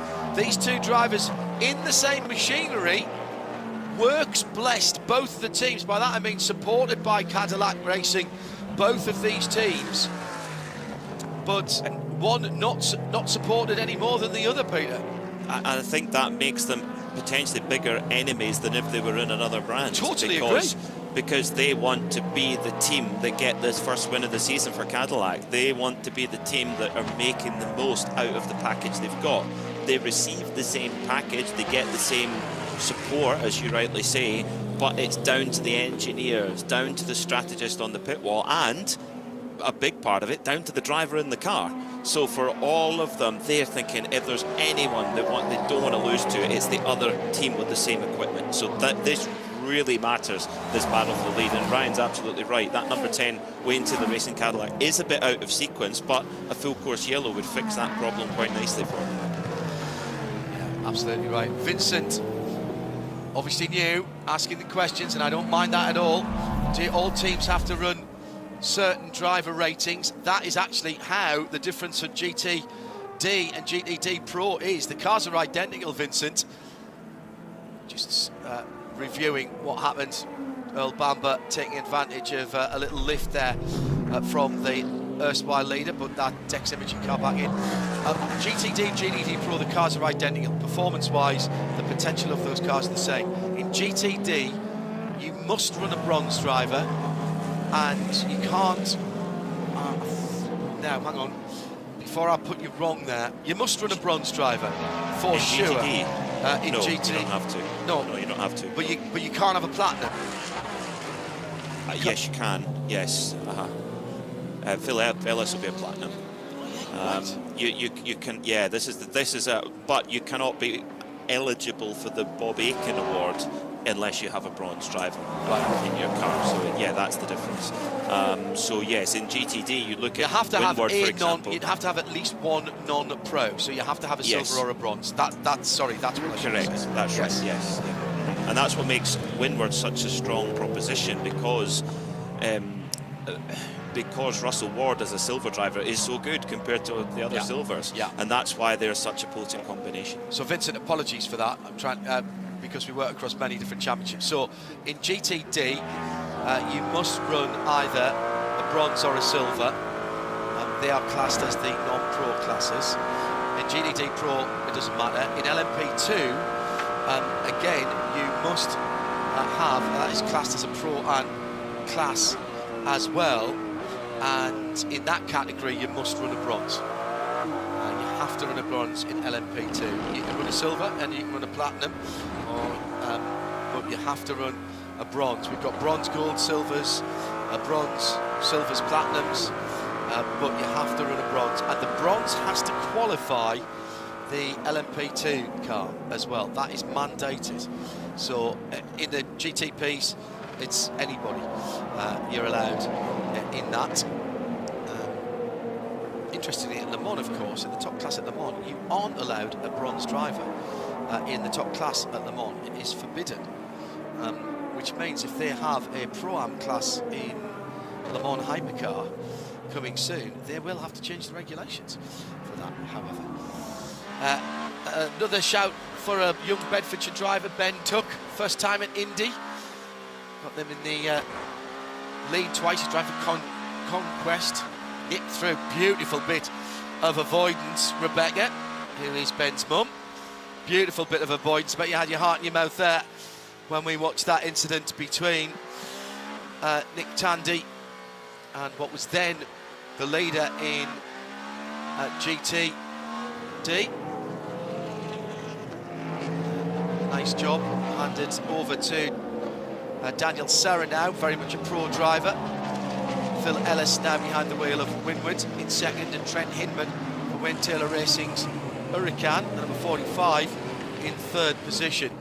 Tom Sargent back in the right, Motorsports number 120 in fourth. Fifth, Parker Thompson for Vassar Sullivan, and Fred Schandorf is the best of the bronze category cars in Inception Racing's number 70 Ferrari. GTD Pro, Neil Verhagen, Dan Harper, two BMWs, Multimatic, Ford 64, Mike Rockefeller, Albert Costa for the 81 Dragon Speed Ferrari, then Lauren Heinrich for GTD Pro's AO Racing, and the top six made up by the first of the Corvettes, the class leader.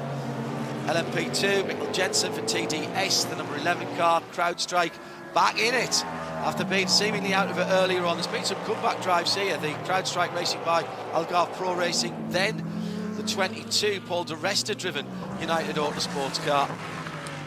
Dane Cameron for AO Racing, United Autosports Ben Hanley and Philippe Fraga. And as you know, at the front of the field, we've got this great battle going on between the blue and the red Cadillacs. Wayne Taylor Racing's Philippe Albuquerque and Earl Bamber. Marco Wittmann's about 5 seconds further back for BMW. Renger van der Zande for Acura, and then the Porsche at Mathieu Jaminet and Robert Grosjean, your top six. That is your VP in race update as the leader heads to the pit lane.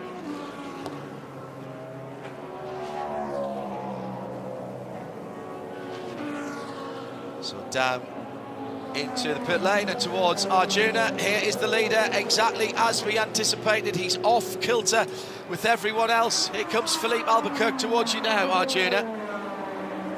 And I'm really curious, John, how this plays out with that weather cell.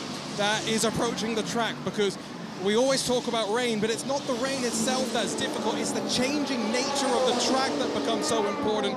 And so will the 10 decide that 2 hours and 6 minutes, let's do a driver change and put Ricky Taylor in until the end. Finally hitting their marks right now. Ricky jumps off the wall and the crew gets to work. So it's going to be Ricky Taylor who's going to be given the task of taking the Wayne Taylor Racing Cadillac to the end, searching, of course, not just for Wayne Taylor Racing's first victory of the season, but Cadillac's as well. And it is a set of sticker tires that's going onto the car, so it's going to be interesting how long it takes for the tires to come up to temperature, and off and away it rolls from pit lane. So just remember, they were in at the end of lap 155. The computer says, in terms of the race at the pace that we are going at the moment, that's subject to change. The computer, when it winds itself up, will tell me how many laps it thinks to go. Peter Mackay, let's have the Michelin Endurance points for the 3 hour mark.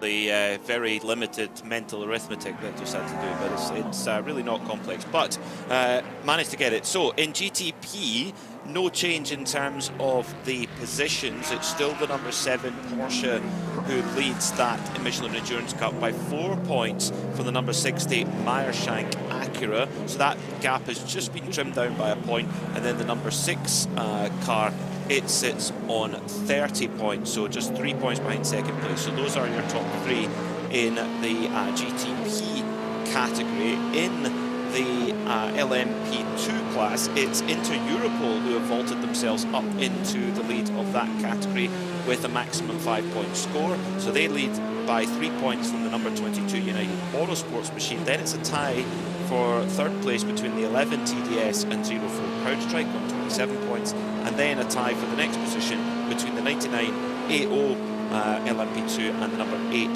Tower car on 26 points. So all very tight in LMP2. In GTD Pro, well, in the Paul Miller cars, they continue to march ahead into a convincing lead. 39 points for the leading number 1 BMW for Paul Miller Racing, and 34 points for the number 48 Paul Miller BMW. Number 77 AO Porsche sits in third on 29, and the 65 Ford on 27 points. And finally in GTD, it's, well, nobody's really made a move forward. It's still a 3-way tie at the top between Heart of Racing, Inception Ferrari and AF Ferrari. So all the same there in GTD. As in GTD Pro right now, battle between the number 3 Corvette and the 65 Ford. Yeah, and that is for position, as there are, I know it's not, of course, because that 65 car is laps down, isn't it, after the problem. The 64 car is flying the Ford banner at the moment, but it's clearly got some pace as the Acura number 63 comes through.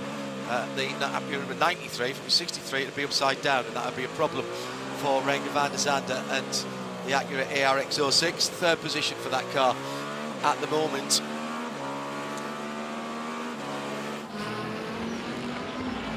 Just checking back through because of those questions, and checking through to make sure that the bronze drivers have done at least their allocated time. It was slightly confused or complicated, should I say, by the fact that we had a safety car out on the track round about the time that they'd been up for their 90 minutes. And one thing I have to remember in this series is that time in the pit lane doesn't count as driving time. So if you came in and did a green flag pit stop at, say, 50 minutes into the race, and it took a minute and a half, 2 minutes, let's say 2 minutes, and then you did another pit stop at the end of your next 45 minute stint, well, you've had 90 minutes in the car, but that's not 90 minutes drive time. All of the teams in LMP2 at least did was they left their drivers in for a couple of laps behind the safety car so that they could tick over their 90 minutes actually on the track. And the computer is telling me that all of the bronze drivers have done their times in the car and been particularly asked about the car with Logan Sargent in, and Naveen Rao is the bronze driver there, and yes, he has got his hour-and-a-half driving time in. Let's go down to Arjuna in the pit lane and hear from some of the guys who have been competing out on the circuit in the TireRack.com Battle on the Brakes. And not just competing, we can getting ready to go back behind the wheel of the car. I've got Sheldon von der Linde with me, and Sheldon, about 2 hours left to go. When are you getting back in this car? Should be in about 10 laps from now. Obviously, there's no full course yellow, but yeah, we're actually very surprised with how everything's going so far. Obviously, it was a bit of a slow start. I had a very good start initially, and then I had to let the 40 and the Acura pass me, and then the Porsche pushed me off into the grass. So I lost all the way at the back of the field. But from then onwards, Marco got in, worked our way forwards again. It's been really, really good. The pace has been really good, much better than we expected before the race, to be honest. So, yeah, just about pretty much ticking over the pit stops and then trying to get to the end. What's the team and the radar saying about weather? Are you expecting any rain in this last couple of hours? I don't think so. I just had a look at it now. Actually, it looks to be pretty clear until the end. So I don't expect it to rain. But if it does, we know that our car here last year was very fast in the rain. They were able to get a 1-2 there. So if it does happen to rain, I think we'll have a good car as well. We're seeing a lot of tire buildup across the track, but also in the radiators of cars as well. How's the tires feeling at the end of a stint? Yeah, it's very difficult because as soon as you go offline to pass a GT car, you're kind of stuck with these marbles on your tires. It takes 2 or 3 laps to get them off again. So yeah, it's very tricky. You got to kind of be calculated with your moves as well, because sometimes you could lose even more passing a car offline because of the marbles for the next 3 or 4 laps. So yeah, it's about calculating a lot, and we've got it right so far. Thanks, Sheldon. Thank you very much. Cheers, mate. Thank you. Sheldon van der Linde shares that car with Marco Wittmann right now, second in this race. Top running of the BMWs from BMW Team RLL in what is the penultimate race for BMW with Rahal Letterman landing in racing. That program, after so many years together, comes to an end at Motul Petit Le Mans, but looking to go off with another high note, a 1-2 finish here a year ago. They were 1-2 the last time out at Road America as well. And it's already been a good day for the van der Linde family. Brother Kelvin van der Linde clinched a GT World Challenge Europe Sprint Cup Championship earlier today in a BMW driving in the GT3 ranks. Looking to back that up with a strong performance here on the TireRack.com Battle on the Bricks for the other brother, Sheldon, right now again with his car sitting in second place. Peter, interesting strategy played by the 10 car. Ricky Taylor, as we heard Arjuna report, climbed aboard, but interestingly, they did not do a full energy tank for that Cadillac. They only did about 55%, and I think they were at a place where their number of stops the rest of the way wasn't going to be any different than the rest of the cars, and it's kept them on the lead lap, crucially. And if they can catch a yellow, then maybe they get back on even footing with the rest of the GTP field. But that was an interesting strategy call by Wayne Taylor Racing in that delayed number 10 car. Yeah, they've kind of had to play a little bit of the strategy car to get back after that puncture a little bit early on, which of course cost them a lot of time to come in and replace the tyre and get back going again. But I still think there's plenty to play out in the next hour and 57 minutes, and as Sheldon van der Linde alluded to there, BMW have previous at this circuit in GTP, of course defending champions of this Battle of the Bricks here in Indianapolis, with Vili Peng and Jesse Krohn winning last year. But it's an ever-moving target in IMSA, so wide open. You look how many different winners we've seen this year in all the categories. It's everybody's almost had their time in the sun this season, but who's going to walk away with the trophies at the end after Motul Petit Le Mans? That is still very much up for debate. Well, crucially, Cadillac has yet to have that time in the sun. That's what we were talking about earlier. Remarkably, yet to get a win in GTP with either of the 3 full season cars, but right now it is a Cadillac that shows the way overall and in the top GTP class, courtesy of the Kiwi Earl Bamberg. Down in GTD Pro, it's the American Neil Verhagen leading a 1-2 right now for the Paul Miller Racing Team, interestingly enough.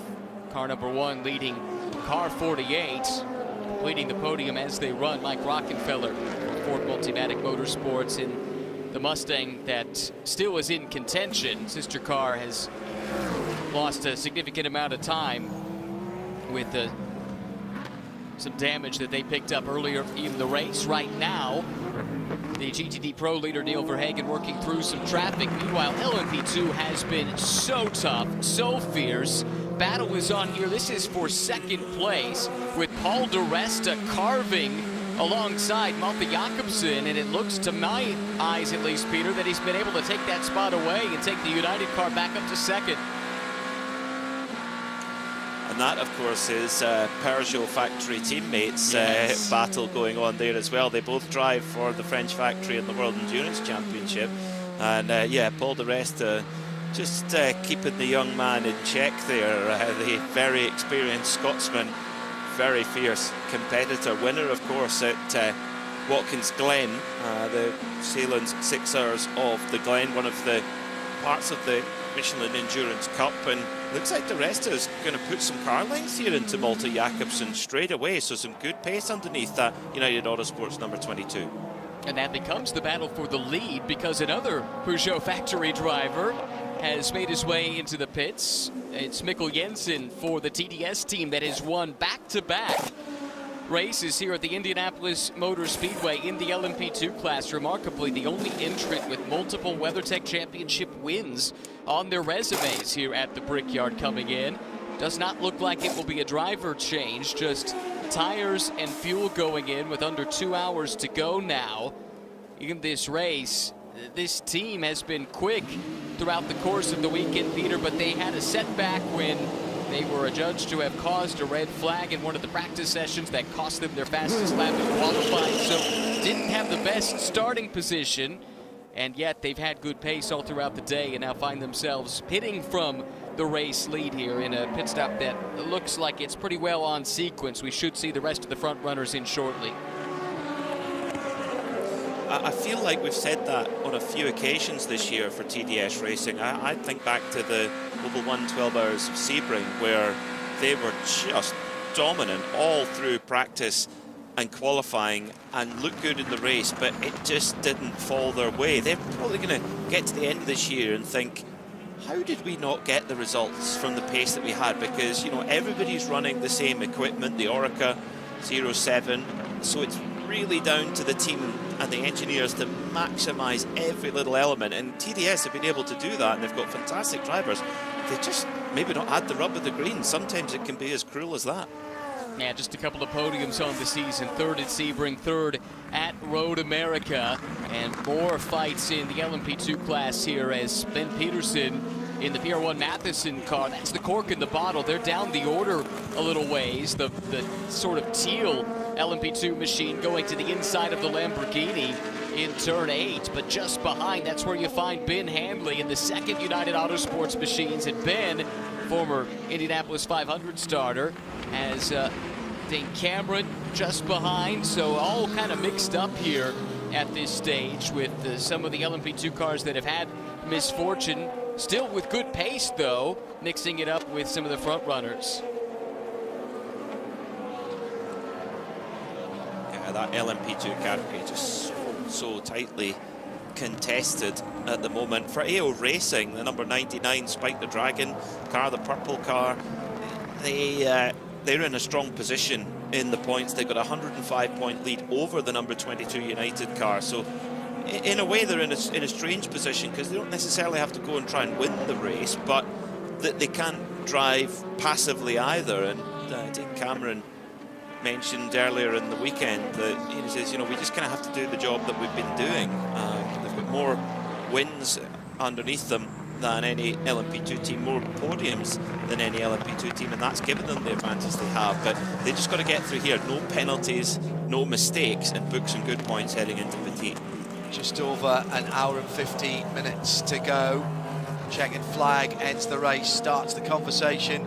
Michelin post-race tech, hashtag Michelin PRT at IMSA Radio. Ask away, ask those questions. We're answering as many as we can now. There may be something that comes up, make a note of it if you want to. We'll have driver interviews in that as well. Once we've closed down the international TV broadcasts exclusively on IMSA Radio. It's free, IMSARadio.com. Select Listen Now and RS2, the home of IMSA Radio. 24/7 actually. So there's all kinds of programming on there. Replays of races, car tests from the manufacturers, features and much, much more. Part of the Radio Show Limited network of audio and visual channels that has 3 full-time audio channels and a huge archive of downloadable or listen-on-demand audio from sports car racing going all the way back to 2006. And just a reminder, Wednesday night on RS1, live 8 o'clock in the UK, midweek motorsport. Nick Damon back from his holiday in Madeira will have his team-by-team analysis of Baku and the Azerbaijan Grand Prix. We'll be looking at the Boldor 24-hour motorcycle race, wrapping up what we've seen here at Indianapolis and trailing ahead to the 24 hours of Barcelona next weekend. Also, Max Verstappen making his GT3 debut in the Nürburgring Langstrecke Series. We'll have that for you live next Saturday in sound and vision. We'll be talking about that on Wednesday as well. And then a couple of weekends after that, starting Wednesday, 8th of October, it's more IMSA racing, and it's the big one, Motul Petit Le Mans, 10 hours around the 2.56 miles of Michelin Raceway Road, Atlanta. Champions will be crowned.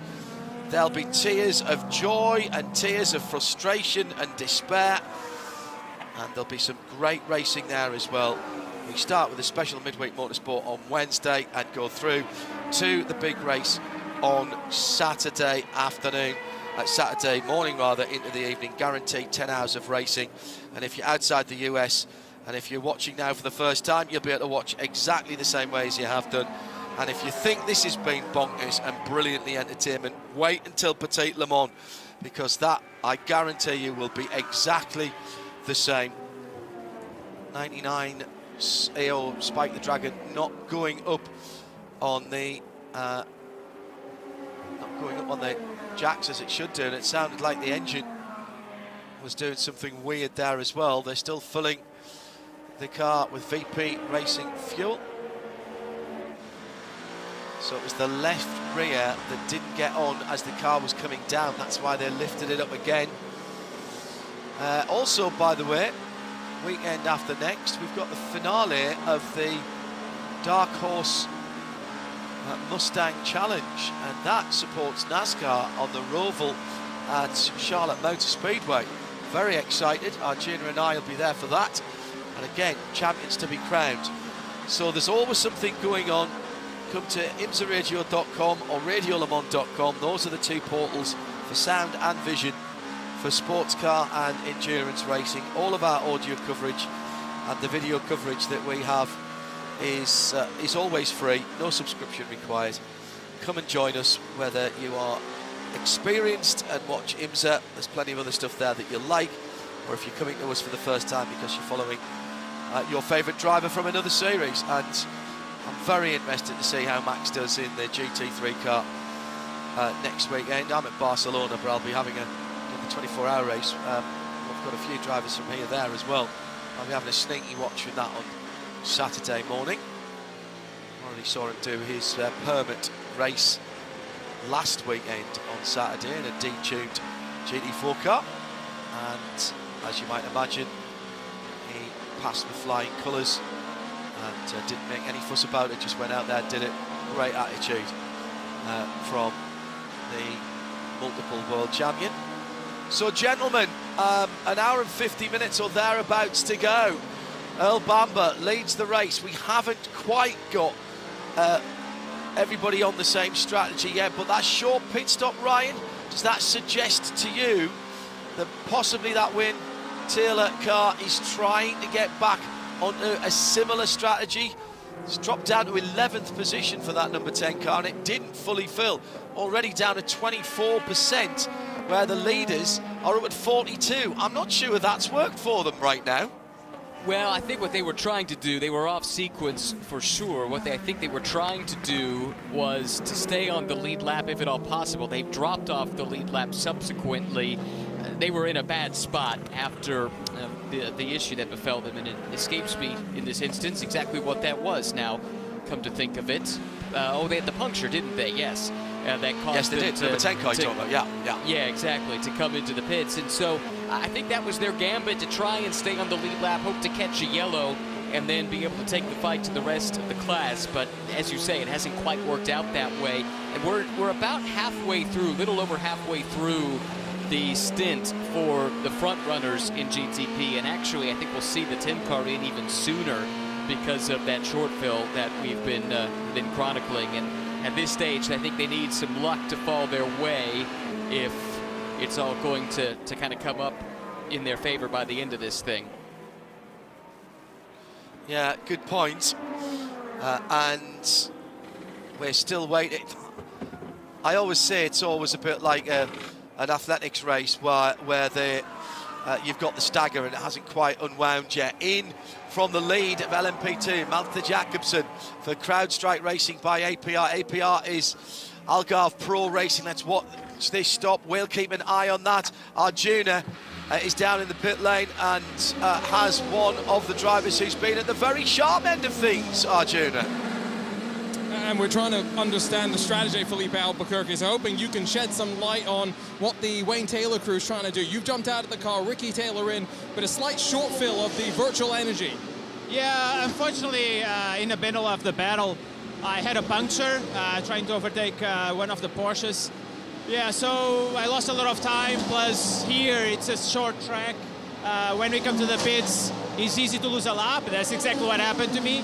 And yeah, in the end, in the closing stages for me, I was trying to stay on a lead lap. That's why I was putting some overtake moves on the 31 Cadillac.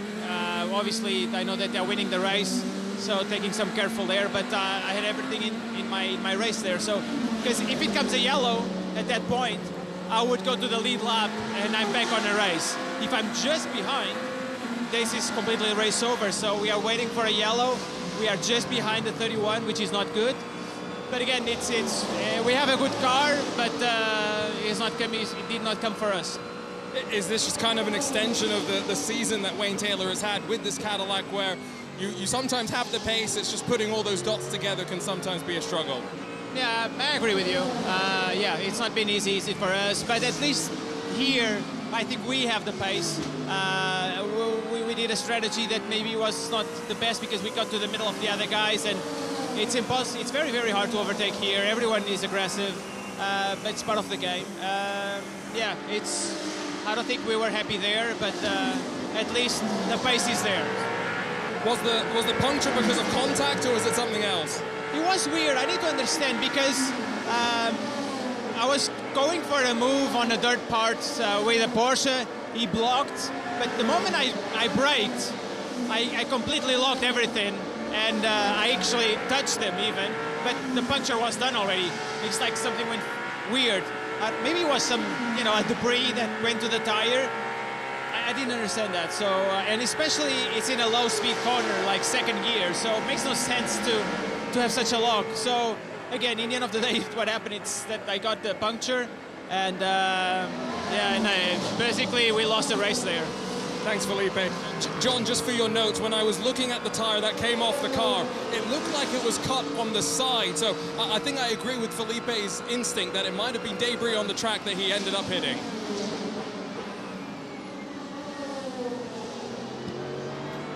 Thanks, Arjuna. Ford Racing Global Broadcast Centre. And it's Ryan Marine, me, John Hindhaugh, and Peter Mackay as we go into the last hour and 3/4, Peter.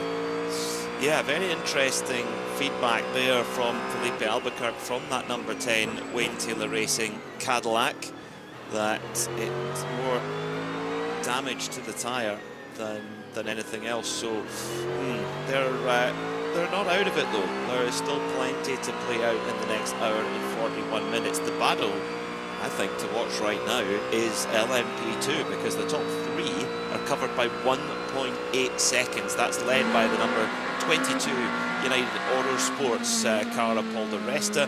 Mikko Jensen in the TDS Racing number 11 sits in second, and then in third, CrowdStrike Racing by APR Malte Jakobsen in that machine at the moment. So very, very tight between those 3. Of course, in LMP2 you can use one of several chassis, but everybody goes for the Orica 07 and have done for several years now. It's been the benchmark car in the class, but it's down then to the teams to maximise that package. And you're talking about 3 of the best outfits in the business: United Autosports from Yorkshire and United Kingdom, TDS Racing from France, and Algarve Pro Racing that run the CrowdStrike car from Portugal as well. So, and teams that know these cars inside and out. And the traffic now for the number 04 of Malte Jakobsen, trying to get in front of one of the GTD Pro BMWs who are leading 1 and 2 at the moment, Ryan Marine. And it's been a pretty good weekend for those GTD Pro BMWs. It has. They've come to the front, and I think it's probably true of just about everybody that's at the front of their respective classes at this stage. Don't have a lot of notes about anything going particularly wrong for them in this race, which makes them a bit of a rarity, but they've had the right combination of pace and luck up at the front, and doing a pretty good job controlling the race in GTD Pro, running in lockstep right now. This would be a big result for them, thinking about that Michelin Endurance Cup in particular. As we chronicled, they're not really part of the conversation for the season-long title, but very much talking about Michelin Endurance Cup points, and played their strategy accordingly, didn't they? Right around the halfway mark when some of those points were paid out. Wide for the number 31 race leader. El Bamber goes wide in the opening sector, just in a little bit of traffic around the number 12 Lexus, the Vasser Sullivan Lexus. Number 31 race leader El Bamber, actually towards the end of the lap, excuse me, running a little bit wide there. So is Bamber maybe running out of tyre? Well, he has about 30% of his usable energy remaining, so he is deeper into the stint. So maybe, Ryan, is El Bamber starting to struggle with the front end of that Cadillac?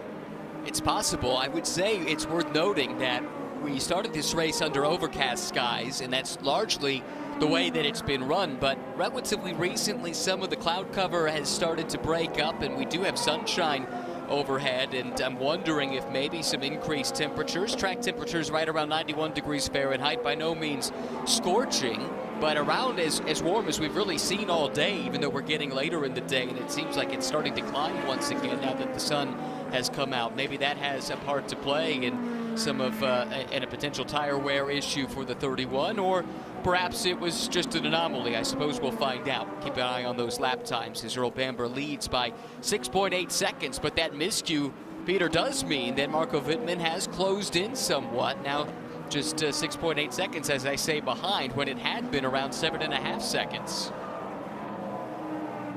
Yeah, 6/10 went away there for El Bamber with that little mistake as they come through. Is it going to be a first win since Petit Le Mans 2024, or is it going to be yet another win for Acura? I mean, at the start of the season it was very much a Porsche benefit with them winning the first 4 races in a row. Then it became part of the Acura. 2 wins on the bounce for Acura, and then their last race won by BMW. So Cadillac, who, I mean, when you think back at the previous era of IMSA with the DPI, Cadillac were one of the, well, they were the definitive manufacturer of that era. In GTP they've had lots of success as well, but here in 2025 it just has not fallen their way. Doesn't mean they've not had a quick car. They've had a quick car on several occasions, but does it speak to the point that we're in the most competitive era of IMSA we've ever seen? Yeah, I think so. The margins are so thin. Your execution has to be at an extremely high level, and you have to have things fall your way, whether that's fortune, and there's always a certain element of balance of performance that has a part to play in these races. But that said, just because the car is fast doesn't mean you're going to get a result. You still have to have the execution behind the wheel on the strategy as far as the pit stops are concerned too. And too often this year, when the opportunity has been there for the Cadillacs, they haven't been able to capitalize. Although it is worth noting, I think the first half, the first third of the season, I'm not sure they really were there entirely on pace. Some of that you might attribute to the fact that it's Wayne Taylor Racing's first year back with Cadillac after a few years away, and actually Wayne alluded to that with Arjuna pre-race. But definitely as we get into the second half of the year, the pace has been there, even if the results haven't necessarily reflected that. Yeah, I think that's a very fair point. It's pit stop then in GTD for the number 12, Vassar Sullivan Lexus, running just in the fringes of the top 10 at the moment. Parker Thompson brought that car in full service from the Vassar Sullivan crew that have run this Lexus RCF for so many seasons. And of course the big question mark is, when are we going to see the new car, a new car on the way? Do you know, Ryan? You've got a pretty good intelligence network. Anything you've heard of what we're to expect?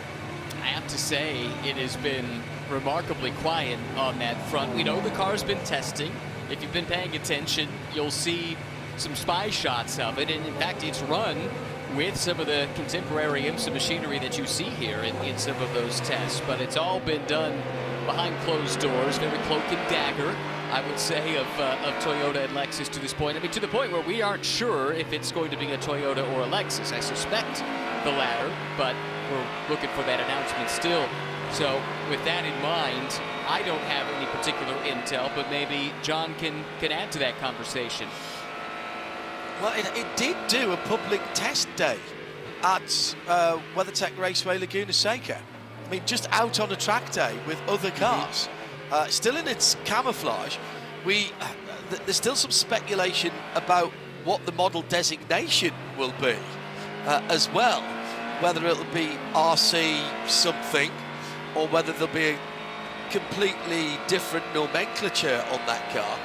Toyota Lexus have been very canny in leaking spy shots and videos of it testing in various different places, including at their own facility at Fuji. There's a road car coming down the pipe as well, and that car, or at least something closer to a production version of that car, was seen at the recent Tokyo Motor Show. But there's still more questions than answers, I think it's fair to say. But if it's going to race next year, it's got to be homologated by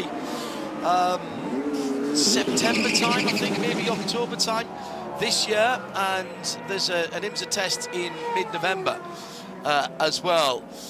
Let's nip down to the pit lane, as we've just seen an in and out from Neil Verhagen for Paul Miller Racing in the number 1 BMW M4 GT3. Arjuna, where are you? Made my way down to Conquest Racing, where Manny Franco's standing with me. Manny, Daniel's in the car. Has he been saying much on the radio? No, you know, Daniel, he's really focused on just being able to keep the Corvette behind him right now, because I can see that the Windward team has the other Corvette in front of them, so keeping him behind is pretty important, but Daniel's just staying focused.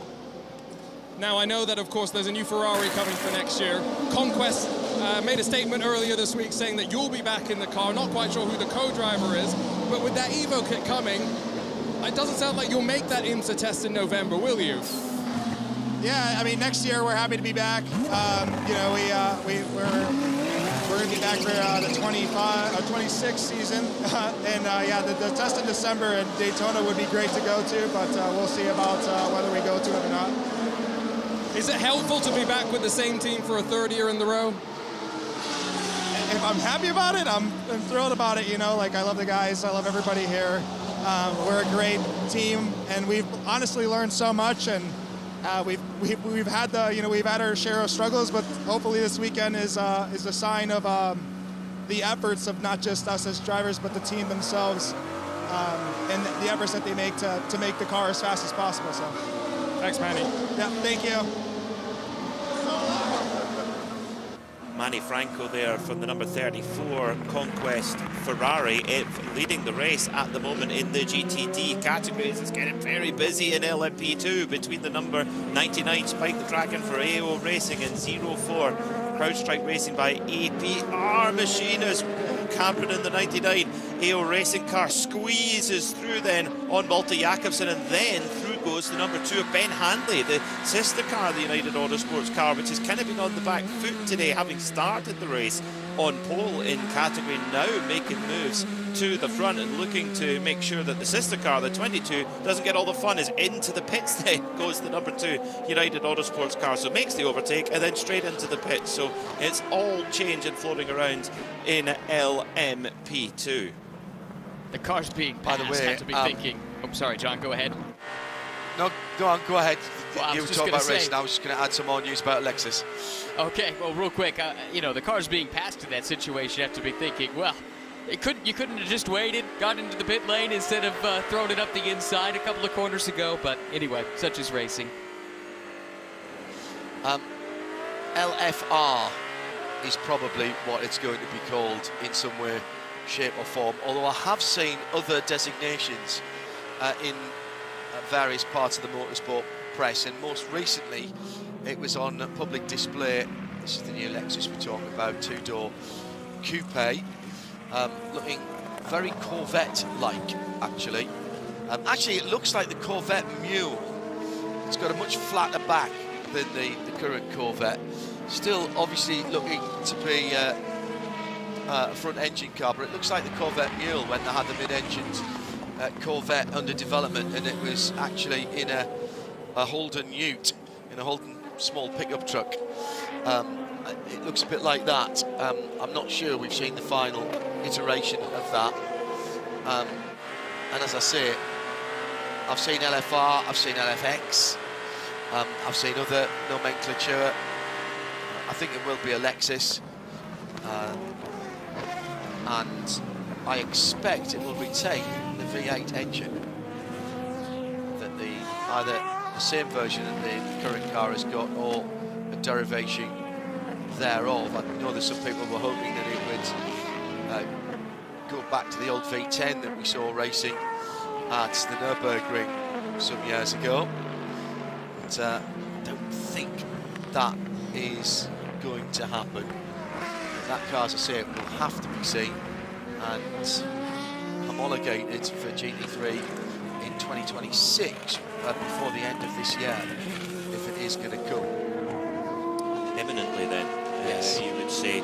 Looking at the telemetry for the GTP cars, this is something that you can get the same information that we have here in the Ford Racing Global Broadcast Centre. Go on to imsa.com/GTP-telemetry, and you can see exactly how much usable energy each car has. You can even tell when they're regenerating through the braking system to generate power back into the battery, what speed they're doing, their brake and throttle trace, and what gear they are in. As there's a prize, we'll come back to that in a second. There's a problem for the 04 CrowdStrike car. This is Beck from 4th place in LMP2, and in the fight for the podium, what has gone on here with Malte Jakobsen? He's going slow, limping back towards the pit lane. What has gone wrong with the 04 CrowdStrike car?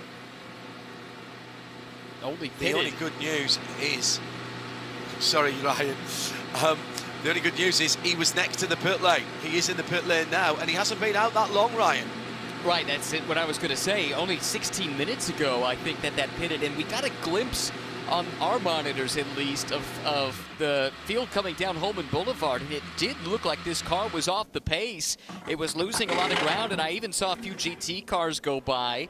So I think right now, although this looks like it's just tires and fuel, only on the right side, though, so maybe it's a puncture. Maybe that's the issue. Hopefully it's nothing more serious than that.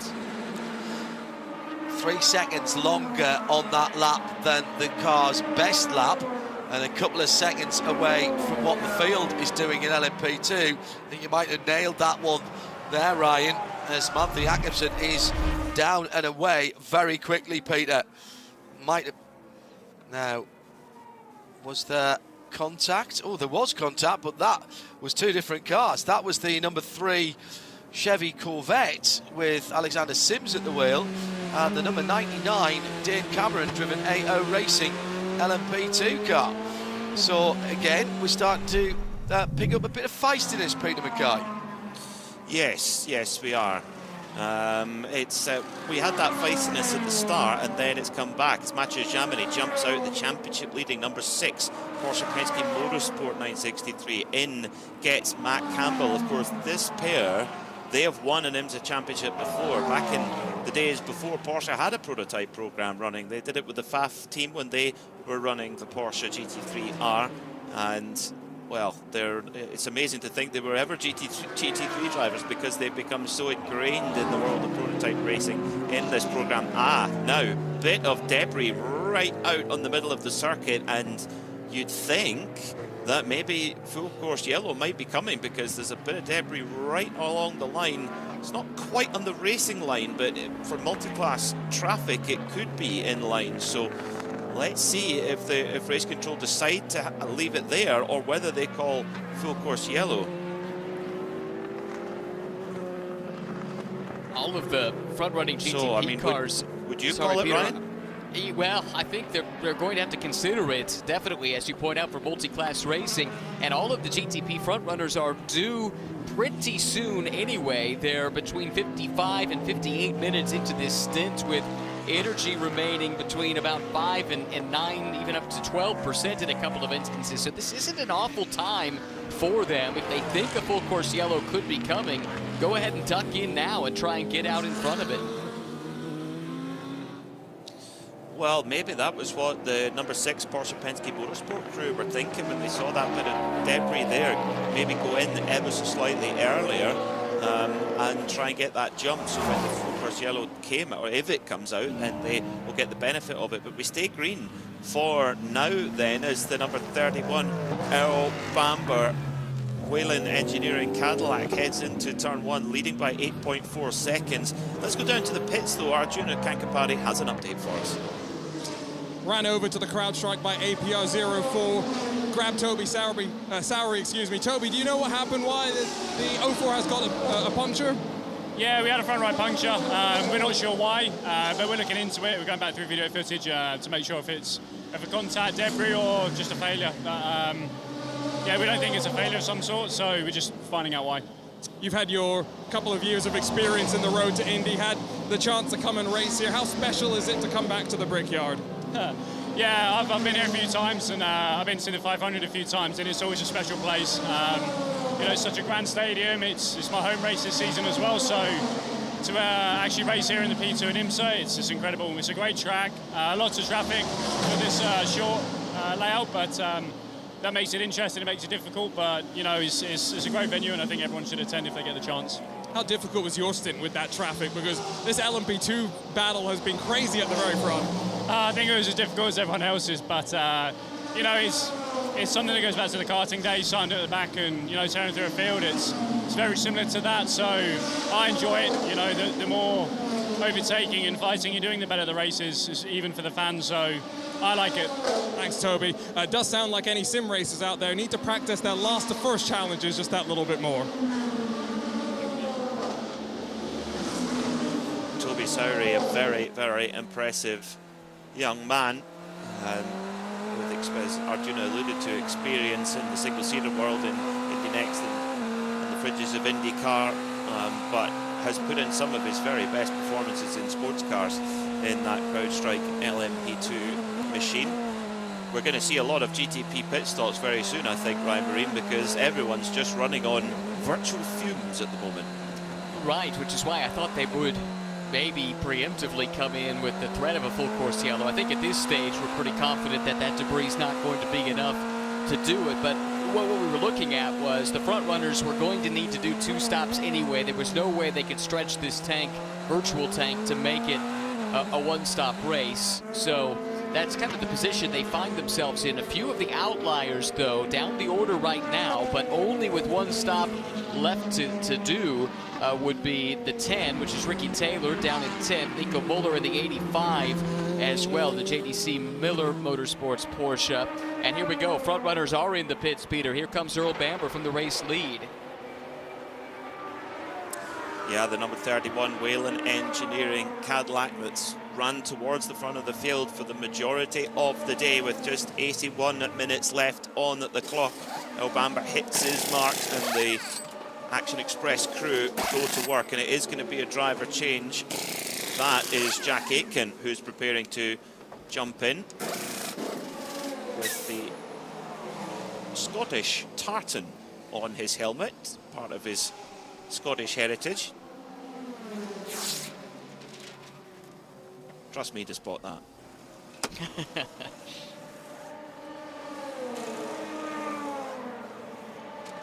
So, all new tyres then for the Whelen Engineering squad. Full slurp of VP Racing fuel. And then you get the bump start of that big 5.5 litre V8.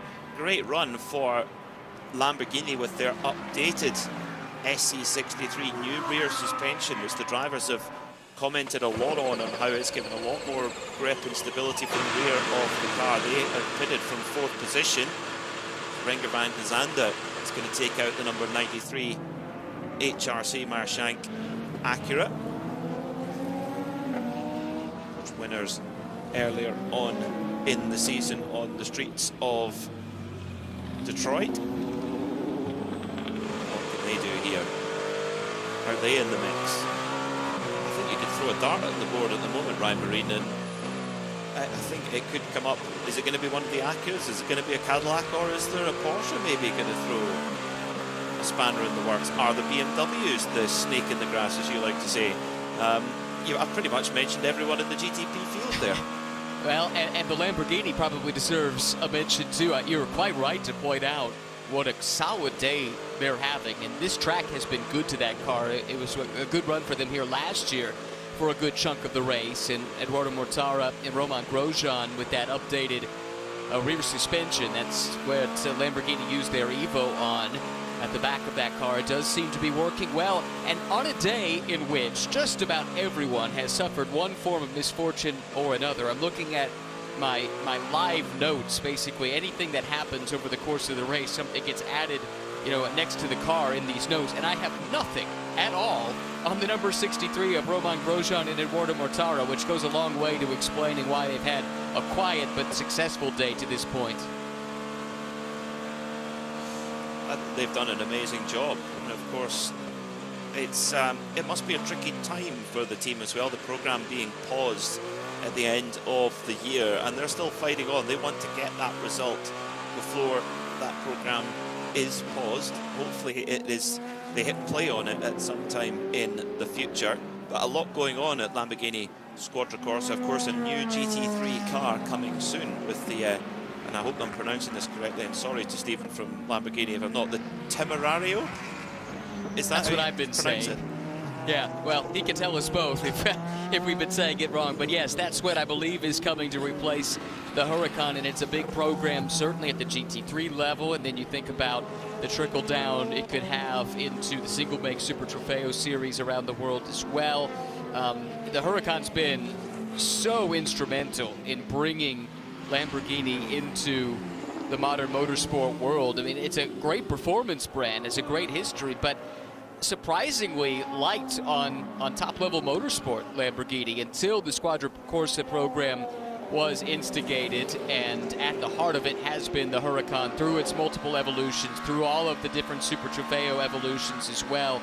That's been the backbone as Lamborghini breaks into global motorsport at a true worldwide level, and that car has served them extremely well. It's been nice to see them actually have some really big success with that car globally in its final full year. Oh, debris on the front stretch though. What car did that come off of, I wonder? Yeah, that's from the Inception Ferrari. Just getting word from the pits from Arjuna that it was off the Inception Ferrari, and it's a yellow bonnet. It has brought out a full course yellow. Now this is very, very interesting now, because this is going to really punish Tom Blomqvist. And now, well, this is the question. Tom Blomqvist may may have got in just in time, but the rest of the field is unlikely to pit. So Tom Blomqvist, who was in the lead of the race, will get shuffled to the back of the pack in GTP here, potentially. This is going to give the Wayne Taylor race a chance to get back into the race as well. Let's go down to Arjuna in a busy pit lane. Inception, bonnet go flying, and instantly we're trying to figure out if they could make it into pit lane. Philip Eng and the BMW RLL 24, they're already off and away, but I do believe Tom Blomqvist had committed early enough, and it is 4 tires and a full tank of that virtual energy going in. These are the margins sometimes in endurance racing, and while Acura lost out yesterday in that post-qualifying inspection, it's all worked out okay for them here. A little bit of duct tape on the right side of the car, Peter and Ryan, but looking very good as it fires off and away with the pit exit crucially open to them as well. Must apologise for my anglified language there, calling it a bonnet. Of course, it's a hood in this part of the world. But is it? Is it? Because it's not covering the engine. Let's not go there. It's not covering the engine. It's the luggage cover. It's like a Porsche. You wouldn't call a Porsche, the bit on the front of the Porsche 911, you wouldn't call that a bonnet or a hood. Aaron saying in my ear, oh yes I would. The hood's at the back, over the engine. Or are you calling that an engine cover? Because if you call it an engine cover at the back of a Porsche, why isn't it an engine cover at the front of a Mustang? Too many questions, not any answers there, I think, for that debate. Only in a full course yellow could you have such debates over. Is it? Well, let us know at IMSA Radio. Two racing enthusiasts divided by a single language. To paraphrase Sir Winston Churchill, I think it might have been. An hour and 15 minutes to go. Whilst we have the opportunity, let's do a VP in-race update. Tom Blomqvist in and out. Remains to be seen where he rejoins. The pits are not opened yet. We're packing them up.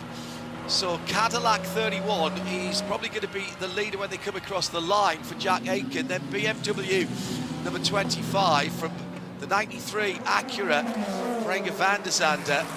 Matt Campbell in the championship leading number 6 Porsche Penske Motorsport 963. The top 6 made up by Roman Grosjean, but everybody, this is going to basically put everybody on the same strategy, I think, because we are getting extra laps. In LMP2, excuse me, United number 22, from TDS number 11, from Riley number 74, just checking to make sure they're all on the same lap. Yes, they are. From Inter Europol, and number 43 from Ben Hanley in the second United car, from Dane Cameron, from Logan Sargent, who'll be into the end of the race now, I would think, for those of you asking for the PR1 Matheson. Now, I think, let's wait for that car to come across the line. Are they the first car off the lead lap in LMP2? I'll let Ryan and Peter check that up. Actually, let's wait until they pack up, actually. In GTD Pro, Paul Miller Racing's number 48, Dan Harper at the wheel. From Mike Rockenfeller, still behind the wheel of the Ford Mustang. If Seb Prio will jump back in for the last run to the line on that car. Dragon Speed's Albert Costa in the number 81 Ferrari is third. Fourth, Lauren Heinrich. Been a great run for AO Racing. They've led the race and they are still in with a shout, as is Alexander Sims in the number 3 Corvette. That is a championship leader in GTD Pro. Top 6, Ben Barnegat, Vassar Sullivan, the Lexus. Didn't have the best of qualifying in either of their classes, as Tom Sargent's come into the pit lane. I think that must be emergency service for the Wright Motorsport 120. That's not worked for them at all. In GTD then, Conquest, the number 34, Daniel Serra leads for Ferrari. Winward Racing, Philip Ellis in the 57 car is second. Trent Hinman, Wayne Taylor Racing in third. So Ferrari, Mercedes AMG, Ferrari Lamborghini rather, Ferrari, Inception, best of the Bronze Cup cars, but now just ahead of Matthew Bell for AWA Chevrolet, the number 13, the black and yellow car. Tom Surgeon's pitted, Joey Hans pitted as well, so they have both entered a closed pit. 66 is the grey tin car, the silver grey Ford. Top 10 in that category: Jack Hawksworth for Vassar Sullivan, Lexus, Triazi's Joel Miller, the 021, and Triazi's 023 with Kenton Cook. And that is your VP in race update.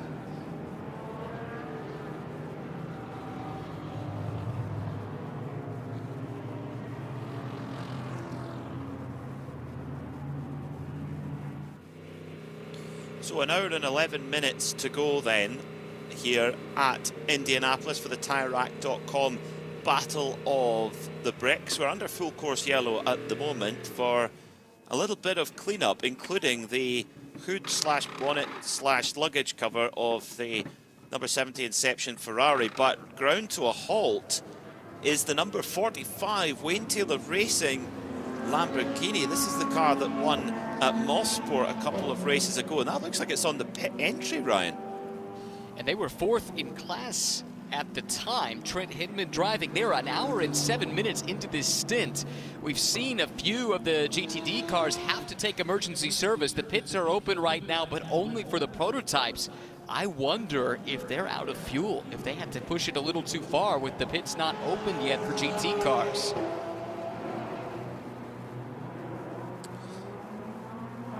I think that's a fantastic call, Ryan. Yeah, for that DEX imaging 45 machine. And that at the moment is, yeah, Trent Hindman on board. And sometimes, you know, this can happen where a full course yellow can arrive at just the best moment ever, and other times not. I mean, think back to the Rolex 24, that last hour. Quite remarkable. We'll come back to that in the moment. It's busy in the pit lane. Let's get down to Arjuna. Quick word on the GTPs. It was virtual energy only for the 93 and the 6, but Wayne Taylor Racing did do a full service for the 10 and the 40, so tires going on for the last 70 minutes of the race. But I think your educated guess on the 45 running out of fuel, Ryan, might be correct, because I did also see Conquest Racing, the race leaders in GTD, coming in for that emergency splash of fuel, and that will, like you say, Peter, sometimes the caution comes out at the perfect time, sometimes at the worst time. Yeah, I remember back to the Rolex 24 earlier in the year, first round of the championship, and it really played against several cars. Remember the number 120 Wright Porsche that was looking really strong, and it just came out at the wrong moment, had to take emergency service, and that put them on the back foot. Whereas the car that won that category, the AWA Corvette, had to basically drive one lap with almost no fuel at all and cough into pit lane to avoid that emergency service penalty, and they went on to win the race. It's just such fine margins, and with an hour and 8 minutes to go. Well, this is a question, Ryan. Depending how long we stay under full course yellow for, could you get a GTD car to the end without stopping? You read my mind. I think there's some that are going to try it. It would take some help, and look, chances are we're not done with full course yellows yet, given how many we've already had in this race, and that then makes it perhaps a bit more viable. But yeah, we are right on the fringe. This is a really tricky spot for the GT teams. Here's something to factor in. Think about this. You could see a few of the GT cars at the tail end of this yellow that don't have track position come in and top off.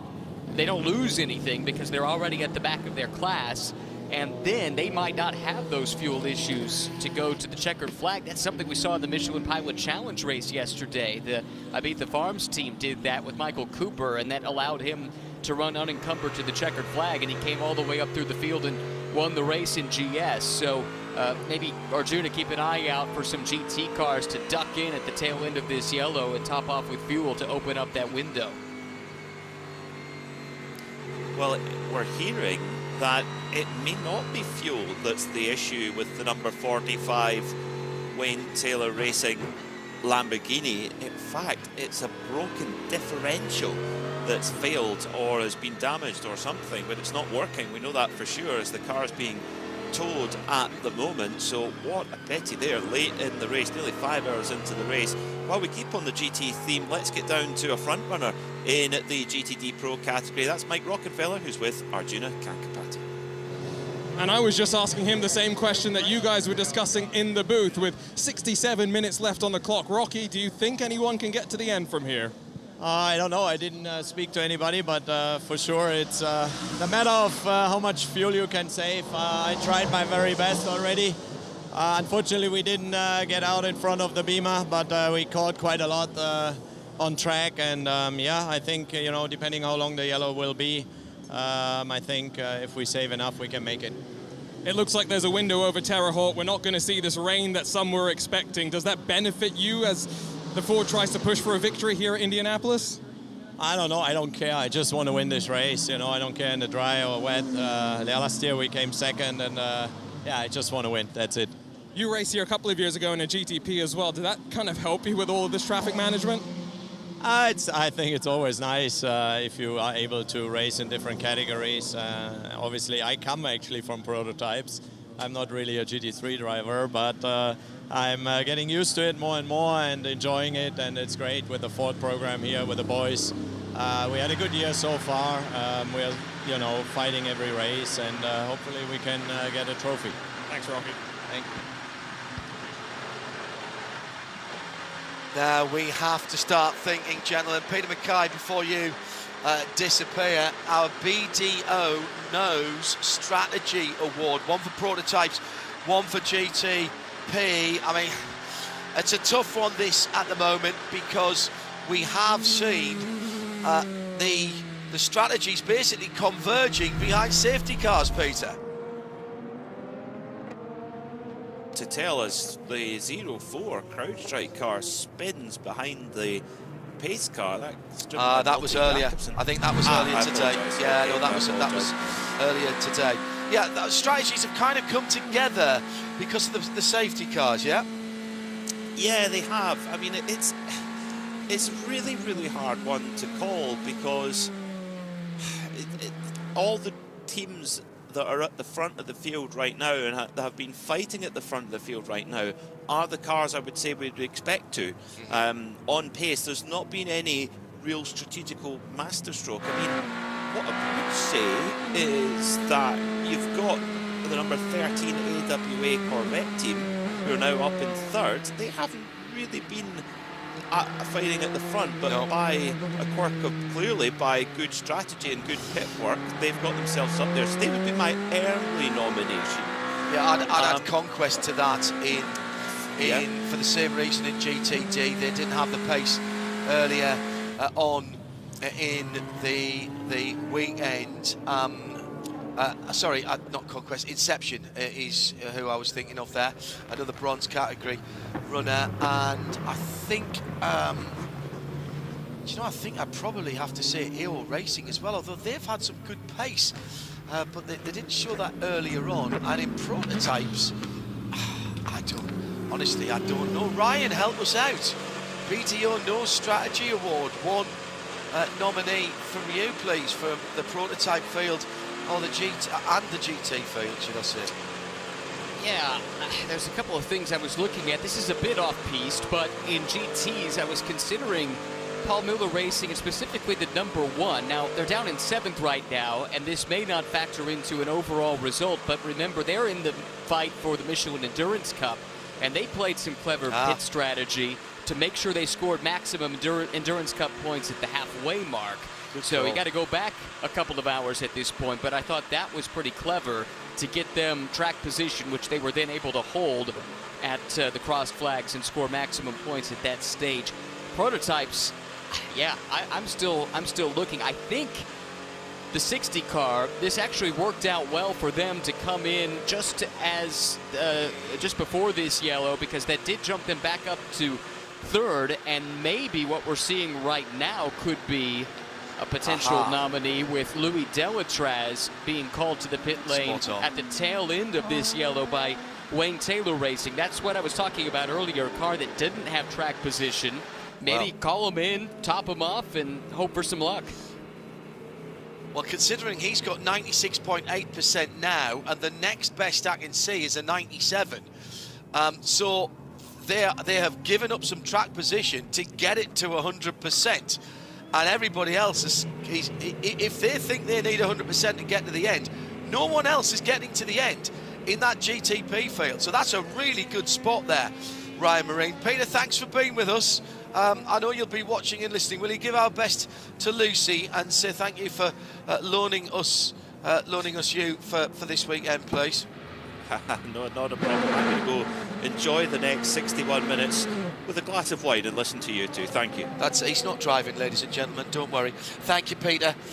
Peter Mackay with us for Porsche Carrera Cup North America over the weekend, and stepping into the 6-hour event as well. He'll be part of the crew at Motul Petit Le Mans as he joins Ryan Marine, myself and Arjuna, and possibly some special guests as well to add to our pit lane team. It's starting on Wednesday, the 8th of October. We are 1 minute away from 60 minutes to go, and we are coming to green, and this has still got plenty of action to come. It will be Jack Aitken, who started the race, to finish it. Started on pole, starts the last hour in elegant isolation. He's got a brilliant restart and pulled out almost a second on the rest of the field.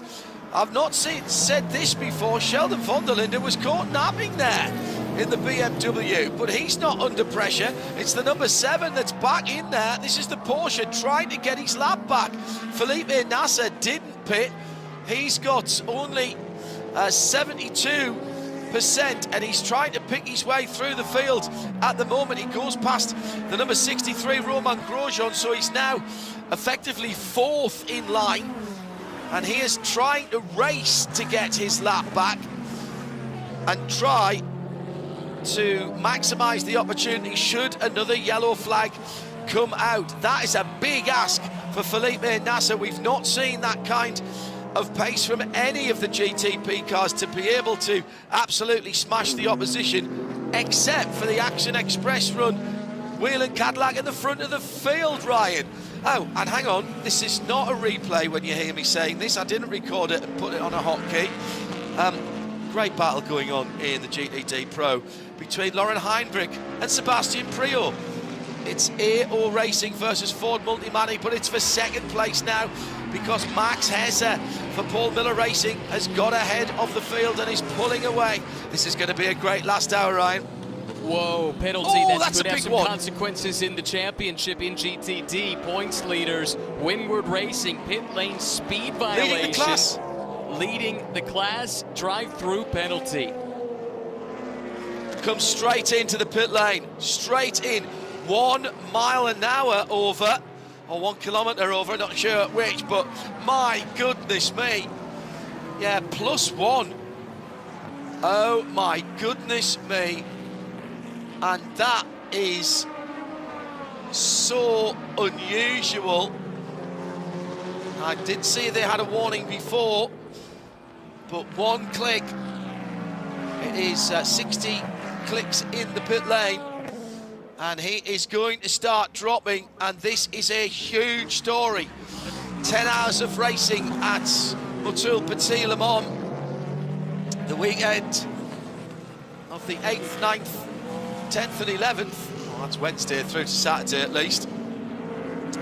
Back on the throttle, and that is going to push them way down the field, of course, Ryan, because the field was packed up. Right.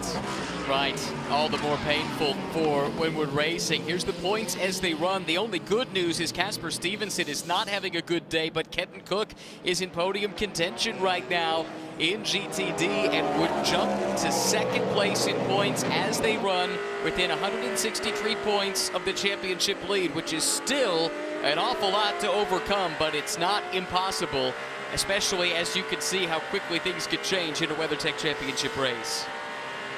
Well, Casper Stevenson's points haul from this weekend is not changing. because the Van der Steur Racing car, no, it's not the Van der Steur Racing car. The Heart of Racing. It's the Heart of Racing car. Now, where's the Heart of Racing car? That, at the moment, in the hands of Tom Campbell, is in 11th position. Sorry, wrong Aston Martin there. Scanned the wrong column. And they're in 11th position at the moment. So he could potentially get further up the field. He's sitting 5 seconds off the back of Gradient Racing. But they are... That car is... Tom Campbell is a lap off the lead of the GTD class. So he's probably only going to get 1 position, possibly 2 positions back. But that said, every position is more points side by side. Porsche and Lamborghini. Once again, the 63 under attack, the 63 being the Lamborghini, and it's still side by side through turn 1, through turn 2, through turn 3, and then through turn 4, at least half of turn 4 and in through 5 and 6, and eventually the pass is made. And that again is a car trying to make back up, so now fourth in the line for that number 7 of Felipe Nasser. He is trying to race his way back onto the lead lap. I said he would find it difficult. Well, little bit of bump and run there from Grosjean on Felipe Nasser. Nobody's told Felipe Nasser, Ryan Marine, that it's going to be nigh on impossible to get through. And another drive-through, not packing up through the yellow. And it's another Mustang. It's the 65 Mustang that is coming through. Now that is the least better placed of the car. And what's happened to Logan Sargent? Logan Sargent has dropped down the field. PR1 Matheson, a moment or two ago, showing moving slowly or stopped, and he's dropped a couple of positions, now running in 9th position in LMP2, 9 seconds behind Sebastian Bourdais. I think he's dropped off the lead lap in class. He has. So there's been a problem there for the PR1 Matheson car. Wow. It's all happening with 55 to go. And they were having an okay day, recovering from some miscues in the opening couple of hours, and Logan had been reasonably quick, but yeah, they're now 2 laps, I believe, off of the class lead and well down the order. That is super frustrating for that team and for Logan, who's making his IMSA WeatherTech SportsCar Championship debut. It's been a tough day for debutants, hasn't it? Brock Feeney as well. We've hardly been able to talk about him because the 75 Express team has just had no luck whatsoever, and those were the high-profile newcomers, neither of which will have a particularly fond memory of the day, I'm afraid. Well, I tell you what, there's not much fuel saving going on in GTD Pro at the moment. Fastest laps of their races last time around for Albert Costa in 4th in the Dragon Speed Ferrari. Alexander Sims behind him in 5th in the number 3 Corvette, and his teammate Nicky Katzberg behind him, and Connor De Filippi very close to that car's fastest lap of the race as well. So they've either been given the green light and said go, go, go, or they've just said, well, to heck with it, we're going to go for it anyway. Now, also, Joey Hand is trying to get back on the lead lap in the Gradient number 66. Was involved in developing that car, Joey, and he's trying to get back on the lead lap in GTD as well. So there's a number of drive backs through the field here, as we have just heard of another retirement. Give me that number again, Aaron, please, sorry. Finally, it has come through that the ERA Motorsport car is an official retirement for David Hannemar Hansen, Oliver Jarvis. Sure, Ollie Jarvis got in the car, actually, and Toby Lutke. Right, back to the front of the field. Tom Blomqvist, 3rd position. Looking down the front straight, he can just about see Sheldon van der Linde in 2nd position, but van der Linde is certainly got target acquired now on the leader, Jack Aitken, Ryan. Yeah, certainly has. Van der Linde has been let loose here to try and chase down that Cadillac. And, you know, the BMWs, they might not have flexed a whole lot of muscle this weekend. They didn't win the press release in practice. They were kind of middle of the pack in qualifying, but throughout this race, they've just been slowly but steadily chipping away. And right now, Sheldon looking awfully strong in second place and making some inroads on Aitken. Battles in all 4 classes at the moment. Paul di Resta just half a second ahead of his teammate Ben Hanley as the 2 United Autosports 22 and 2 Oregas battle ahead of Mikkel Jensen, and Mikkel will not be leaning off at all here for TDS. Dane Cameron's another second and a half back. The top 3 are within a second and a half, the top 4 within 3 seconds, and the top 5 within 4 seconds in LMP2. In GTD4 Pro, it's Paul Miller Racing by half a second. Back to AO Racing, and scrapping all the way through the GTD field, as well as the number 12 Jack Hawksworth driven Vassar Sullivan car has Conquest Racing. Chetelaar many laps down, of course, in the blue and green Ferrari, but still wanting to be racing that car 13th in the class. Also a car that was delayed is the number 27 Aston, and that car trying to come back through as well. So battles for position, battles for honour, battles for track position, if not position in class. It's all going on, and we've still got 51 minutes to go. God, it's awesome, isn't it? That move from Daniel Serra, that was for 5th place in GTD around Jack Hawksworth, who I heard giving an interview on the public address a little bit earlier today before the race started. It really felt like they just didn't have the outright speed to compete. They thought they needed to play the strategy right to get track position and maybe secure a decent result. Just outside of the top 5 right now. Not an awful day, all things considered, when they really didn't come in with high hopes to begin with. Let's head to Arjuna as we can check in with Vassar Sullivan's Parker Thompson down in the pit lane. They qualified in 10th, and it has not been an easy day by any means. Down a lap, but now in 5th position. Jack Hawksworth attacking Parker. This has been quite unpredictable, hasn't this battle on the bricks? It's been a tough one for sure. We've had an all-around-the-world par today. We started at the back, we moved our way forward, got caught out by that red light at the end of pit lane. For the fans that notice, we don't like to just stop at the end of pit lane. That's a rule in IMSA, that if the safety car is on the front straight, you have to beat the safety car out if you come in under caution. So we got caught out by that earlier, but 5th isn't too bad. Jack's doing whatever we can. I mean, we're just clawing at something today. It's been a rough weekend, but love to come out of here with a top 5. And obviously with the Windward Racing speeding penalty, the championship still within grasp in this last hour, but heading out to Petit Le Mans as well. Does that give you a little bit more motivation heading out of Indy? Well, it's interesting. I didn't know they got a drive-through. I didn't know they got a speeding penalty. I saw they get a drive-through. It's a tough one. I'm not saying it's over, but I don't think a top 5 today is going to put us in enough of a position to be a real threat. But that is the beautiful part about IMSA racing, is technically you're never really out of it. A bunch of more cars are going to show up to Road Atlanta for Petit Le Mans, and that creates opportunity. So we're just trying to win a couple races to end the year. And John, it sounds like there's the potential for some of the cars that came in that last caution to make it to the checkered flag. Sounds like that, doesn't it? Thank you, Arjuna. Kankabadi down in the pit lane. BDO No Strategy Awards still being debated hotly when we're not talking to you, we're talking amongst ourselves. We're sending text messages backwards and forwards. Being as Schmossel further back down the field. Again at turns 7 and 8, and once again it involves a Porsche, and it's indeed the same Porsche, number 7, Felipe Nasser, who was trying to race back onto the lead lap. Looks like the Lamborghini 63 was involved in that as well. Now right up behind Ricky Taylor, who's gone through. So Roman Grosjean's lost a couple of positions. So Dries Vanto now up into 4th in the number 24 BMW. Ricky Taylor for Wayne Taylor Racing. And the number 10 Cadillac up to 5th. Roman Grosjean down to 6th, ahead of Roman De Angelis for Aston Martin in 7th.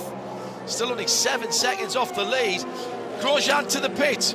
Roman Grosjean to the pits. 65% of his energy. This must be damage. I wonder if he's picked up a puncture for that Lamborghini. Not the way they wanted this to end. That is awful luck for the Lamborghini team, Ryan. Doubly frustrating because he was fighting with Nasser, who wasn't on the lead lap like you talked about. Nasser was trying to race his way back onto the lead lap, and if nothing else, he was certainly held up. Is this, or is this just a top-off? Interesting. It looks like this could just be a strategy play from Lamborghini. Now, we talked about there being a little risk with this. It's a short lap and a long pit lane, but I think they were close enough to the overall leader that they should stay on the lead lap. And now, maybe this is a sign that the GTP frontrunners don't think they've got enough energy to make it to the finish. We'll see. Well, let's remind ourselves who put in just a couple of percentage points of energy, and that was Louis Delatraz. He's 24 seconds off the lead at the moment, but if he can go from here and save a trip down the pit lane, that's 52 seconds down the pit lane. Now, that's not a 52-second loss, but of course you're flat out down the front race, down the front straight. My goodness me, it's all going on. So a clash between Romain Grosjean and the number 7 Porsche. As we mentioned a couple of minutes ago, Grosjean immediately comes into the pit lane to top off, but he still, well, I'm still not showing he's got full fuel. He's got up to 89%, which is more than everyone else except that number 40 car. And in fact, they've only got 75 now. So, wow, there's no consensus in the GTP about how much fuel they need to go to the end. Well, the other thing, too, is this is kind of banking that we don't get another yellow, because I think if we do, then everyone should be pretty good if they do some fuel save. Meanwhile, you know, for Grosjean, if this thing goes green, that's when it gets really tricky for the rest of the GTP cars that we're not sure and maybe even don't think can make it the rest of the way on fuel. We'll see if Arjuna can get some answers for it. We should also quickly mention the 4th place GTD car just had to serve a drive-through penalty. That was Matt Bell for AWA. I think it was for blocking that they called him in, and he's, I believe, already served that penalty. He has indeed. How about Inception Racing? The 70 Ferrari to the front of GTD from Triasi in second. Elliott Skier and Wright Motorsports, they've come back from nowhere. Conquest now down to 4th. They were leading earlier on when they had contact, let's not forget. Oh my goodness, it's all change again. That means Phil Ellis is back up to 8th position for Winward Racing, but he's got a big gap between himself and Joel Miller for Triasi. Some 14 seconds, 44 minutes to go. What I'm trying to figure out, and I think I know the answer, but it boggles the mind. For Inception Racing, remember, it was the hood or bonnet or engine cover or whatever that came off of that car that caused the yellow. They obviously pitted because they lost whatever that body part is called, and I think that's actually what's helped shuffle them to the front, as far as I can tell. And if somebody else can parse through it and find a more definitive answer, I'll take it. But that's the best answer I can give as to how they suddenly got themselves to the front. So they pitted just before the yellow that their body part caused, is what you're saying. And they had to because they were missing the body part. Yes, I think that might disqualify them from the BDO Knows Strategy Award, in fairness. Crossed my mind as well. Lots of pit stops. We have got the leader, United Autos. In fact, both United Autosport cars have been into the pit lane. Paul de Resta has been in and out, and so has Mikkel Jensen, who was in 3rd for TDS. Now Ben Hanley comes in. That hands the lead of LMP2 to Riley, and we've got the Forte Racing Lamborghini running slowly. This is the Misha Goikberg, Eric Figueras, and Mario Farnbacher car. Oh my goodness. It's not over. Turn 6, they were moving slowly. They've gone through turn 7 and 8 now. It's a new set of left-hand side tyres. I think they were too close to the right-hand side for Ben Hanley to actually change them, even if they'd wanted to. Only lefts I saw going on that United Autosport number 2 car. I think that is a strategy play. So these are the final pit stops for LMP2. They're right on the edge of their window, should be good from here, but it's only a short fill. They've only been out about 20 minutes. So I think what they're doing is they're timing the fill. They know that they can't do 4 tires in the time it will take to do the top up, so they're just going to put the 2 on that matter and try and save the time. I'm going back through my notes now from the Michelin countdown to green and our Porsche keys to the race, and we actually said, didn't we, and the tyres, left rear takes the hammer, and is there an opportunity for a 2 tyre stop at the end if you only need a splash of fuel? And there it is. Yeah, we're seeing teams doing that right now, and that's strategic but driven by the fuel fill. The fuel fill is the determining factor in a pit stop. It's slower than 4 tyres, but if you don't need that much fuel, then obviously your tyre change has to match the fuel. Change of position there as Rexy went down the inside of one of the BMWs, and now Lauren Heinrich is leading, so that must have been Max Hesse who was being moved gently out of the way, and he's dropped down to 3rd because Sebastian Prio's gone through as well, I think. Yes, he has. That's a Mustang, not a BMW, behind that bright green Porsche. Being told that Inception Racing cannot run flat out with Fred Scharndorfers. We've got Spike the Dragon and the Turbo Bakers running side by side. They've touched once, they've touched twice, 3 times now down the front straight at Indianapolis, with GTPs coming through, still side by side. The yellow and green car gets the position, or holds the position at least, as they were battling there. That was for 5th, Tom Dillman and Dane Cameron. Dane Cameron, champion in this series not so very long ago for Porsche, and those 2 are feisty. They will not give or ask for any quarter. P2, CrowdStrike Racing, back at the head of it now. Toby Sowery in the 04 car. How many times have we counted cars out in classes, and they are now leading the class? Well, that car still owes a stop. Most of the LMP2, if not all of the LMP2 front runners, have made their final stop, so that car still has to do it. That helps to explain how they jump to the front, but they're not out of it entirely. Should also note that in GTD, remember we looked at the points as they ran, and important in the championship conversation, Kenton Cook was in podium contention at the time. He's actually risen to 2nd since then, but they're on a much different sequence from the rest of the class. They last pitted 52 minutes ago, the rest of the class 28.5 minutes ago, so they'll have to pit. The rest of GTD, maybe not. Probably not, but that would be costly there for Cook. That would cost him a significant amount of track position if he did have to pit and the others did not. Well, what he's waiting for is a cheap stop behind a safety car, isn't he? And trying maybe to throw, maybe they've got one more brand new set of tyres that they can throw on that. And he wants that sooner rather than later, though, to make sure he can get through. Now, where did the Lamborghini come back out in the piece? Roman Grosjean, with the best in terms of energy, has dropped down to 11th position. Ironically, one place ahead of the Felipe Nasser number 7 Porsche Penske Motorsport, with which he tangled when he was in 4th position. And Felipe Nasser was trying to race his way back to the front of the field and to get his lap back. Let's head to Arjuna, who has been once again hypnotising people, using the truth serum. I have no idea how he does this, but he's been up and down the GT runners field. I'm being told witchcraft in my ear from our producer up in Concord. Arjuna, what are you hearing from the GT teams? Quick check-in with a couple of the different manufacturers just to try and understand where the entirety of the GTP class, with the exception of the Lamborghini, sits. And the word that I'm hearing is a lot of the teams feel like they aren't good to the end unless there are extra safety cars that come and join the fun.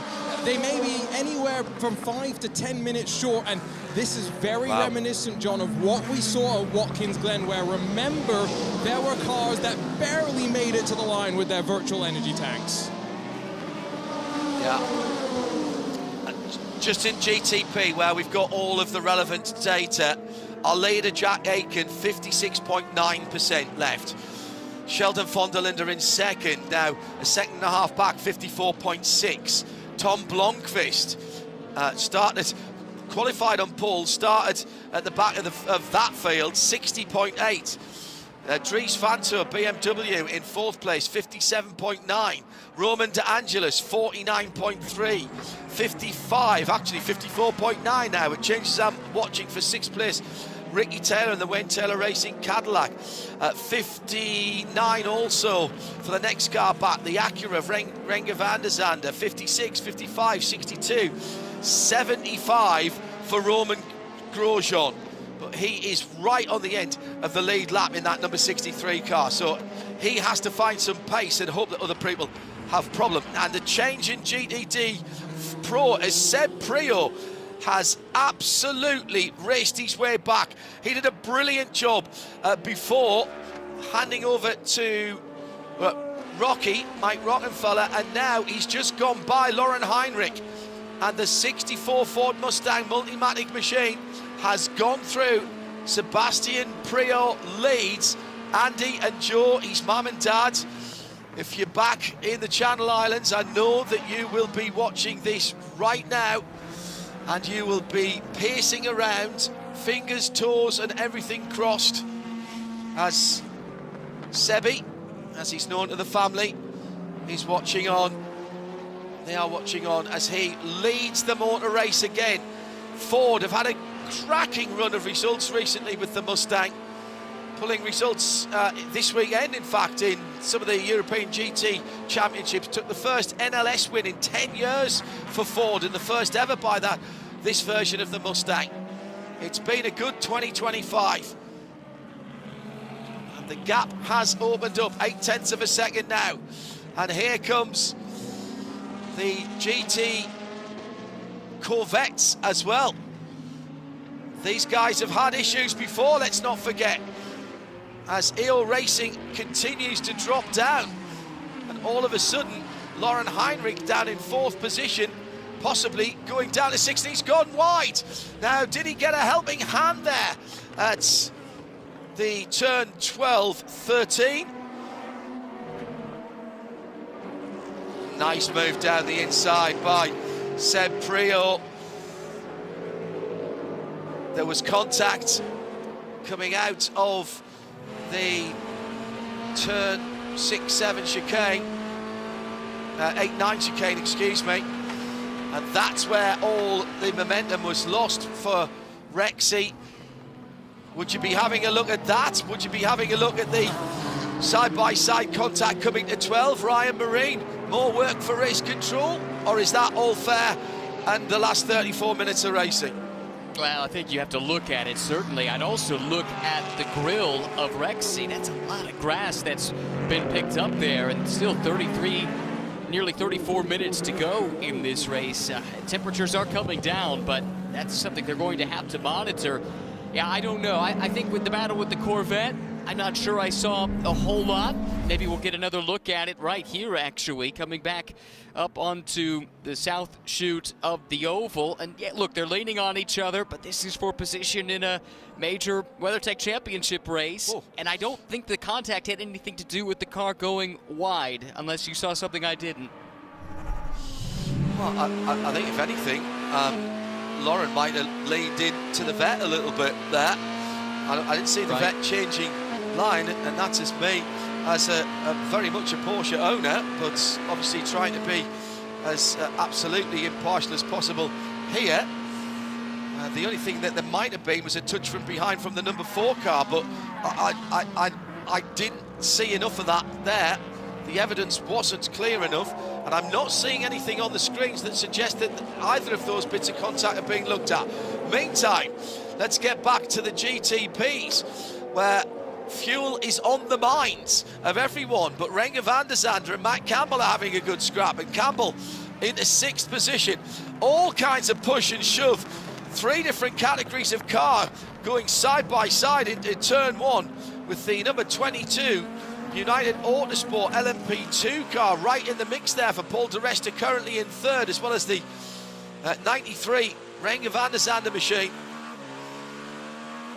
And also there, the number 6 of Matt Campbell. And Renger van der Zande going the long way. Did he touch the wall there? He was very, very close coming onto the front straight. Yeah, he slapped the wall, and that's just concrete there. That was tight. He went the long way around the BMW and hit the grass, and van der Zande in the wall. Now, what did I say? The only incident that I thought might have been penalised for the Rexy 77 was if he'd been hit from behind, and Nicky Katzberg was the number 4 Corvette behind him, and that has been called. I have to say, I couldn't discern that from what we saw in terms of the actual hit, but just the way the Porsche jumped off to the left, I think that's what made me think that. So that is what's being called. Incident responsibility, drive through. So that shakes up GTD Pro again. Seb Prior still leading by 1.2 seconds from Max Hetzer now for BMW in second. Dragon Spoon continue their great form in third. The 81 Ferrari with Albert Costa. Then the championship leading Corvette, that is still in the fight, ahead of Conor De Filippi by a couple of 3 seconds. That's your top 5. Oh, this is just completely bonkers. It looks like the charge to work on the day after a holiday on a Monday morning or something like that. This is incredible. The 2 United Autosports cars now side by side, right? Yeah, Tom Dillman got by at least one of them. He got by Paul di Resta, who's now looking vulnerable to his teammate Ben Hanley. Dillman got held up by the GT traffic, and oh, this is going to be tight. All 3 of them hit each other, and it's di Resta who comes off the worst. He was on the outside of that, but all the 3 of them were leaning on each other. Pick the bones out of that, and the 34 Conquest car goes around. Daniel Surra 4th in GTD. Crazy time. This is not happy hour, it's crazy hour. Crazy half an hour. There used to be a Jerry Anderson program in the 1960s that started off that said anything can happen in the next half hour. It already has. 29 minutes to go. Into Europol had made the pass, got held up by the Aston Martin. They came 3 right wide into turn 12.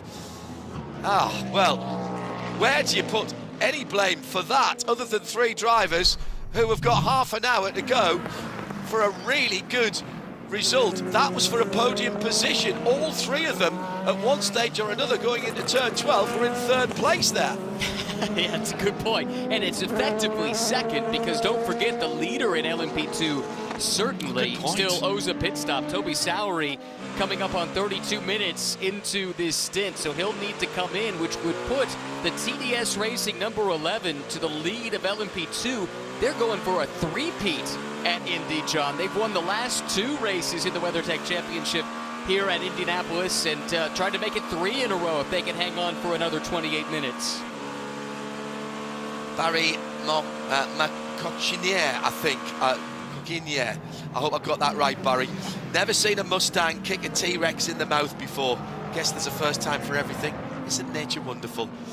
Very good. At IMSA Radio. Don't forget, hashtag Michelin PRT for our discussion show after the checkered flag. We'll have some driver interviews from around the podium area. Oh my goodness. Dave England's joined in for the last 40 minutes and welcomed by a proper scrap between the Corvette and the Porsche. Perfect antidote to some of other racing he's been watching today, he says. Racing is racing. You can pull something out of everything with a good timing screen and a positive attitude. That's what I always think. Front of the field, Cadillac Whelen. Let's do our last VP racing update here. Whelen Cadillac by nearly 2 seconds now. Number 31, though, mostly red car, ahead of Shelton van der Linde. Another good result for BMW. Coming their way, the 25 car in second. They're second and a half ahead of Tom Blomqvist, who's been up and down the field like a yo-yo today. I'm saying that for most of the GTP cars.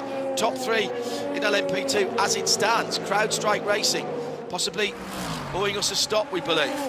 And then it's Mikkel Jensen, TDS, Tom Dillman into Europol. Ben Hanley, now the better placed of the two United Autosports cars. That 3-car problem in LMP2 under review, by the way. Seb Priaulx leads in the GTD Pro from Albert Costa by about a second and a half. Race control looking into Europol and the two United cars coming together into turn 12. Then it's Max Hesse, Paul Miller Racing. They're the top 3 in Pro. In AM, Fred Schandorf for Inception won't get to the end, we believe. Could leave Kenton Cook in the box seat there for Triazi. He's in second, Elliott Skier third, and Robbie Fawley might yet end up on the podium for Turner Motorsport. Phil Ellis now in 7, and there's another off, and it's the number 2. It's the other of the United cars. It's Ben Hanley, and the car involved there is laps down, I believe. The number 8, Sebastian Bourdais. Yep, not on the lead lap in class. And Bourdais, not for the first time this season, this race, should I say, clip the curb. Now, Bourdais was trying to get out the way there, I think, but I think he will get the penalty for that. He goes wide and then clips the curb, drops off the grass. Ben Hanley, every right to go past that lapped car at that point, and he's just coming out the pits as well, Seb Bourdais, and cold tyres may have caught out the experienced Frenchman, the man from Le Mans, but that I think will be a penalty again. They lost their fastest lap time as well. Seb ran in the back of somebody in one of the free practice sessions. Let me quickly finish off our VP Racing update. We got the GTD. I'm just looking down to see who might improve. Phil Ellis, Winwood Racing, he's now just a second behind Joel Miller in 6th for Triazi competition. That's your VP Racing update. 25 minutes to go.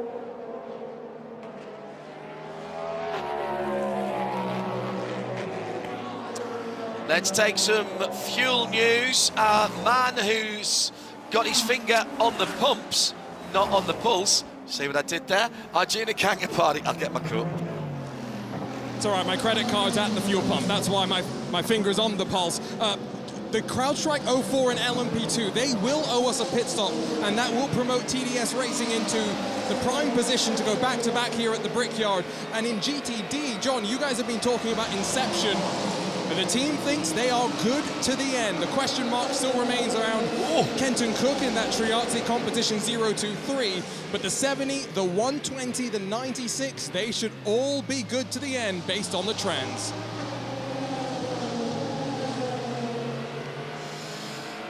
So I said anything could happen in the next half hour. That was the start of Stingray, of course, many years ago. Well done to Max UK. Spotting that one. The Thunderbirds collection remastered but in the original 4:3 on DVD. Full HD in the original 4:3. He's coming out soon. Every disc. Very good. Very good. In and out of the pits for the Aston Martin, so they've dropped back down the field. Roman De Angelis, so they couldn't make it on what they had. I think there's got to be some worry in the GTP ranks, Ryan. There has to be. Yeah, I'm looking at the live telemetry, and it should be noted that since Renger van der Zande hit the wall a few laps ago, we're not getting telemetry off that car anymore, incidentally. But the sister car in third, Tom Blomqvist driving, of those that have not done a top-off, is the best place with 38% of its virtual fuel tank still available. The cars he's chasing, Jack Aitken in the lead, Sheldon van der Linde in second, 35 and 33% respectively. Let's compare that to those that have done a top-off at this point. The best placed of those is Louis Delatraz, who we called doing that top-off at the tail end of the full course yellow. Louis has 39% virtual energy still in that car. Roman Grosjean, Roman DeAngelis, who have both pitted under green and are further back, they are absolutely good to go with 48 and 50% energy still in their virtual tank. Right, the last two incidents that we've been describing for you. First, the three LMP2 cars, the Inter-Europol number 43 and both the United Autosport cars reviewed, no action. The United Autosport number 2, Ben Hanley's car, and the Seb Bourdais Tower car reviewed, no action, incidental. Right, okay. That is interesting. I suspect that United won't be overly happy about that, having a car that was battling for a podium position taken out by a car coming out the pits on cold tyres, but race control have more views than we do. We knew that they were going to be looking very closely at everything, and as we always say, we want the right decision, not a quick decision. They have reviewed that, and that is their findings on both of those in the last half an hour of this race. Logan Sargent into the pits for PR1 Matheson Motorsport, number 52 car. He'll finish this race. Possibly not the result that Logan's had, but he's put in some good times there. I think he was quickest in the car, certainly earlier in the week, Ryan. And he's been quickest in this race as well. Does have the best race lap of the 52 machine. And yeah, just a couple too many issues for them to overcome.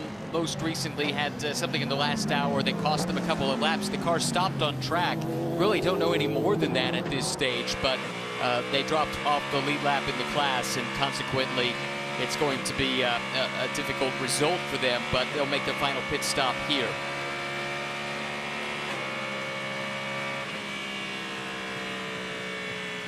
That's a big lift for the Cadillac number 40 going into turn one. A huge amount of lift and coast for Louis Delatraz.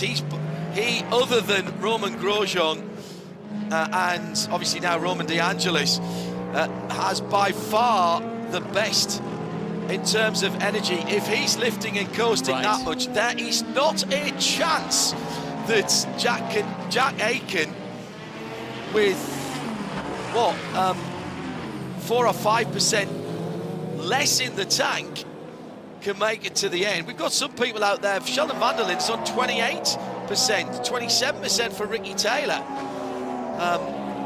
We could be seeing cars chugging to the line here. What's the lap times at the moment? 19s, 18s. Okay, everybody's picked a time. There is traffic out there. It's traffic affected. The yard of bricks awaits the winners in class. It is a tradition of some standing here that winners get to kiss the yard of bricks. That yard of bricks, by the way, not just on the front straight, it stretches all the way through pit lane as well, and straight back through the gates and down into the paddock part of pit lane as well. And there's history in every one of those standard house bricks that are there, commemorating the fact that, of course, this place is known as the Brickyard because, and Ryan, you tell the story, you're the man from Indianapolis, for those that don't know. Well, when it was built, the track was built in 1909. It was originally a crushed rock and tar surface, which did not prove very popular. And so before the subsequent year, it was replaced by roughly 3.2 million paving bricks, many of which are still under the now paved asphalt on top of the racing surface. And it's, definitely an iconic part of this track. And you mentioned the Kissing the Bricks tradition. That actually dates to NASCAR. I don't think a lot of people realize that, but that was Dale Jarrett when he won the 1998 Brickyard 400 that started that tradition. And now anyone who wins a race here at Indianapolis follows in his footsteps. Sheldon van der Linde and Ricky Taylor going at it, a little bit of contact. And Ricky Taylor in the Chrome Dex imaging car going through to what is a podium position through turns 1 and 2. And it looks like the BMW pace is falling off for Sheldon van der Linde, or is he just saving fuel? He's got his teammate Dries van Toor behind him now. Ricky Taylor with 22.6, along with Nico Müller in the number 85 JDC Muller Motorsport Porsche at 21.8. They are the worst off for fuel. So Ricky Taylor, I don't think he's bothering about saving at the moment. He's headed for Tom Blomqvist, and he's going to push them. He's going to push him. This is interesting. Is he going to push these guys hard enough that Louis Delatraz, his teammate, can stay out and come up through the field? I think that has to be what they're thinking at this point, because of those, again, that have, at least on a splash, the best placed is Delatraz down in 9th. So I think you're spot on. I think they've turned the other car loose, the sister car loose, to try and enforce the issue. Quick correction, I said 98 Rickyard 400 for Dale Jarrett. It was really 96. Just wanted to make sure I got that right. But nevertheless, more importantly right now, I think you're spot on the strategy. Remarkably, Jack Aitken is an hour and 4 minutes into this stint. He's done 43 laps. Now, a lot of them have been under yellow, but he's got to be getting down to the wire, and it's marginal if he can make it much further.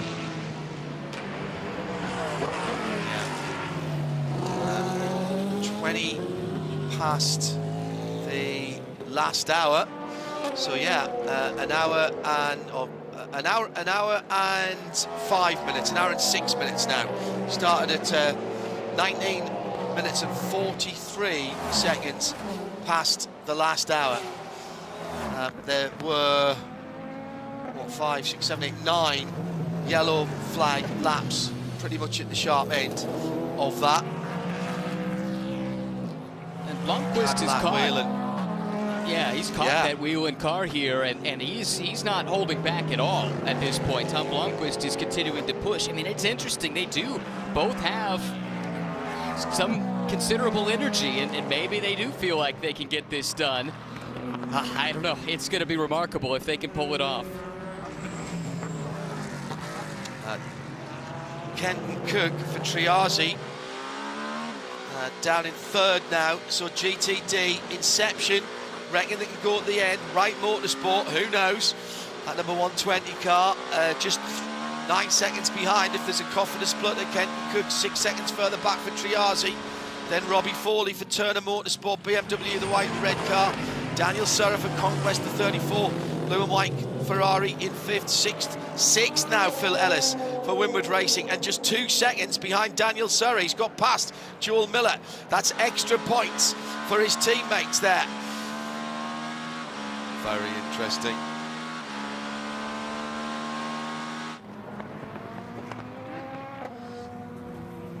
%, and 24% at the front of the field, then 17% left. This is going to be a nail biter.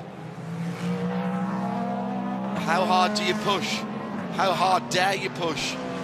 There'll be a lot of radio chatter at the moment. Teams talking to their drivers. There's a fuel readout on the screen that gives you a number, and they'll be asking them to hit a number per lap, or at the end of each lap. They're weaving through traffic. Top 3 pretty much together now as they go to turn 7. The leader feels the need to defend just slightly through that left-right complex. And Ricky Taylor, the man who has the least fuel, he's the one who is quickest at the moment, goes round the outside of the number 60 Acura, which becomes the inside at turn number 10, and he's made it. He's going through. He's into 2nd. He's 3/4 of the way past. Down into 12, he'll make the pass stick, and he does.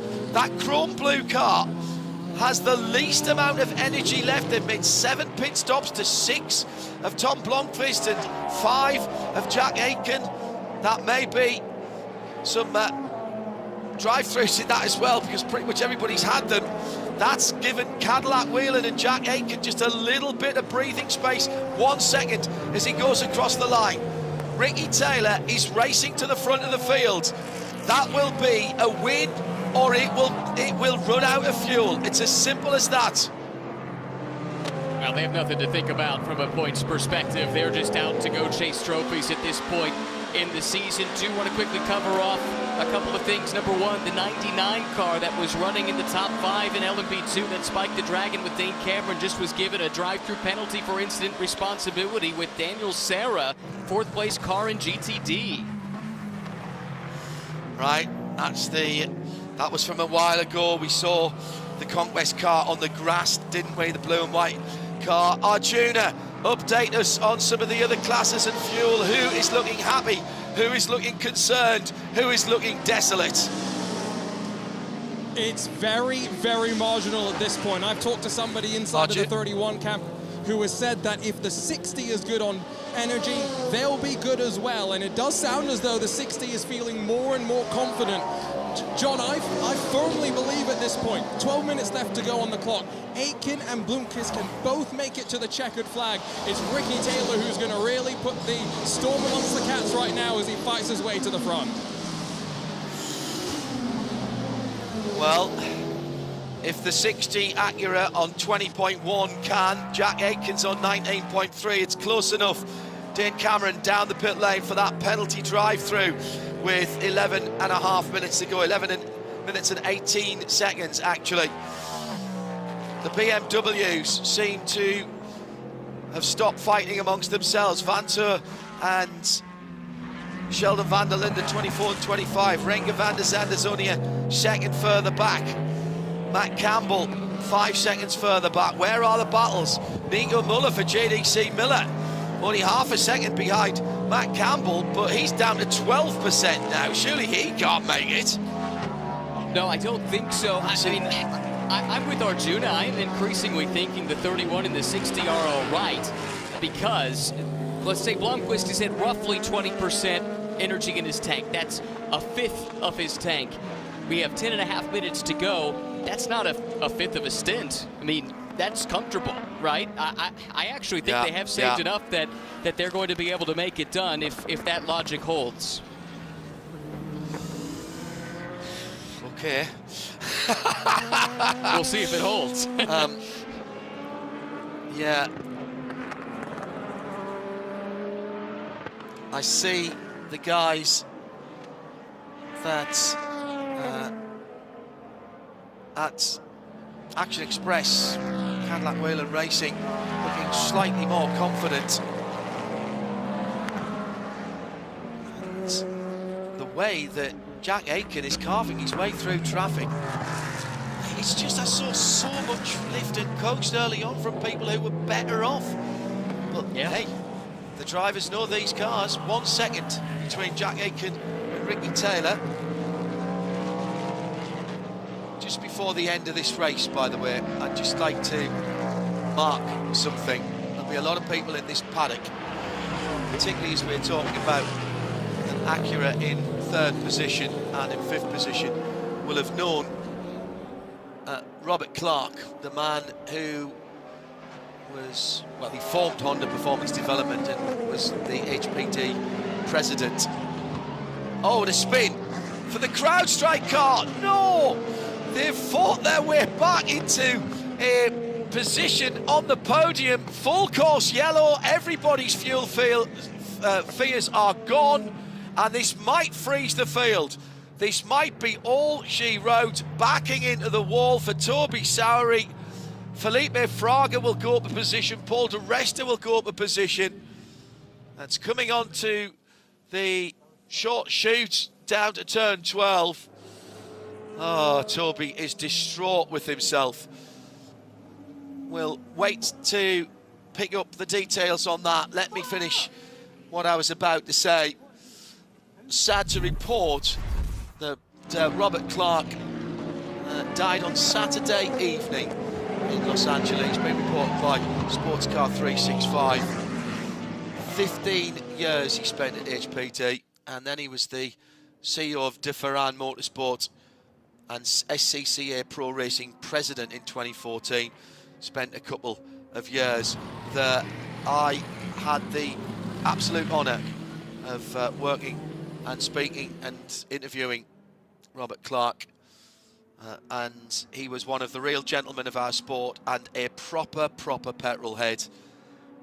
Died at the age of 75 yesterday evening in Los Angeles. We pass on our condolences to his family and many friends in this paddock and further afield. May he rest in peace and may his memory be a blessing.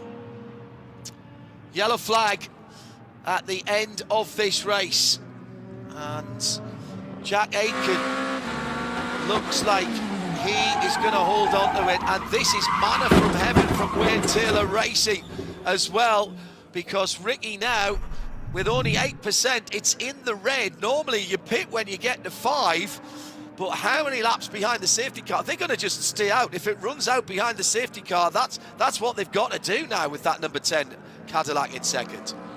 I think so, and just heard Arjuna in my ear say he's talked to the team and they feel like they're good to go now that they've got this yellow here at the end. It's only a shame that they didn't have time to catch Aitken first, because Ricky Taylor was coming like a bat out of hell, wasn't he? They were having him push, not conserving at all, just ran out of time when the yellow came out. That crash for Sowery, he had just done that last pit stop. We knew they owed it. He had come out and was fighting with Paul di Resta, I believe, for 4th place, having just made that final stop, and they were super tight together, dealing with some traffic. And I'll tell you, Toby did not look happy at all with Paul di Resta. He made sure his displeasure was noted by the Scottish driver. Short yellow means the pits will not open. We've already got the 22 United car being rolled away. We might get a couple of laps here. At the very least, if we can get rid of the debris, we might get a green-white checker. You were talking about NASCAR traditions. Oh my goodness, worn tyres, not a lot of fuel. The pack packed up together. Phil Ellis, by the way, up to 5th position now for Winward Racing. It's still Fred Scharndorf leading, and that's because Kenton Cook had to, you were right, the Triazi car had to make a stop, and he drops down to 9th position. So Inception, we think they were good to go anywhere, from Wright, from Turner, from Conquest, from Winward in GTD. Seb Prior, who'd given himself a decent lead, a couple of seconds, maybe a little bit more, now we'll have to negotiate the restart with Albert Costa and Max Hesse for Dragon Speed Ferrari and Paul Miller BMW. Alexander Sims in 4th for Corvette. Ben Barnicat, Conor De Filippi, Lexus and BMW 5th and 6th. LMP2, that could all change again, couldn't it? Mikkel Jensen for TDS Racing, Tom Dillman for Inter Europol, Felipe Fraga from Riley, Paul di Resta for United, EO Racing's Dane Cameron, Ben Hanley for United, Sebastian Bourdais back now on the lead lap, and so is Logan Sargent. Well, what a lineup that is! All on the... Are they all on the lead lap? No, sorry. Hanley's dropped off the lead lap, obviously, because that car is crooked, so that won't go any further. And Seb Bourdais and Logan Sargent are off the lead lap as well. So it's down to Dane Cameron. So the top 5 are all on the lead lap in LMP2. And on the lead lap at the front of the GTP field is everybody down to Robin De Angelis. It's only Felipe Nasser, actually, who's not on the lead lap. Oh, good heavens. This could be utter chaos. It'll be entertaining. Oh. Aren't you glad you came and watched this Sunday? Just before 20 minutes to 11 in the UK, 20 minutes to midnight in the US. 3 minutes to go, and the Corvette safety car lights are out. We're going back green. It will be green, white checker. Absolutely incredible. It was apparently the 04 and the O2 that got together. Ben Hanley and Toby Sowery, and that's been looked at. Battling for third, fourth and fifth, if I'm not mistaken, with Paul di Resta. All right, Jack Aitken, what you got? He's gone. He's gone early. He's gone super early, and he's caught everybody out. He's going to have to be careful he doesn't catch the safety car, and he's had to slow down again. Oh, now. Is that going to pull him a penalty? You're not really supposed to do that. He went coming into turn 12 and realised he was catching the Corvette. We've still got to work out our BDO No Strategy Awards. If nobody runs out of fuel here, this could be incredible. What about Wayne Taylor Racing? They might just make it 5%, and it will be the white flag the next time around. It is indeed a green-white checker with an inline restart. Through to the end of the race here. Ryan Marine. The fingernails on the pit wall will be bitten down to the quick. No doubt about it. I think the fuel, though, is pretty much taken care of, at least for the front runners. So this comes down to what do you still have? Can Jack Aitken hold off the hard-charging Ricky Taylor? That's going to be a tough one, a really tough one. Tom Dillman, second place in LMP2. We've got to make our decision now, Ryan. BDO No Strategy Award for GT and for GTP. I'll give you a moment or two to come back to me on that as the leader comes round to the white flag, and with a decent lead. It was 6/10 across the yard of bricks last time. As we go into the last 2.4 miles, Jack Aitken for Cadillac Whelen and Action Express leads onto the final lap by a full second, and the whole GTP field is stretched out behind him. Where's your vote going for the prototype Nose Strategy Award for BDO? Wayne Taylor Racing turning Ricky Taylor loose. Didn't look like he had enough fuel, but the yellow saved him and he made up a bunch of spots. I think that was really, really spot on. Right, not arguing with that. What about GTs? Pro or Am, it could be either. I'm liking what Dragon Speed have done. I'm loving what Ford Multimatic have done. Sebastian Prio's done a fantastic job. But you've got to say Inception might have played their cards pretty well as Rexy's off on the last lap. More drama for the number 77. That's sixth place Lauren Heinrich. What about your vote in GT? Inception gets the nod from me. Let's give it to that Inception Racing leading the bronze class as well. So our two BDO Nose Strategy Awards, unusually. A winner in class in GTD for the number 70. Our winner overall, the TireRack.com battle on the bricks goes to Cadillac. First time in almost a full year that Caddy have stood atop the podium, and it's at Indianapolis Motor Speedway in the 6 hours. TireRack.com battle on the bricks.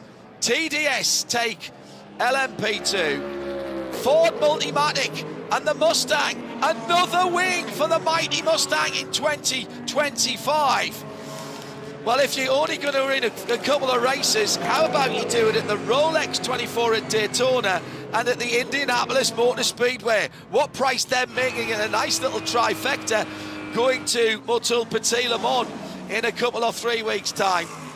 And it's Ferrari and Inception, the number 70 car for the GTD top step of the podium, and they will take our No Strategy Award by BDO there as well. So the 10 and the 70 with the strategic nous.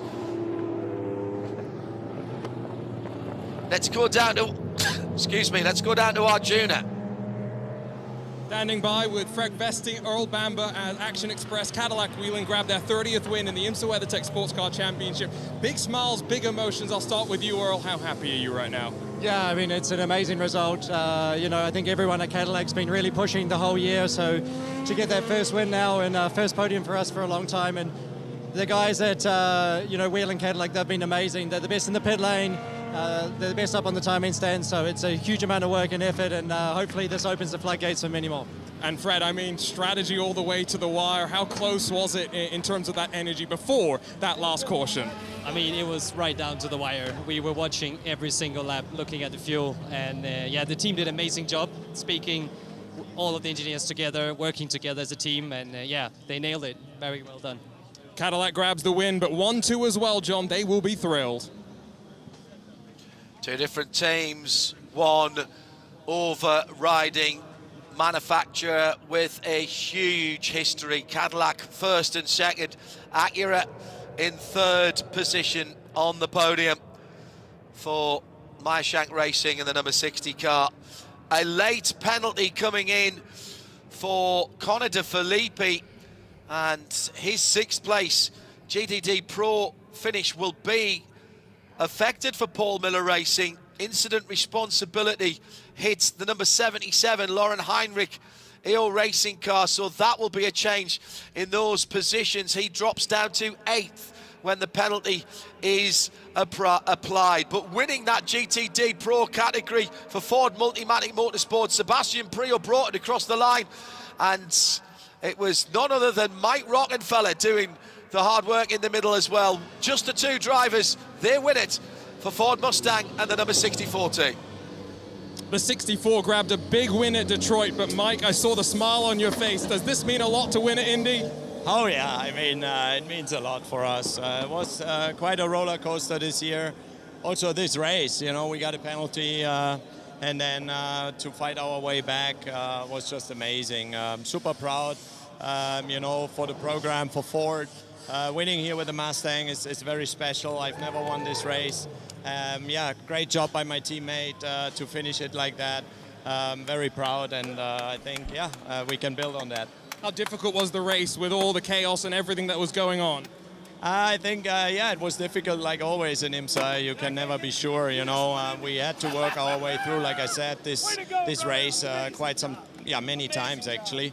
I handed the car over in P2. I think I was P7 or something when I started my stint.